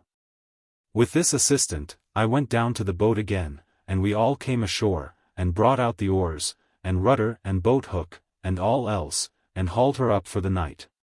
We made a very good meal by the kitchen fire, and then apportioned the bedrooms. Herbert and Startop were to occupy one, I and our charge the other. We found the air as carefully excluded from both, as if air were fatal to life, and there were more dirty clothes and bandboxes under the beds than I should have thought the family possessed. But we considered ourselves well off, notwithstanding, for a more solitary place we could not have found. While we were comforting ourselves by the fire after our meal, the Jack, who was sitting in a corner, and who had a bloated pair of shoes on, which he had exhibited while we were eating our eggs and bacon, as interesting relics that he had taken a few days ago from the feet of a drowned seaman washed ashore, asked me if we had seen a forward galley going up with the tide. When I told him no, he said she must have gone down then, and yet she took up too, when she left there. They must ha' thought better on't for some reason or another, said the Jack, and gone down. A forward galley, did you say? Said I. Aye, 4, said the Jack, and 2 sitters. Did they come ashore here? They put in with a stone 2-gallon jar for some beer. I'd ha' been glad to pison the beer myself, said the Jack, or put some rattling physic in it. Why? I know why, said the Jack. He spoke in a slushy voice, as if much mud had washed into his throat. He thinks, said the landlord, a weakly meditative man with a pale eye, who seemed to rely greatly on his Jack, he thinks they was, what they wasn't. I knows what I thinks, observed the Jack. You thinks custom us, Jack, said the landlord. I do, said the Jack. Then you're wrong, Jack. Am I? In the infinite meaning of his reply and his boundless confidence in his views, the Jack took one of his bloated shoes off, looked into it, knocked a few stones out of it on the kitchen floor, and put it on again. He did this with the air of a Jack who was so right that he could afford to do anything. "Why, what do you make out that they done with their buttons then, Jack?" asked the landlord, vacillating weakly. "Done with their buttons," returned the Jack. "Chucked 'em overboard. Swallered 'em. Sewed 'em to come up small salad. Done with their buttons." "Don't be cheeky, Jack," remonstrated the landlord, in a melancholy and pathetic way. "A custom-us officer knows what to do with his buttons," said the Jack, repeating the obnoxious word with the greatest contempt, "when they comes betwixt him and his own light. A 4 and 2 sitters don't go hanging and hovering, up with one tide and down with another, and both with and against another, without there being custom-us at the bottom of it." Saying which he went out in disdain, and the landlord, having no one to reply upon, found it impracticable to pursue the subject. This dialogue made us all uneasy, and me very uneasy. The dismal wind was muttering round the house, the tide was flapping at the shore, and I had a feeling that we were caged and threatened. A 4-oared galley hovering about in so unusual a way as to attract this notice was an ugly circumstance that I could not get rid of. When I had induced Provis to go up to bed, I went outside with my 2 companions. Startop by this time knew the state of the case, and held another council. Whether we should remain at the house until near the steamer's time, which would be about 1 in the afternoon, or whether we should put off early in the morning, was the question we discussed. On the whole we deemed it the better course to lie where we were, until within an hour or so of the steamer's time, and then to get out in her track, and drift easily with the tide. Having settled to do this, we returned into the house and went to bed. I lay down with the greater part of my clothes on, and slept well for a few hours. When I awoke, the wind had risen, and the sign of the house, the ship, was creaking and banging about, with noises that startled me.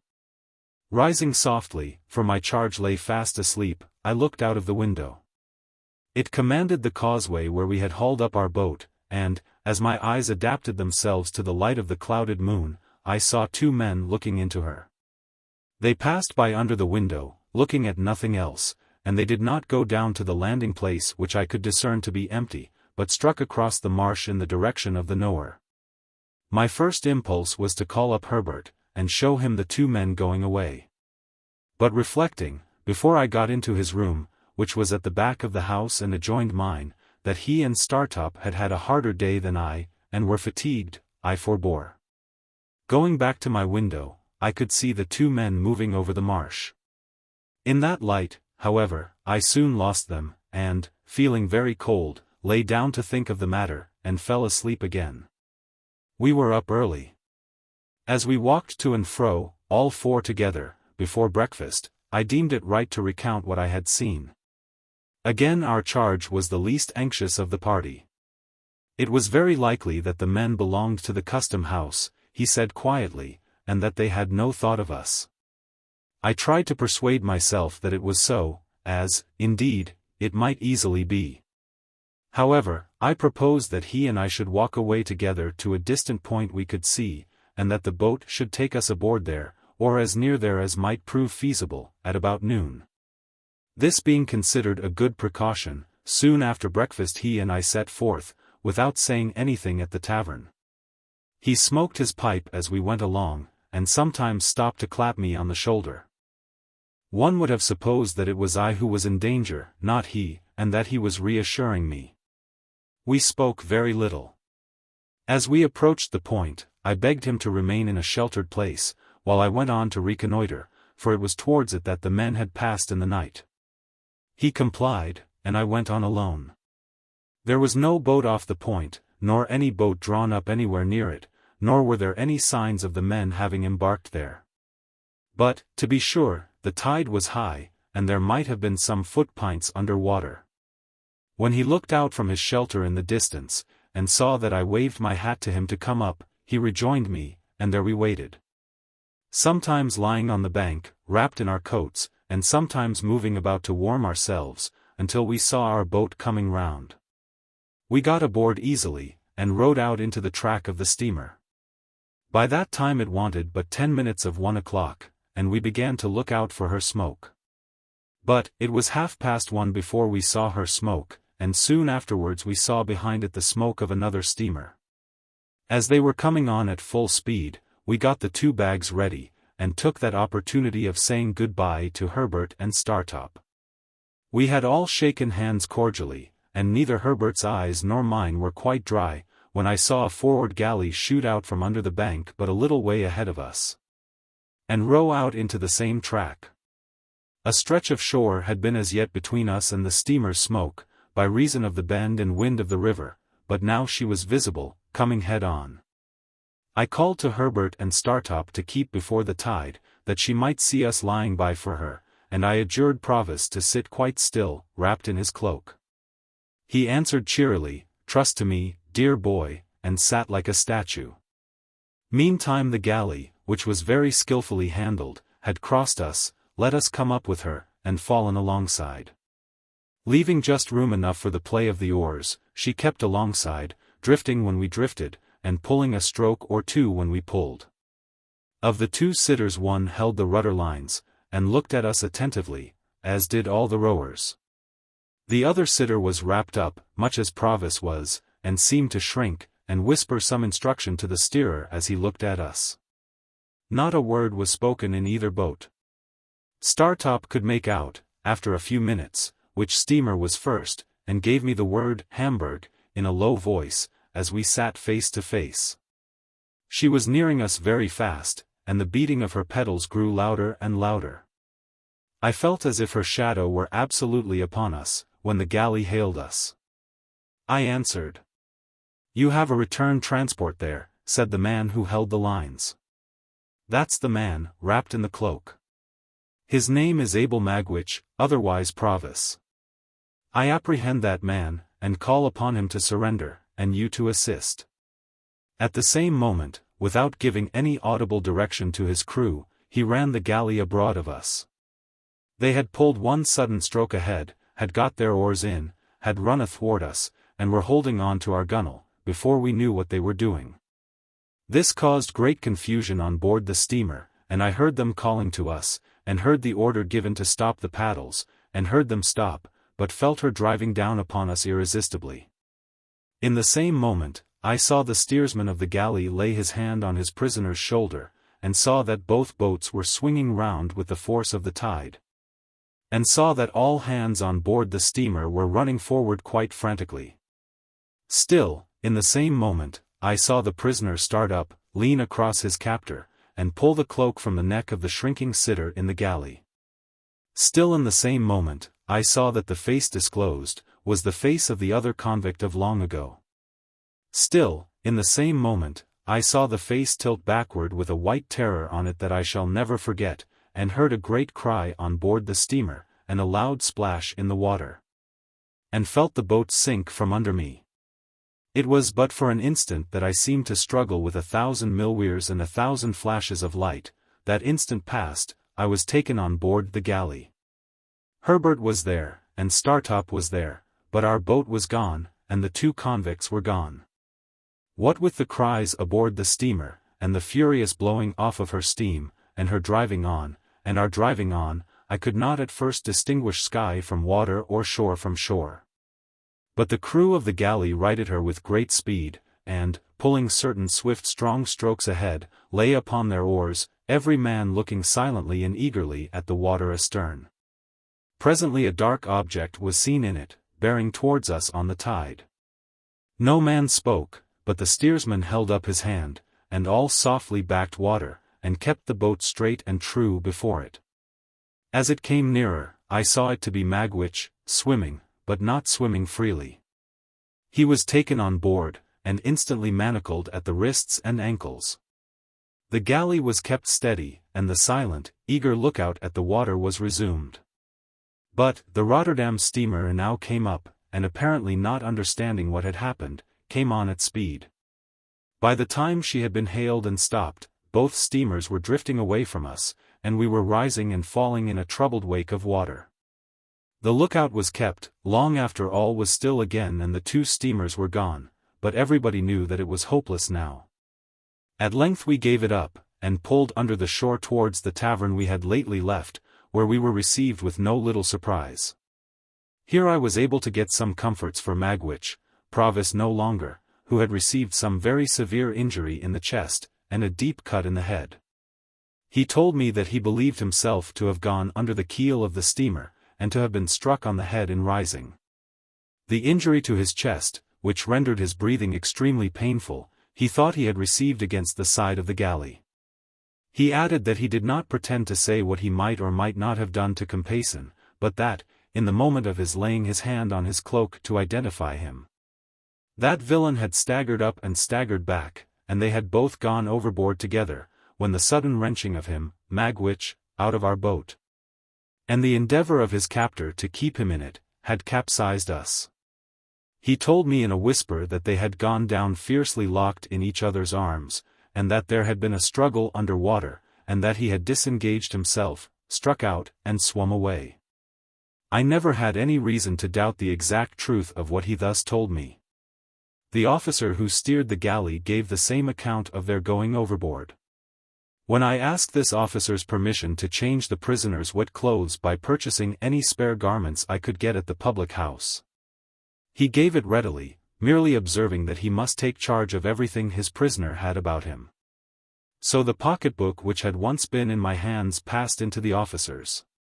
He further gave me leave to accompany the prisoner to London, but declined to accord that grace to my 2 friends. The Jack at the ship was instructed where the drowned man had gone down, and undertook to search for the body in the places where it was likeliest to come ashore.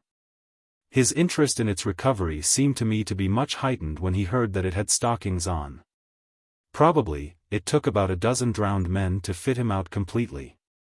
And that may have been the reason why the different articles of his dress were in various stages of decay.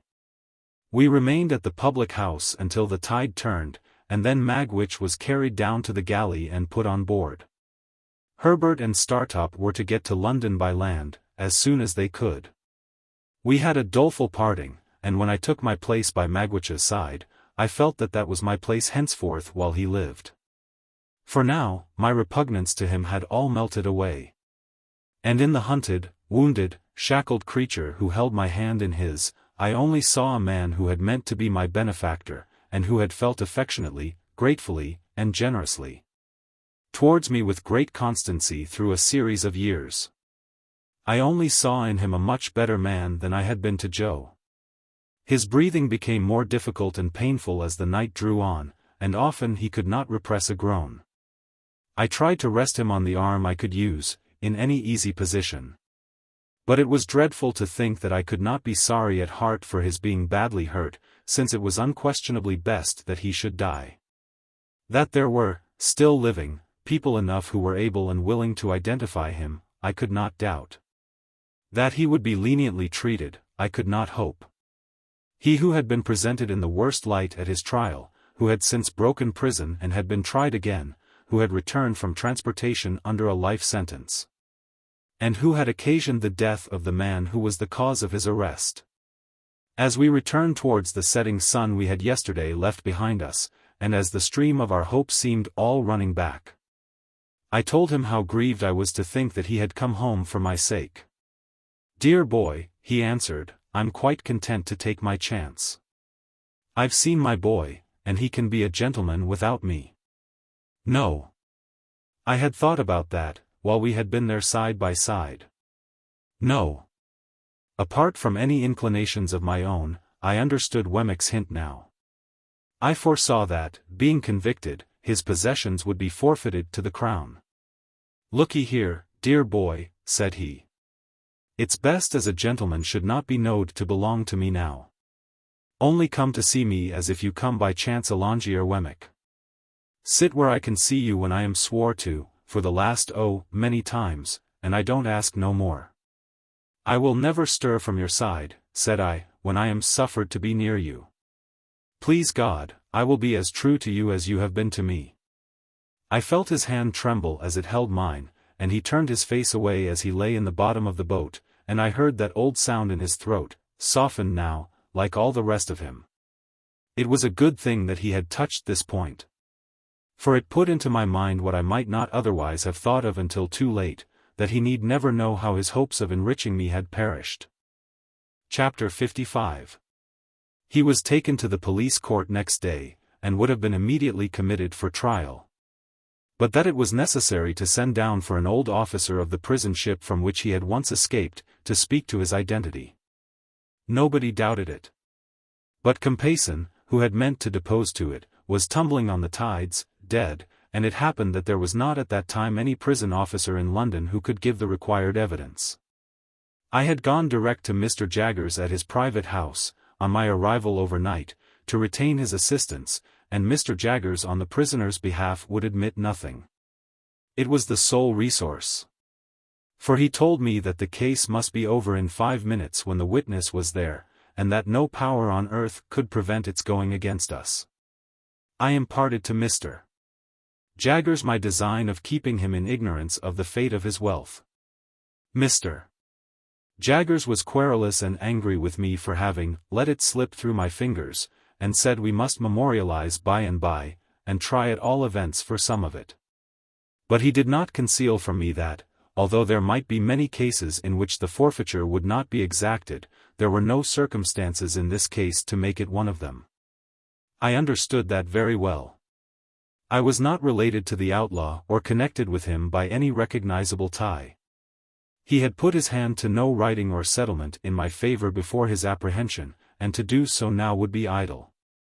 I had no claim, and I finally resolved, and ever afterwards abided by the resolution, that my heart should never be sickened with the hopeless task of attempting to establish one. There appeared to be reason for supposing that the drowned informer had hoped for a reward out of this forfeiture, and had obtained some accurate knowledge of Magwitch's affairs. When his body was found, many miles from the scene of his death, and so horribly disfigured that he was only recognizable by the contents of his pockets, notes were still legible, folded in a case he carried. Among these were the name of a banking house in New South Wales, where a sum of money was, and the designation of certain lands of considerable value. Both these heads of information were in a list that Magwitch, while in prison, gave to Mr. Jaggers, of the possessions he supposed I should inherit. His ignorance, poor fellow, at last served him. He never mistrusted but that my inheritance was quite safe, with Mr. Jaggers's aid. After 3 days' delay, during which the Crown prosecution stood over for the production of the witness from the prison ship, the witness came, and completed the easy case. He was committed to take his trial at the next sessions, which would come on in a month. It was at this dark time of my life that Herbert returned home one evening, a good deal cast down, and said, "My dear Handel, I fear I shall soon have to leave you." His partner having prepared me for that, I was less surprised than he thought. "We shall lose a fine opportunity if I put off going to Cairo, and I am very much afraid I must go, Handel, when you most need me." "Herbert, I shall always need you, because I shall always love you, but my need is no greater now than at another time. You will be so lonely." "I have not leisure to think of that," said I. "You know that I am always with him to the full extent of the time allowed, and that I should be with him all day long, if I could. And when I come away from him, you know that my thoughts are with him." The dreadful condition to which he was brought, was so appalling to both of us, that we could not refer to it in plainer words. "My dear fellow," said Herbert, "let the near prospect of our separation, for it is very near, be my justification for troubling you about yourself. Have you thought of your future?" "No, for I have been afraid to think of any future." "But yours cannot be dismissed, indeed, my dear Handel, it must not be dismissed. I wish you would enter on it now, as far as a few friendly words go, with me." "I will," said I. "In this branch house of ours, Handel, we must have a—" I saw that his delicacy was avoiding the right word, so I said, "a clerk." "A clerk. And I hope it is not at all unlikely that he may expand, as a clerk of your acquaintance has expanded, into a partner. Now, Handel, in short, my dear boy, will you come to me? There was something charmingly cordial and engaging in the manner in which, after saying, "Now, Handel," as if it were the grave beginning of a portentous business exordium, he had suddenly given up that tone, stretched out his honest hand, and spoken like a schoolboy. "Clara and I have talked about it again and again," Herbert pursued, "and the dear little thing begged me only this evening, with tears in her eyes, to say to you that if you will live with us when we come together, she will do her best to make you happy, and to convince her husband's friend that he is her friend too. We should get on so well, Handel." I thanked her heartily, and I thanked him heartily, but said I could not yet make sure of joining him as he so kindly offered. Firstly, my mind was too preoccupied to be able to take in the subject clearly. Secondly, there was a vague something lingering in my thoughts that will come out very near the end of this slight narrative. But if you thought, Herbert, that you could, without doing any injury to your business, leave the question open for a little while. "For any while," cried Herbert. 6 months, a year. "Not so long as that," said I, 2 or 3 months at most. Herbert was highly delighted when we shook hands on this arrangement, and said he could now take courage to tell me that he believed he must go away at the end of the week. "And Clara?" said I. "The dear little thing," returned Herbert, "holds dutifully to her father as long as he lasts, but he won't last long. Mrs. Wimple confides to me that he is certainly going. Not to say an unfeeling thing," said I, "he cannot do better than go." "I am afraid that must be admitted," said Herbert. "And then I shall come back for the dear little thing, and the dear little thing and I will walk quietly into the nearest church. Remember, the blessed darling comes of no family, my dear Handel, and never looked into the Red Book, and hasn't a notion about her grandpapa. What a fortune for the son of my mother." On the Saturday in that same week, I took my leave of Herbert, full of bright hope, but sad and sorry to leave me, as he sat on one of the seaport mail coaches. I went into a coffee-house to write a little note to Clara, telling her he had gone off, sending his love to her over and over again, and then went to my lonely home, if it deserved the name. For it was now no home to me, and I had no home anywhere. On the stairs I encountered Wemmick, who was coming down, after an unsuccessful application of his knuckles to my door. I had not seen him alone since the disastrous issue of the attempted flight, and he had come, in his private and personal capacity, to say a few words of explanation in reference to that failure. "The late Compeyson," said Wemmick, "had by little and little got at the bottom of half of the regular business now transacted. And it was from the talk of some of his people in trouble, some of his people being always in trouble, that I heard what I did. I kept my ears open, seeming to have them shut, until I heard that he was absent, and I thought that would be the best time for making the attempt. I can only suppose now, that it was a part of his policy, as a very clever man, habitually to deceive his own instruments. You don't blame me, I hope, Mr. Pip? I am sure I tried to serve you, with all my heart. I am as sure of that, Wemmick, as you can be, and I thank you most earnestly for all your interest and friendship. Thank you very much. It's a bad job, said Wemmick, scratching his head, and I assure you I haven't been so cut up for a long time. What I look at is the sacrifice of so much portable property. Dear me. What I think of, Wemmick, is the poor owner of the property. Yes, to be sure, said Wemmick. Of course, there can be no objection to your being sorry for him, and I'd put down a £5 note myself to get him out of it. But what I look at is this. The late Compeyson having been beforehand with him in intelligence of his return, and being so determined to bring him to book, I do not think he could have been saved. Whereas, the portable property certainly could have been saved. That's the difference between the property and the owner, don't you see? I invited Wemmick to come upstairs, and refresh himself with a glass of grog before walking to Walworth. He accepted the invitation. While he was drinking his moderate allowance, he said, with nothing to lead up to it, and after having appeared rather fidgety. What do you think of my meaning to take a holiday on Monday, Mr. Pip? Why, I suppose you have not done such a thing these 12 months. These 12 years, more likely, said Wemmick. Yes. I'm going to take a holiday. More than that.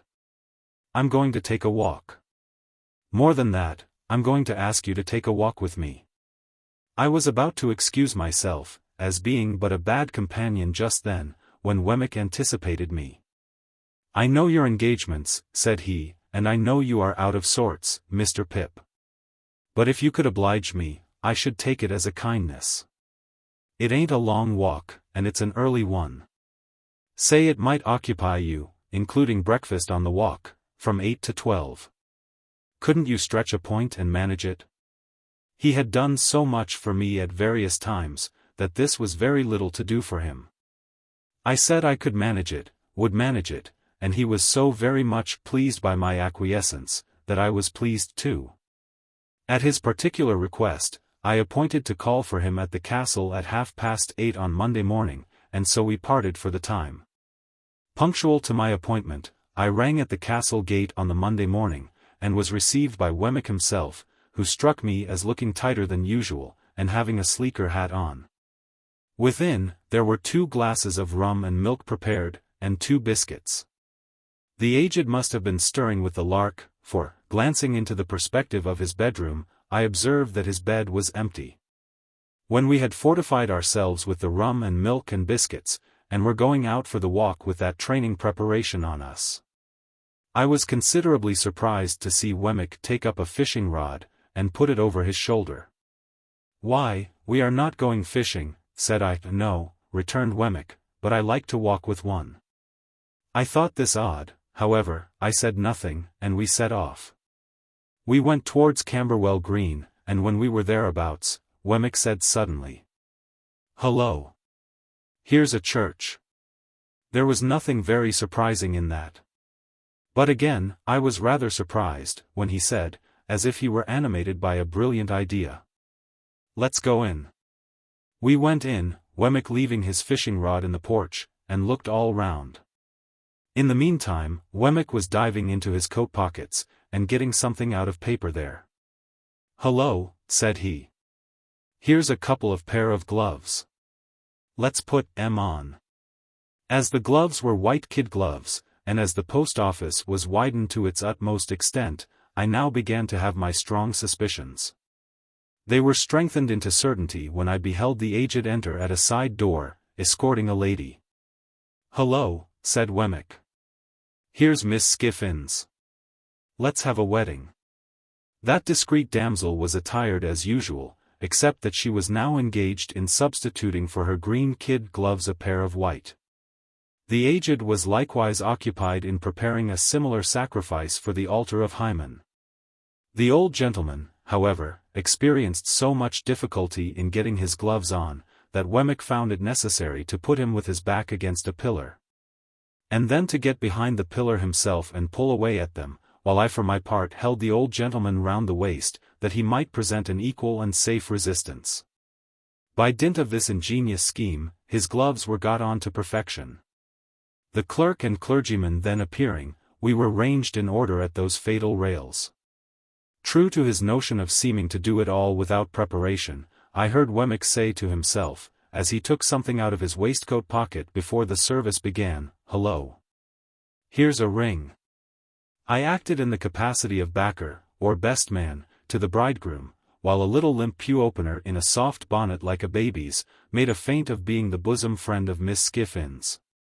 The responsibility of giving the lady away devolved upon the aged, which led to the clergyman's being unintentionally scandalized, and it happened thus. When he said, "Who giveth this woman to be married to this man?" the old gentleman, not in the least knowing what point of the ceremony we had arrived at, stood most amiably beaming at the 10 Commandments. Upon which, the clergyman said again, "Who giveth this woman to be married to this man?"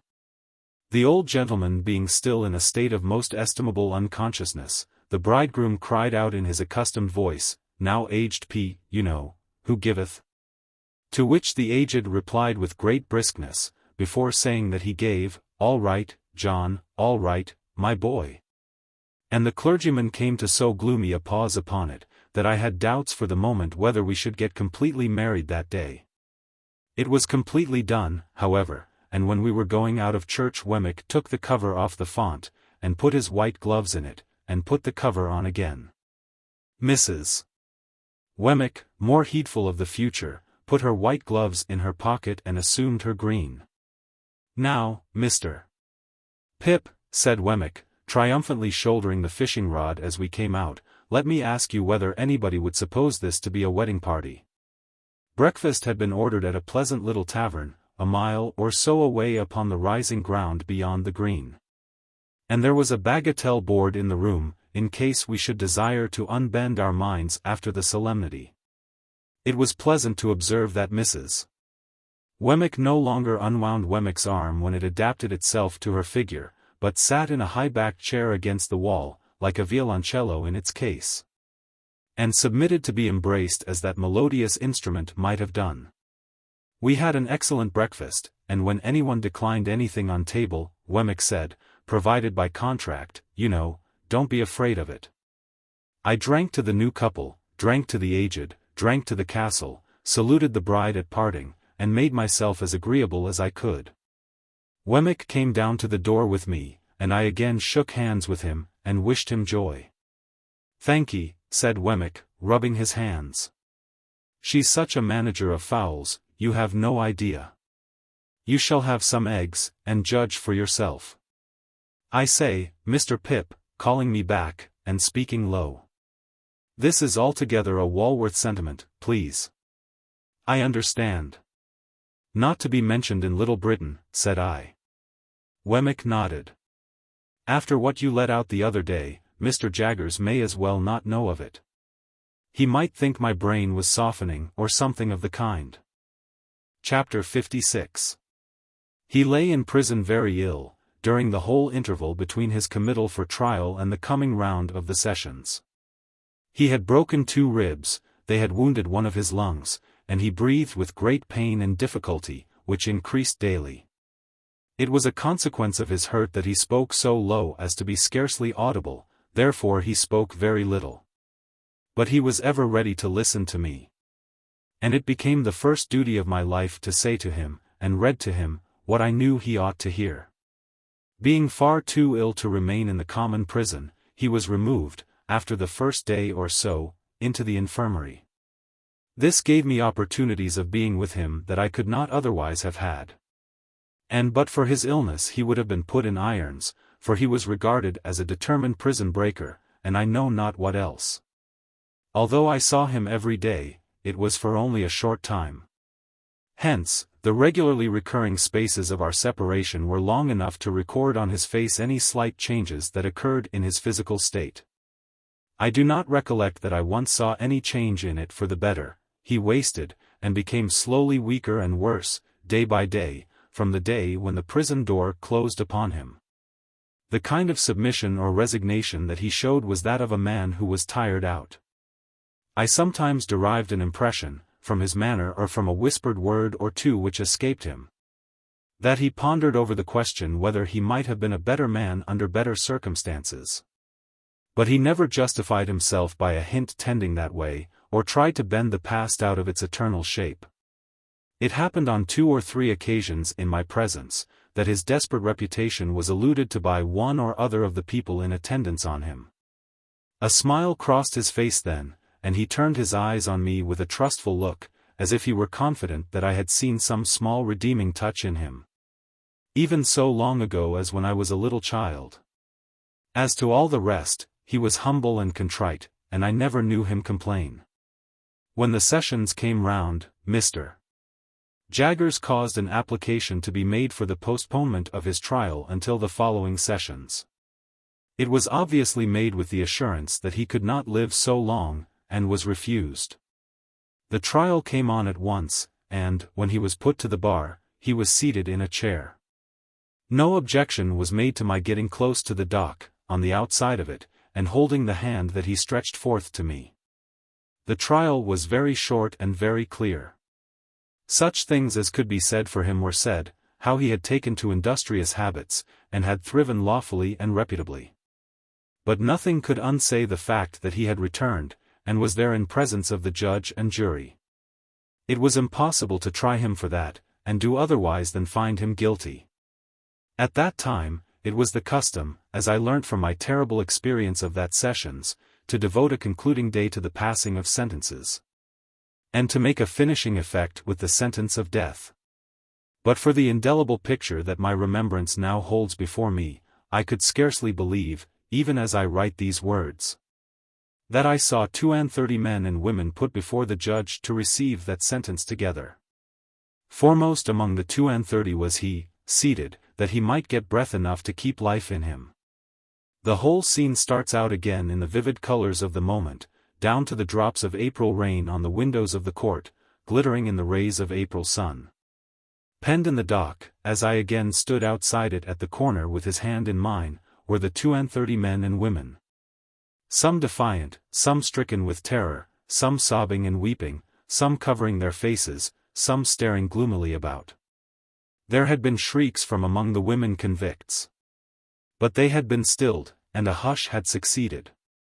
The sheriffs with their great chains and nosegays, other civic gewgaws and monsters, criers, ushers, a great gallery full of people, a large theatrical audience, looked on, as the 32 and the judge were solemnly confronted. Then the judge addressed them. Among the wretched creatures before him whom he must single out for special address was one who almost from his infancy had been an offender against the laws, who, after repeated imprisonments and punishments, had been at length sentenced to exile for a term of years, and who, under circumstances of great violence and daring, had made his escape and been resentenced to exile for life. That miserable man would seem for a time to have become convinced of his errors, when far removed from the scenes of his old offences, and to have lived a peaceable and honest life. But in a fatal moment, yielding to those propensities and passions, the indulgence of which had so long rendered him a scourge to society, he had quitted his haven of rest and repentance, and had come back to the country where he was proscribed.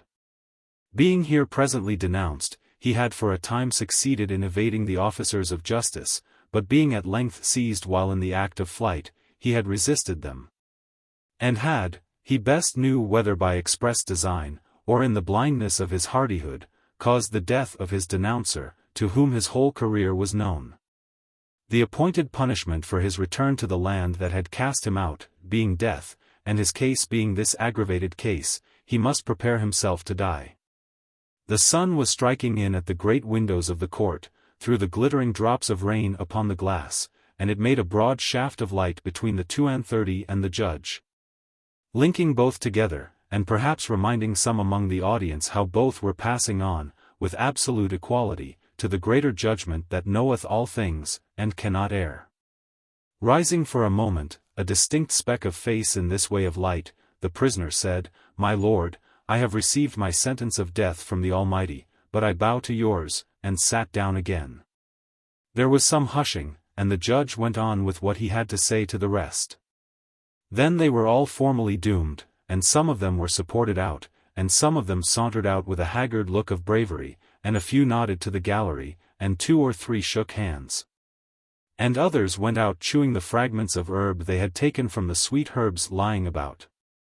He went last of all, because of having to be helped from his chair, and to go very slowly.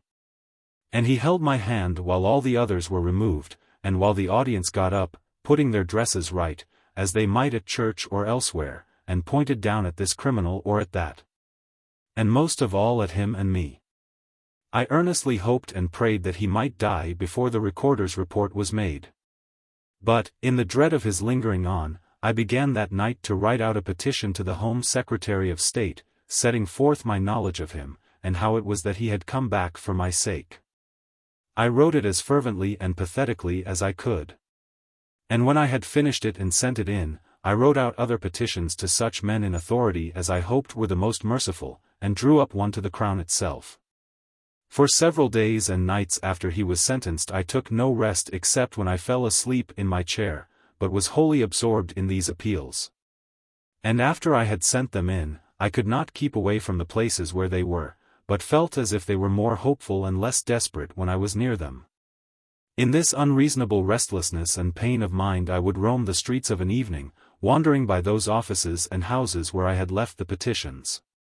To the present hour, the weary western streets of London on a cold, dusty spring night, with their ranges of stern, shut-up mansions, and their long rows of lamps, are melancholy to me from this association. The daily visits I could make him were shortened now, and he was more strictly kept. Seeing, or fancying, that I was suspected of an intention of carrying poison to him, I asked to be searched before I sat down at his bedside, and told the officer who was always there that I was willing to do anything that would assure him of the singleness of my designs.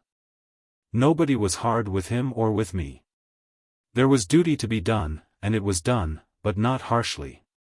The officer always gave me the assurance that he was worse, and some other sick prisoners in the room, and some other prisoners who attended on them as sick nurses, malefactors. But not incapable of kindness, God be thanked. Always joined in the same report.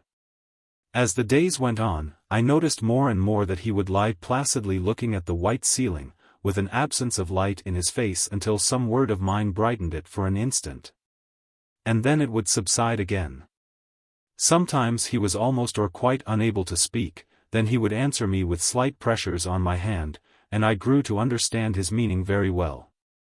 The number of the days had risen to 10, when I saw a greater change in him than I had seen yet. His eyes were turned towards the door, and lighted up as I entered. "Dear boy," he said, as I sat down by his bed, "I thought you was late. But I knowed you couldn't be that." "It is just the time," said I waited for it at the gate." "You always waits at the gate, don't you, dear boy?" "Yes. Not to lose a moment of the time." "Thank ye, dear boy, thank ye. God bless you. You've never deserted me, dear boy."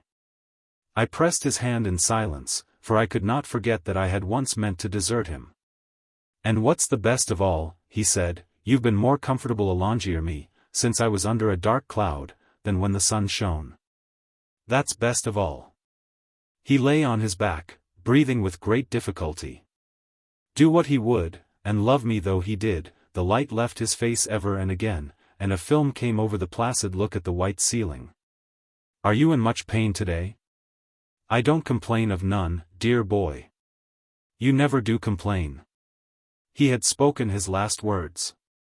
He smiled, and I understood his touch to mean that he wished to lift my hand, and lay it on his breast. I laid it there, and he smiled again, and put both his hands upon it. The allotted time ran out, while we were thus, but, looking round, I found the governor of the prison standing near me, and he whispered, "You needn't go yet." I thanked him gratefully, and asked, "Might I speak to him, if he can hear me?" The governor stepped aside, and beckoned the officer away. The change, though it was made without noise, drew back the film from the placid look at the white ceiling, and he looked most affectionately at me. "Dear Magwitch, I must tell you now, at last.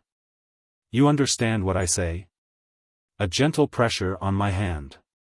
"You had a child once, whom you loved and lost." A stronger pressure on my hand. "She lived, and found powerful friends. She is living now. She is a lady and very beautiful. And I love her." With a last faint effort, which would have been powerless but for my yielding to it and assisting it, he raised my hand to his lips. Then, he gently let it sink upon his breast again, with his own hands lying on it. The placid look at the white ceiling came back, and passed away, and his head dropped quietly on his breast. Mindful, then, of what we had read together, I thought of the two men who went up into the temple to pray, and I knew there were no better words that I could say beside his bed, than, "O Lord, be merciful to him a sinner." Chapter 57. Now that I was left wholly to myself, I gave notice of my intention to quit the chambers in the temple as soon as my tenancy could legally determine, and in the meanwhile to underlet them. At once I put bills up in the windows, for I was in debt, and had scarcely any money, and began to be seriously alarmed by the state of my affairs. I ought rather to write that I should have been alarmed if I had had energy and concentration enough to help me to the clear perception of any truth beyond the fact that I was falling very ill. The late stress upon me had enabled me to put off illness, but not to put it away. I knew that it was coming on me now, and I knew very little else, and was even careless as to that. For a day or two, I lay on the sofa, or on the floor, anywhere, according as I happened to sink down, with a heavy head and aching limbs, and no purpose, and no power. Then there came one night which appeared of great duration, and which teemed with anxiety and horror, and when in the morning I tried to sit up in my bed and think of it, I found I could not do so. Whether I really had been down in Garden Court in the dead of the night, groping about for the boat that I supposed to be there. Whether I had 2 or 3 times come to myself on the staircase with great terror, not knowing how I had got out of bed. Whether I had found myself lighting the lamp, possessed by the idea that he was coming up the stairs, and that the lights were blown out. Whether I had been inexpressibly harassed by the distracted talking, laughing, and groaning of someone, and had half suspected those sounds to be of my own making. Whether there had been a closed iron furnace in a dark corner of the room, and a voice had called out, over and over again, that Miss Havisham was consuming within it. These were things that I tried to settle with myself and get into some order, as I lay that morning on my bed. But the vapor of a limekiln would come between me and them, disordering them all, and it was through the vapor at last that I saw 2 men looking at me. "What do you want?" I asked, starting. "I don't know you." "Well, sir," returned one of them, bending down and touching me on the shoulder, "this is a matter that you'll soon arrange, I dare say, but you're arrested." "What is the debt?" £123, 15, 6. "Jeweller's account, I think." "What is to be done?" "You had better come to my house," said the man. "I keep a very nice house." I made some attempt to get up and dress myself. When I next attended to them, they were standing a little off from the bed, looking at me. I still lay there. "You see my state," said I.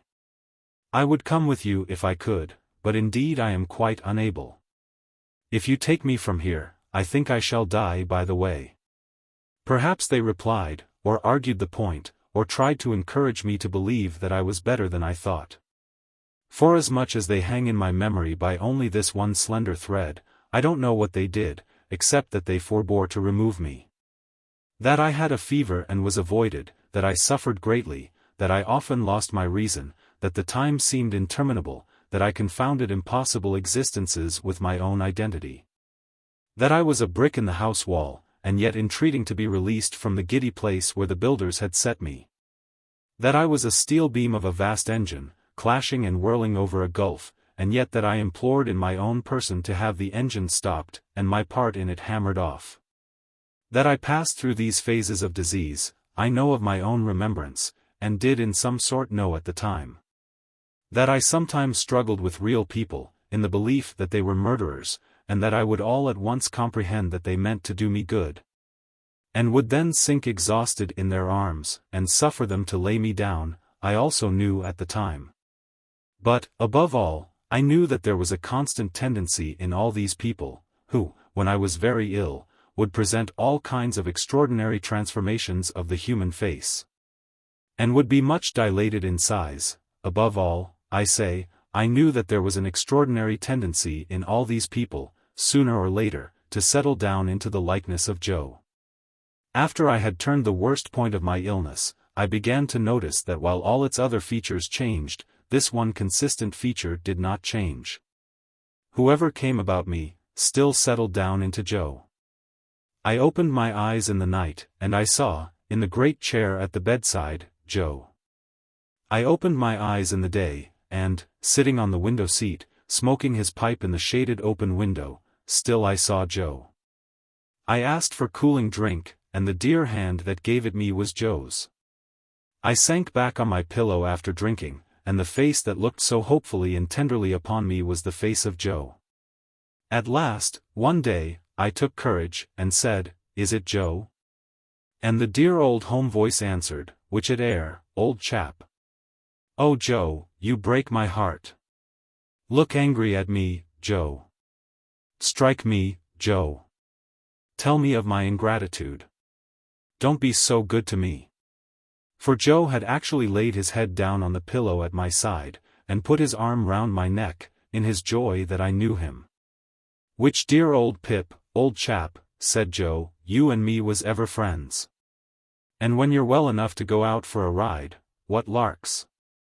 After which, Joe withdrew to the window, and stood with his back towards me, wiping his eyes. And as my extreme weakness prevented me from getting up and going to him, I lay there, penitently whispering, "Oh God bless him. Oh God bless this gentle Christian man."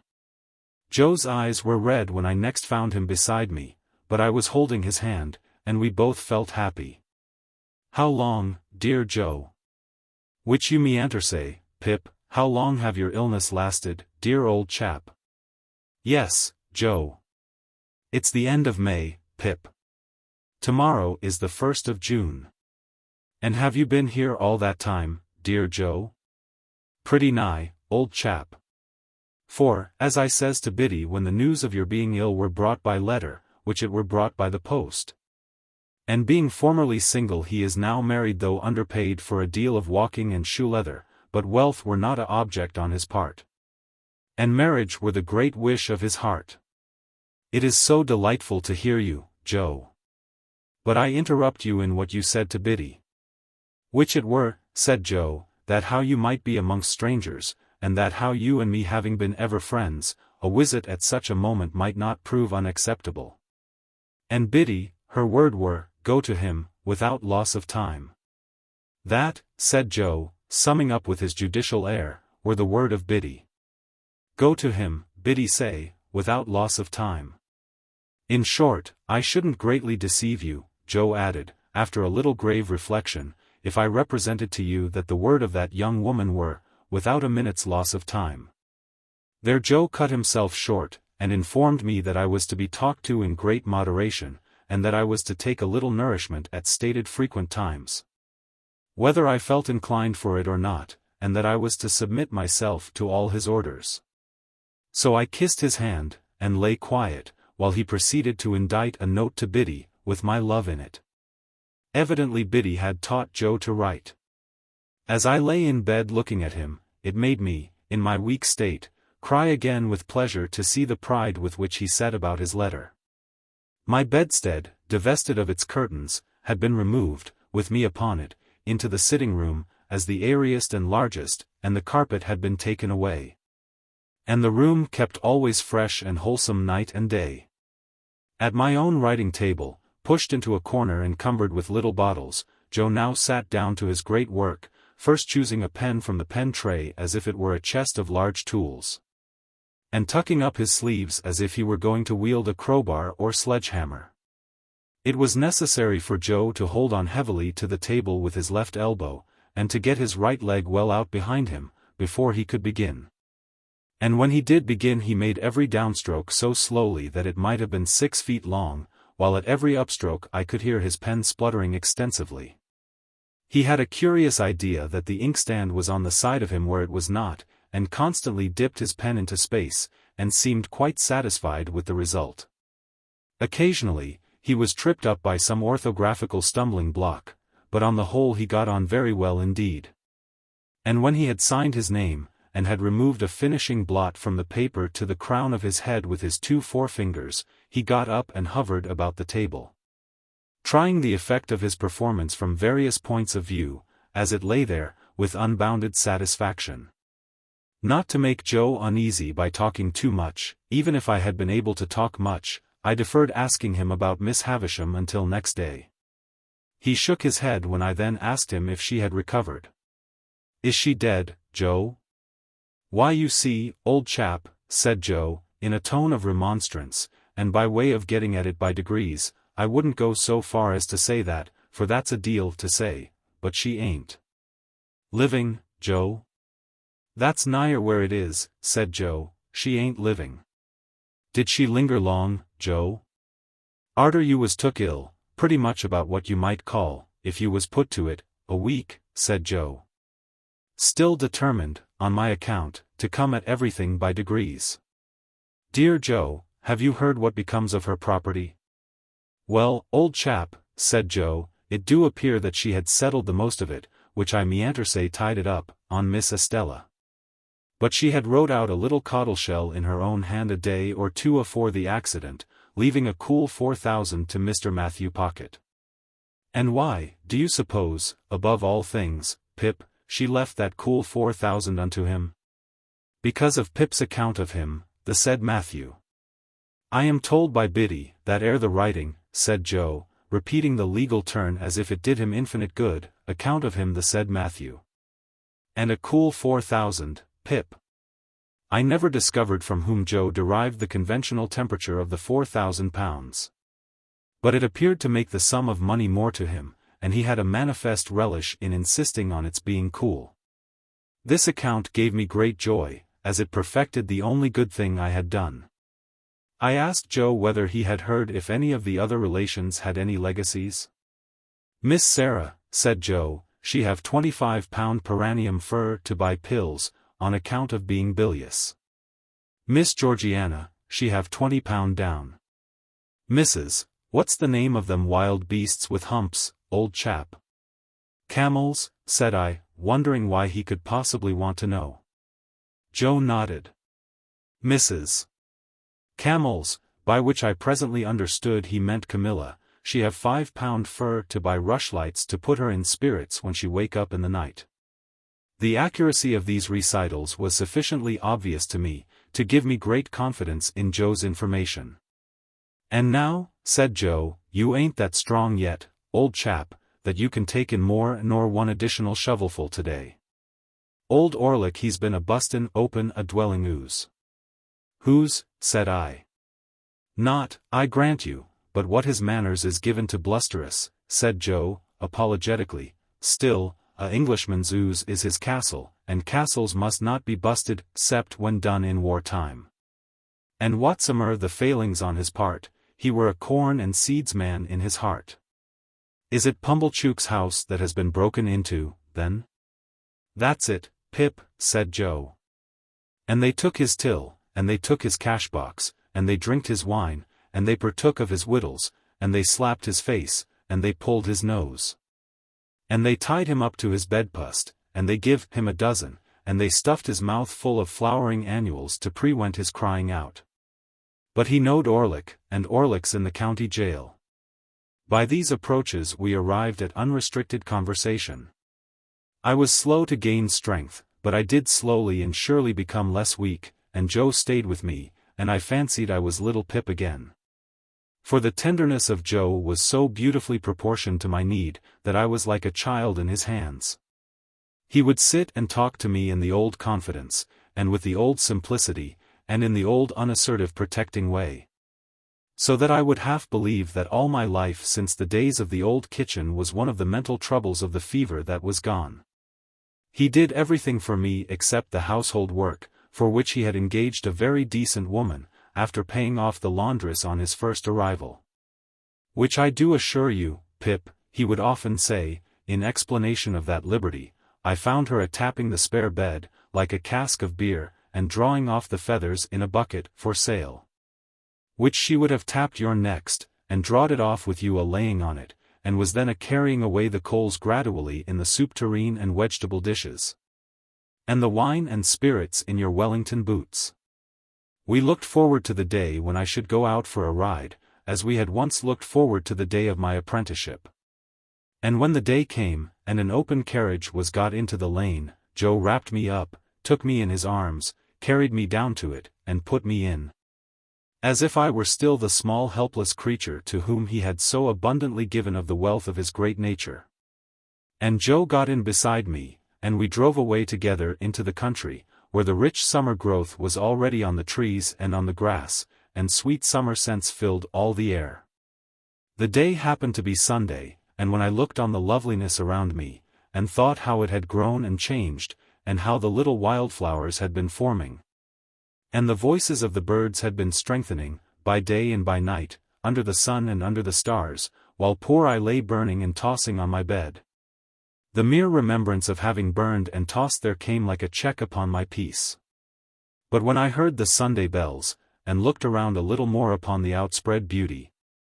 I felt that I was not nearly thankful enough, that I was too weak yet to be even that, and I laid my head on Joe's shoulder, as I had laid it long ago when he had taken me to the fair or where not. And it was too much for my young senses. More composure came to me after a while, and we talked as we used to talk, lying on the grass at the old Battery. There was no change whatever in Joe.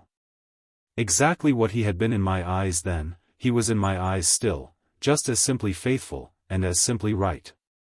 When we got back again, and he lifted me out, and carried me, so easily, across the court and up the stairs, I thought of that eventful Christmas day when he had carried me over the marshes. We had not yet made any allusion to my change of fortune, nor did I know how much of my late history he was acquainted with. I was so doubtful of myself now, and put so much trust in him, that I could not satisfy myself whether I ought to refer to it when he did not. "Have you heard, Joe?" I asked him that evening, upon further consideration, as he smoked his pipe at the window, who my patron was? "I heard," returned Joe, as it were not Miss Havisham, old chap. "Did you hear who it was, Joe?" "Well, I heard as it were a person what sent the person what give you the banknotes at the Jolly Bargemen, Pip." "So it was." "Astonishing," said Joe, in the placidest way. "Did you hear that he was dead, Joe?" I presently asked, with increasing diffidence. "Which? Him as sent the banknotes, Pip?" "Yes."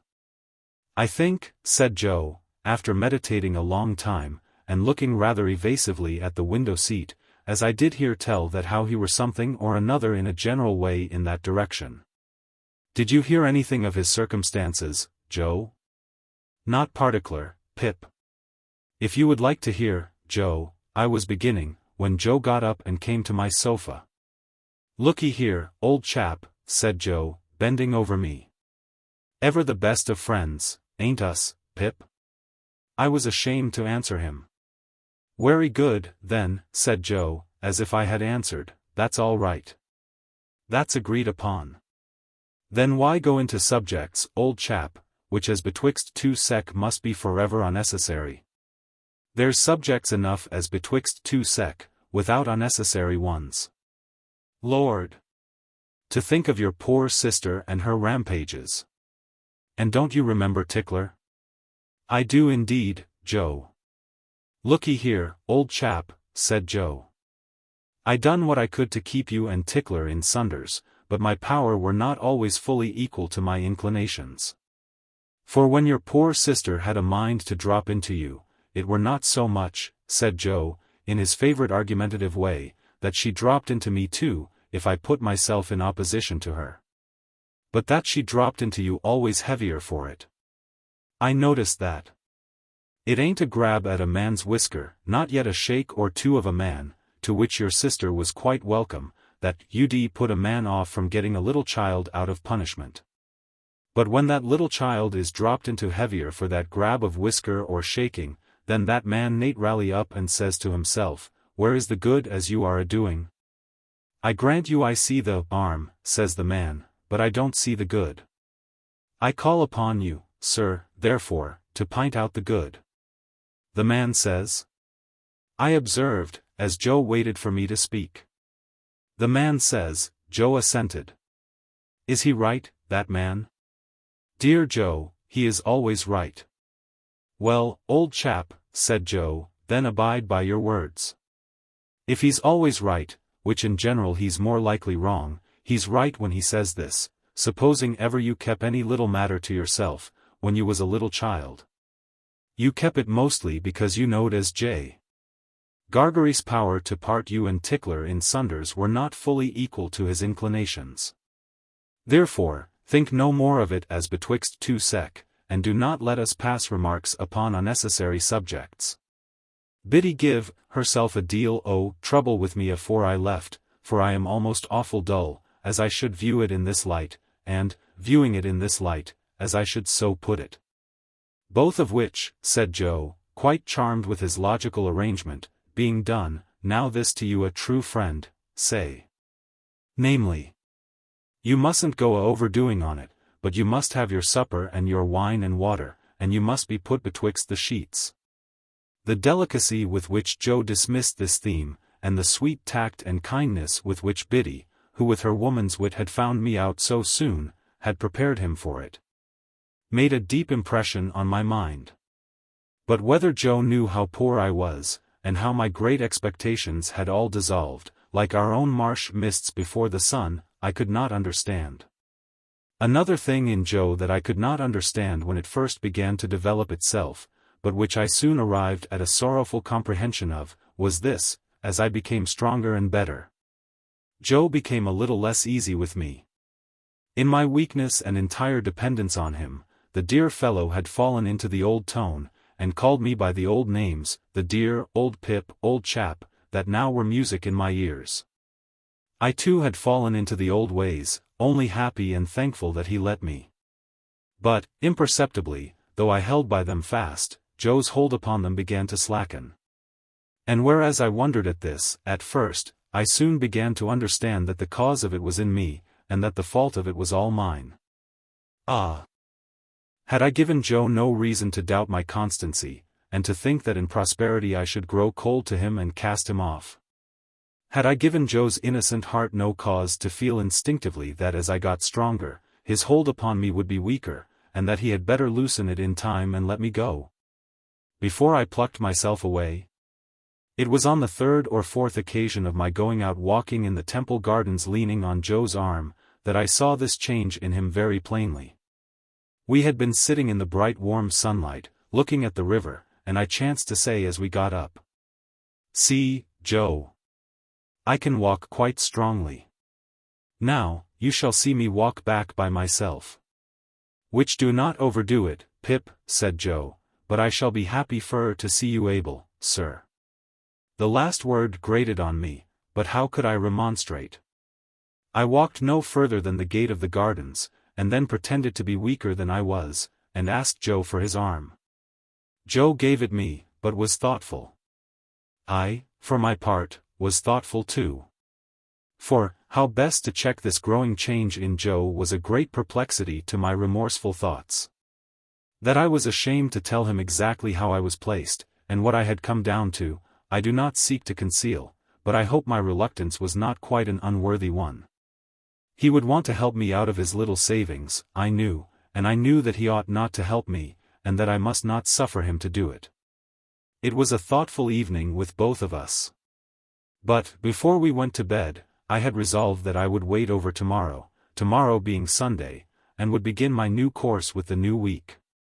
On Monday morning I would speak to Joe about this change, I would lay aside this last vestige of reserve, I would tell him what I had in my thoughts, that secondly, not yet arrived at, and why I had not decided to go out to Herbert, and then the change would be conquered forever.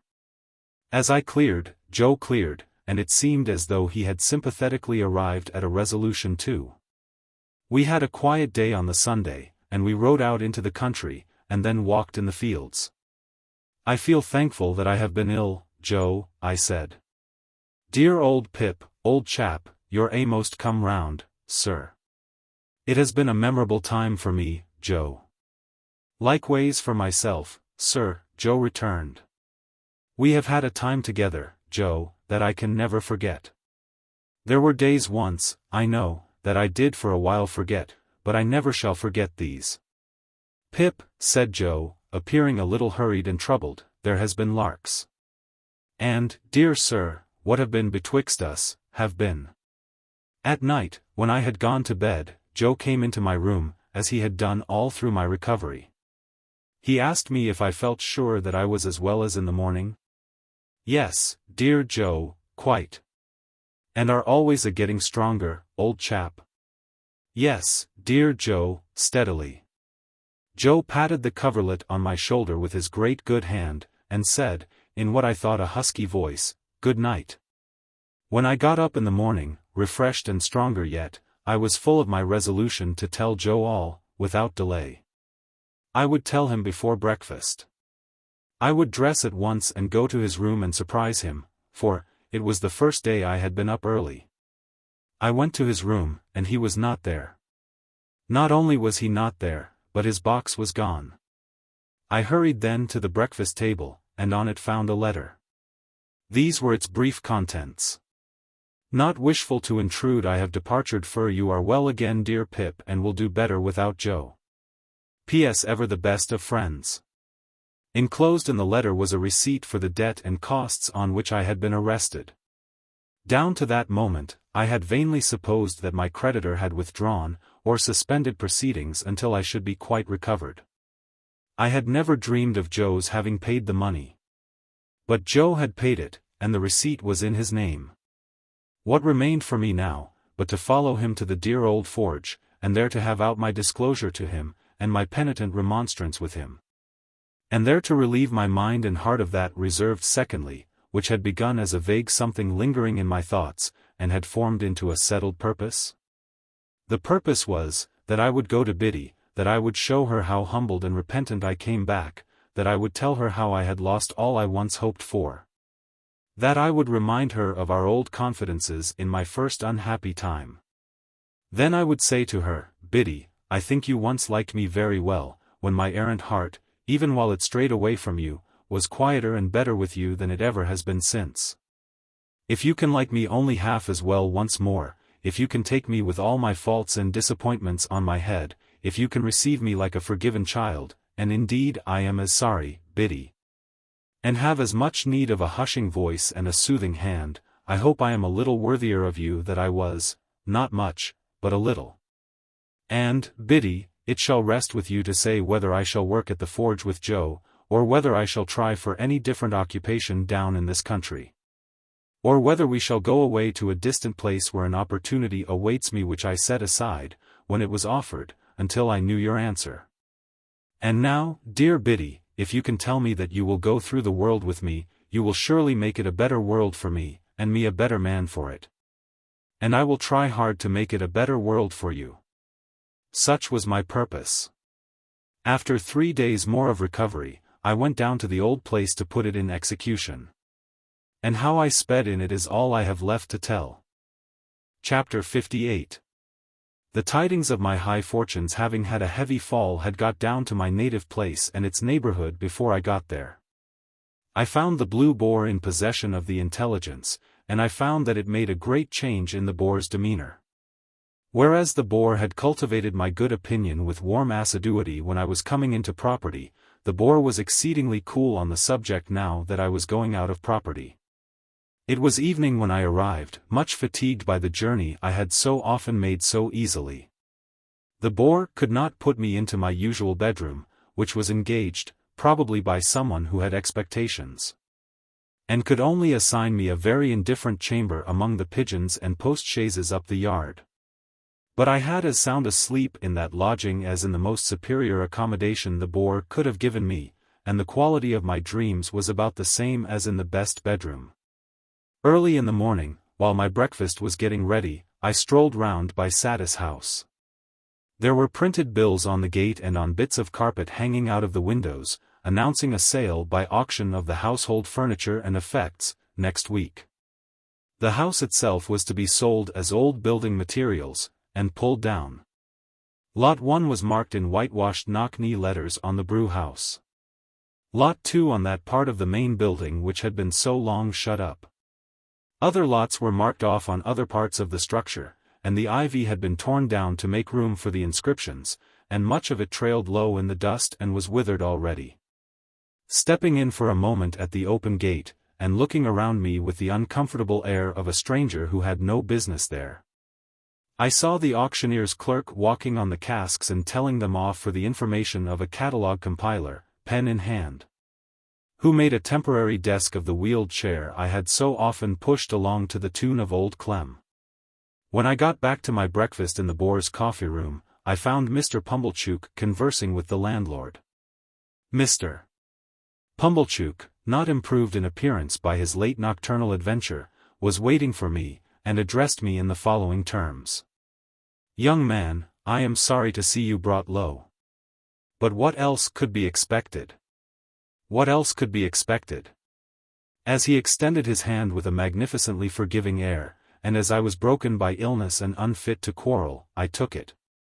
"William," said Mr. Pumblechook to the waiter, "put a muffin on table." "And has it come to this?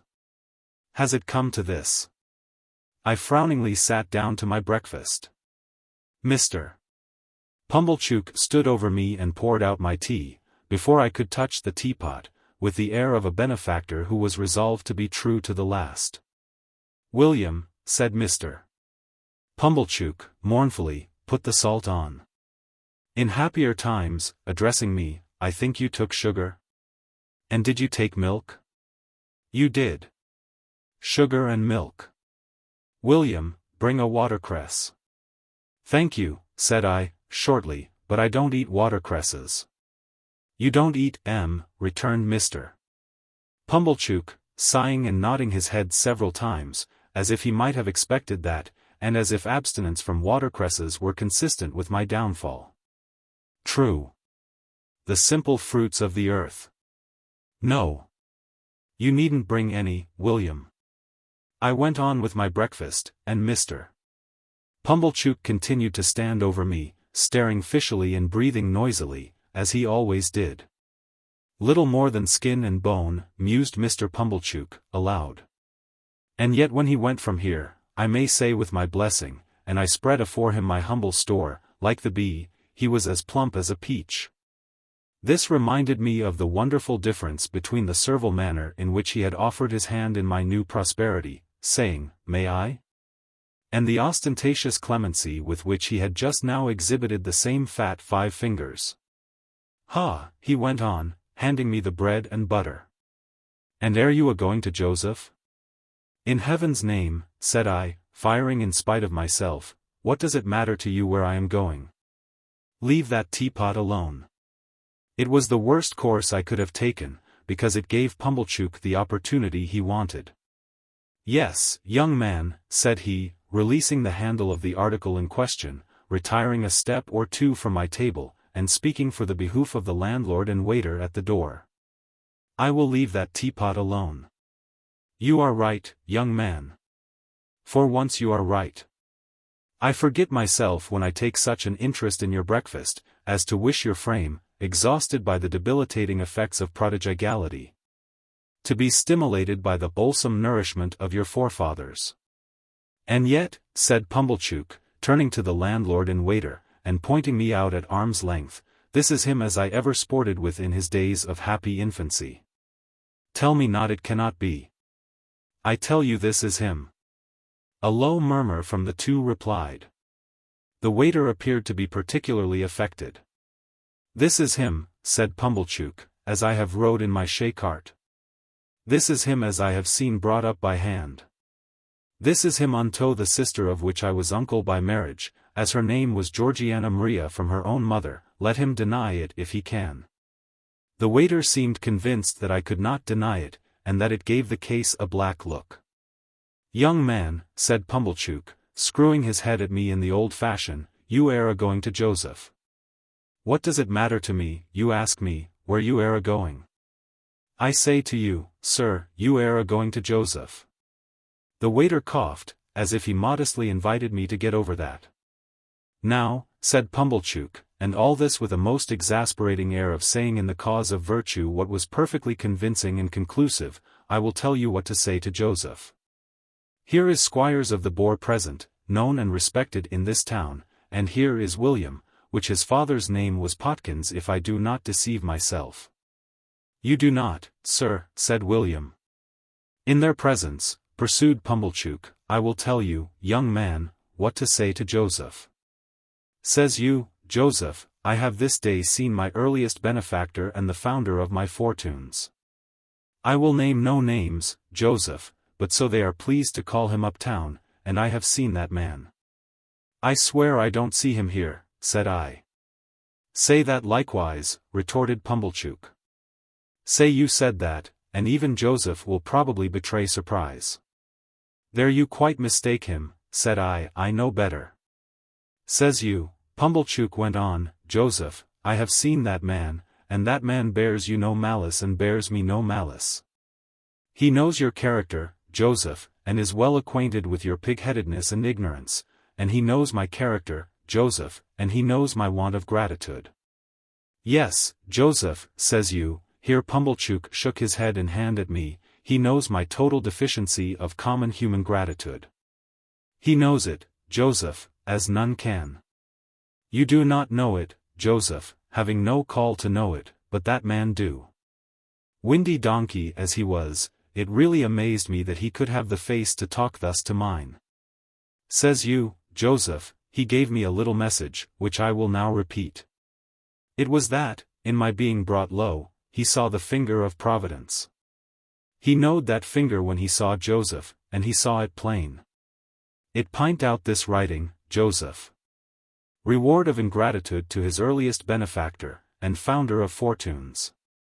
But that man said he did not repent of what he had done, Joseph. Not at all. It was right to do it, it was kind to do it, it was benevolent to do it, and he would do it again.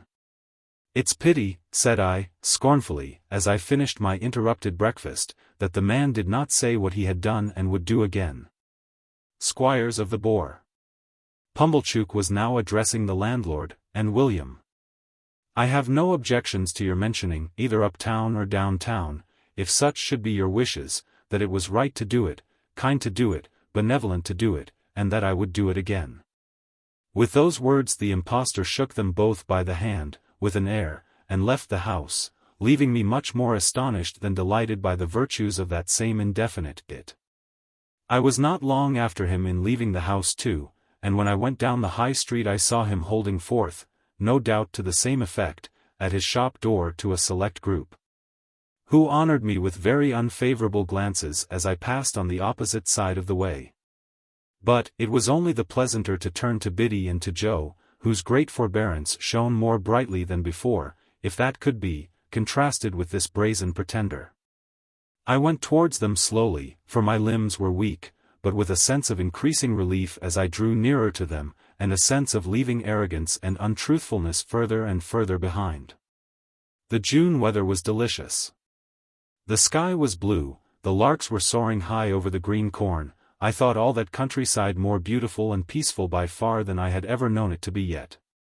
Many pleasant pictures of the life that I would lead there, and of the change for the better that would come over my character when I had a guiding spirit at my side whose simple faith and clear home wisdom I had proved, beguiled my way. They awakened a tender emotion in me. For my heart was softened by my return, and such a change had come to pass, that I felt like one who was toiling home barefoot from distant travel, and whose wanderings had lasted many years.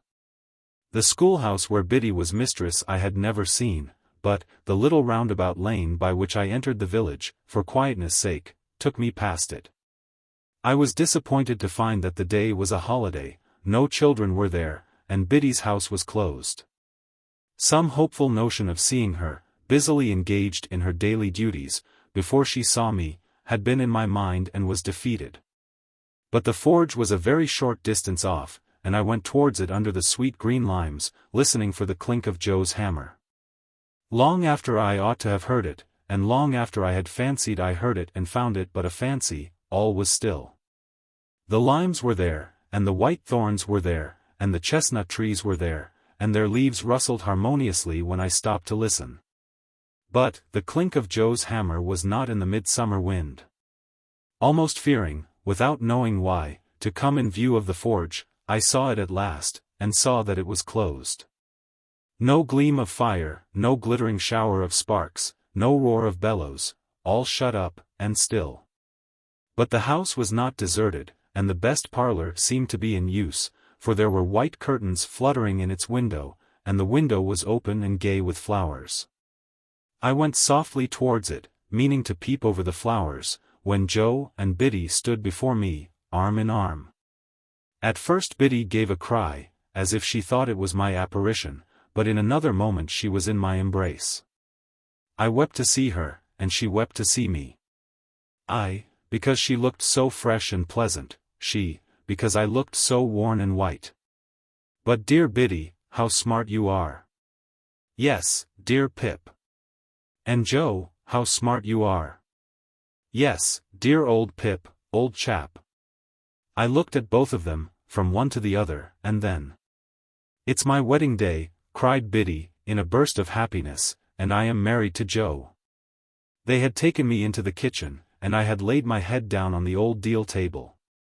Biddy held one of my hands to her lips, and Joe's restoring touch was on my shoulder. "Which he warn't strong enough, my dear, fur to be surprised," said Joe. And Biddy said, "I ought to have thought of it, dear Joe, but I was too happy."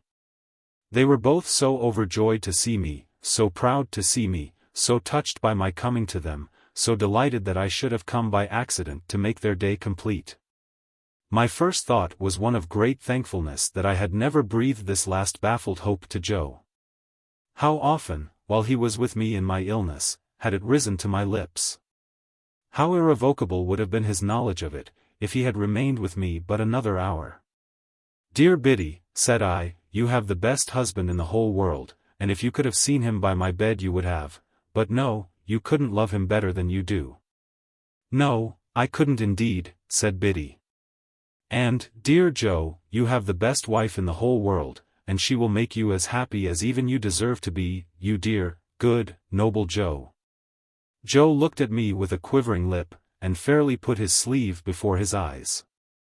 "And Joe and Biddy both, as you have been to church today, and are in charity and love with all mankind, receive my humble thanks for all you have done for me, and all I have so ill repaid. And when I say that I am going away within the hour, for I am soon going abroad, and that I shall never rest until I have worked for the money with which you have kept me out of prison, and have sent it to you, don't think, dear Joe and Biddy, that if I could repay it 1,000 times over, I suppose I could cancel a farthing of the debt I owe you, or that I would do so if I could." They were both melted by these words, and both entreated me to say no more. But I must say more. "Dear Joe, I hope you will have children to love, and that some little fellow will sit in this chimney corner of a winter night, who may remind you of another little fellow gone out of it forever.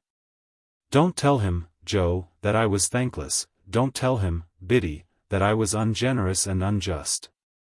Only tell him that I honored you both, because you were both so good and true, and that, as your child, I said it would be natural to him to grow up a much better man than I did.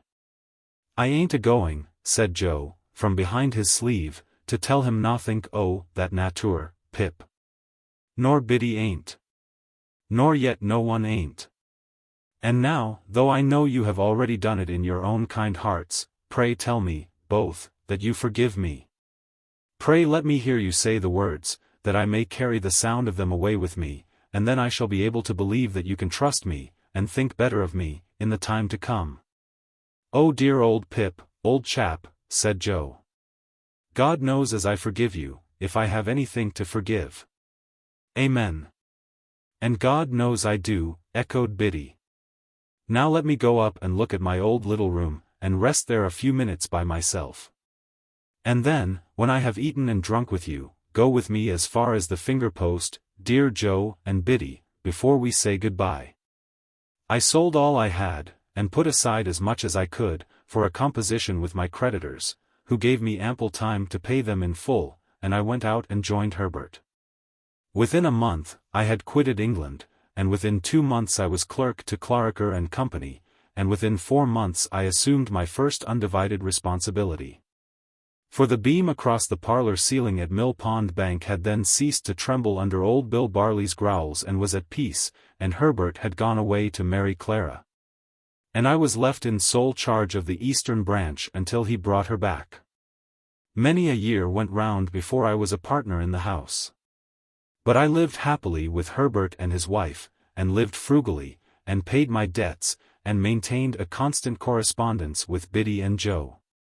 It was not until I became third in the firm, that Clarriker betrayed me to Herbert. But he then declared that the secret of Herbert's partnership had been long enough upon his conscience, and he must tell it. So he told it, and Herbert was as much moved as amazed, and the dear fellow and I were not the worse friends for the long concealment. I must not leave it to be supposed that we were ever a great house, or that we made mince of money. We were not in a grand way of business, but we had a good name, and worked for our profits, and did very well. We owed so much to Herbert's ever-cheerful industry and readiness, that I often wondered how I had conceived that old idea of his inaptitude, until I was one day enlightened by the reflection that perhaps the inaptitude had never been in him at all, but had been in me. Chapter 59. For 11 years, I had not seen Joe nor Biddy with my bodily eyes, though they had both been often before my fancy in the East, when, upon an evening in December, an hour or two after dark, I laid my hand softly on the latch of the old kitchen door. I touched it so softly that I was not heard, and looked in unseen. There, smoking his pipe in the old place by the kitchen firelight, as hale and as strong as ever, though a little grey, sat Joe. And there, fenced into the corner with Joe's leg, and sitting on my own little stool looking at the fire, was I again. "We give him the name of Pip for your sake, dear old chap," said Joe, delighted, when I took another stool by the child's side, but I did not rumple his hair. "And we hoped he might grow a little bit like you, and we think he do." I thought so too, and I took him out for a walk next morning, and we talked immensely, understanding one another to perfection. And I took him down to the churchyard, and set him on a certain tombstone there, and he showed me from that elevation which stone was sacred to the memory of Philip Pirrup, late of this parish.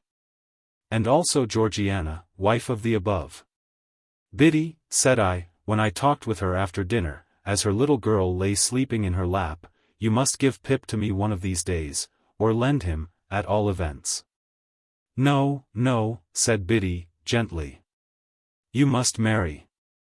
"So Herbert and Clara say, but I don't think I shall, Biddy. I have so settled down in their home, that it's not at all likely. I am already quite an old bachelor." Biddy looked down at her child, and put its little hand to her lips, and then put the good matronly hand with which she had touched it into mine. There was something in the action, and in the light pressure of Biddy's wedding ring, that had a very pretty eloquence in it. "Dear Pip," said Biddy, "you are sure you don't fret for her?" "Oh no, I think not, Biddy. Tell me as an old friend. Have you quite forgotten her?" "My dear Biddy, I have forgotten nothing in my life that ever had a foremost place there, and little that ever had any place there. But that poor dream, as I once used to call it, has all gone by, Biddy, all gone by." Nevertheless, I knew, while I said those words, that I secretly intended to revisit the site of the old house that evening, alone, for her sake.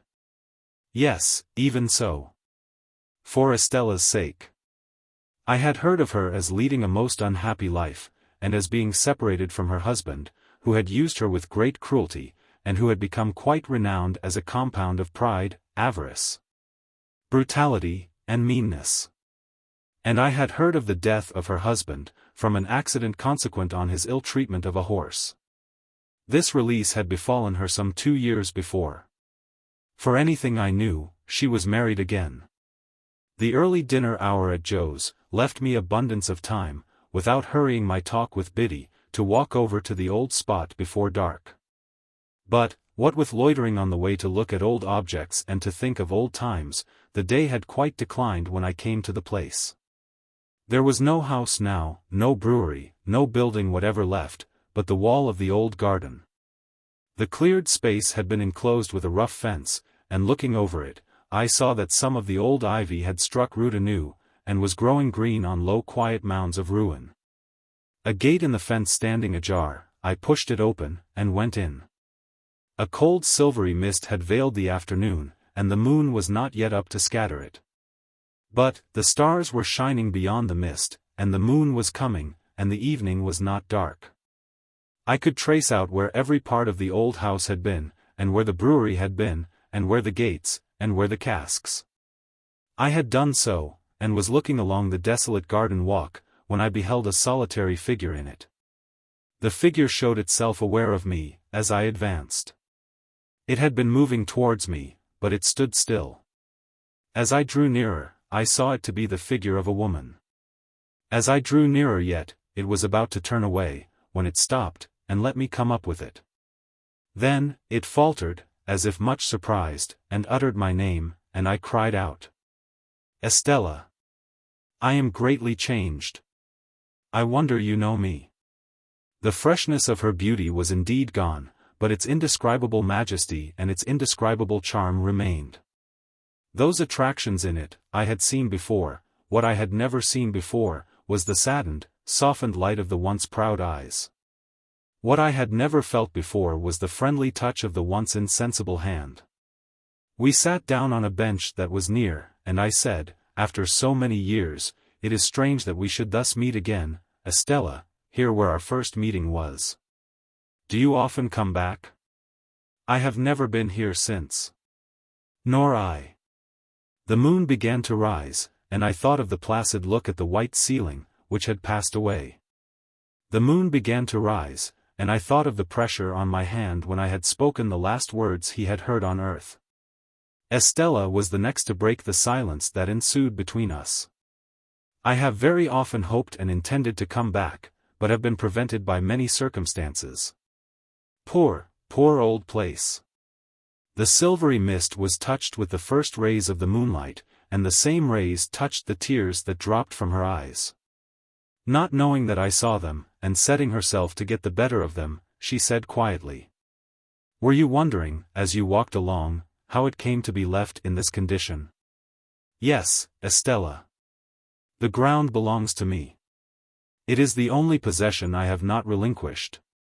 Everything else has gone from me, little by little, but I have kept this. It was the subject of the only determined resistance I made in all the wretched years. Is it to be built on? At last, it is. I came here to take leave of it before its change." "And you," she said, in a voice of touching interest to a wanderer, "you live abroad still?" "Still. And do well, I am sure. I work pretty hard for a sufficient living, and therefore, yes, I do well." "I have often thought of you," said Estella. "Have you?" "Of late, very often. There was a long hard time when I kept far from me the remembrance of what I had thrown away when I was quite ignorant of its worth. But since my duty has not been incompatible with the admission of that remembrance, I have given it a place in my heart." "You have always held your place in my heart," I answered. And we were silent again until she spoke. "I little thought," said Estella, "that I should take leave of you in taking leave of this spot. I am very glad to do so." "Glad to part again, Estella?" "To me, parting is a painful thing. To me, the remembrance of our last parting has been ever mournful and painful." "But you said to me," returned Estella, very earnestly, "God bless you, God forgive you. And if you could say that to me then, you will not hesitate to say that to me now, when suffering has been stronger than all other teaching, and has taught me to understand what your heart used to be. I have been bent and broken, but, I hope, into a better shape. Be as considerate and good to me as you were, and tell me we are friends." "We are friends," said I, rising and bending over her, as she rose from the bench. "And will continue friends apart," said Estella. I took her hand in mine, and we went out of the ruined place. And, as the morning mists had risen long ago when I first left the forge, so the evening mists were rising now, and in all the broad expanse of tranquil light they showed to me. I saw no shadow of another parting from her.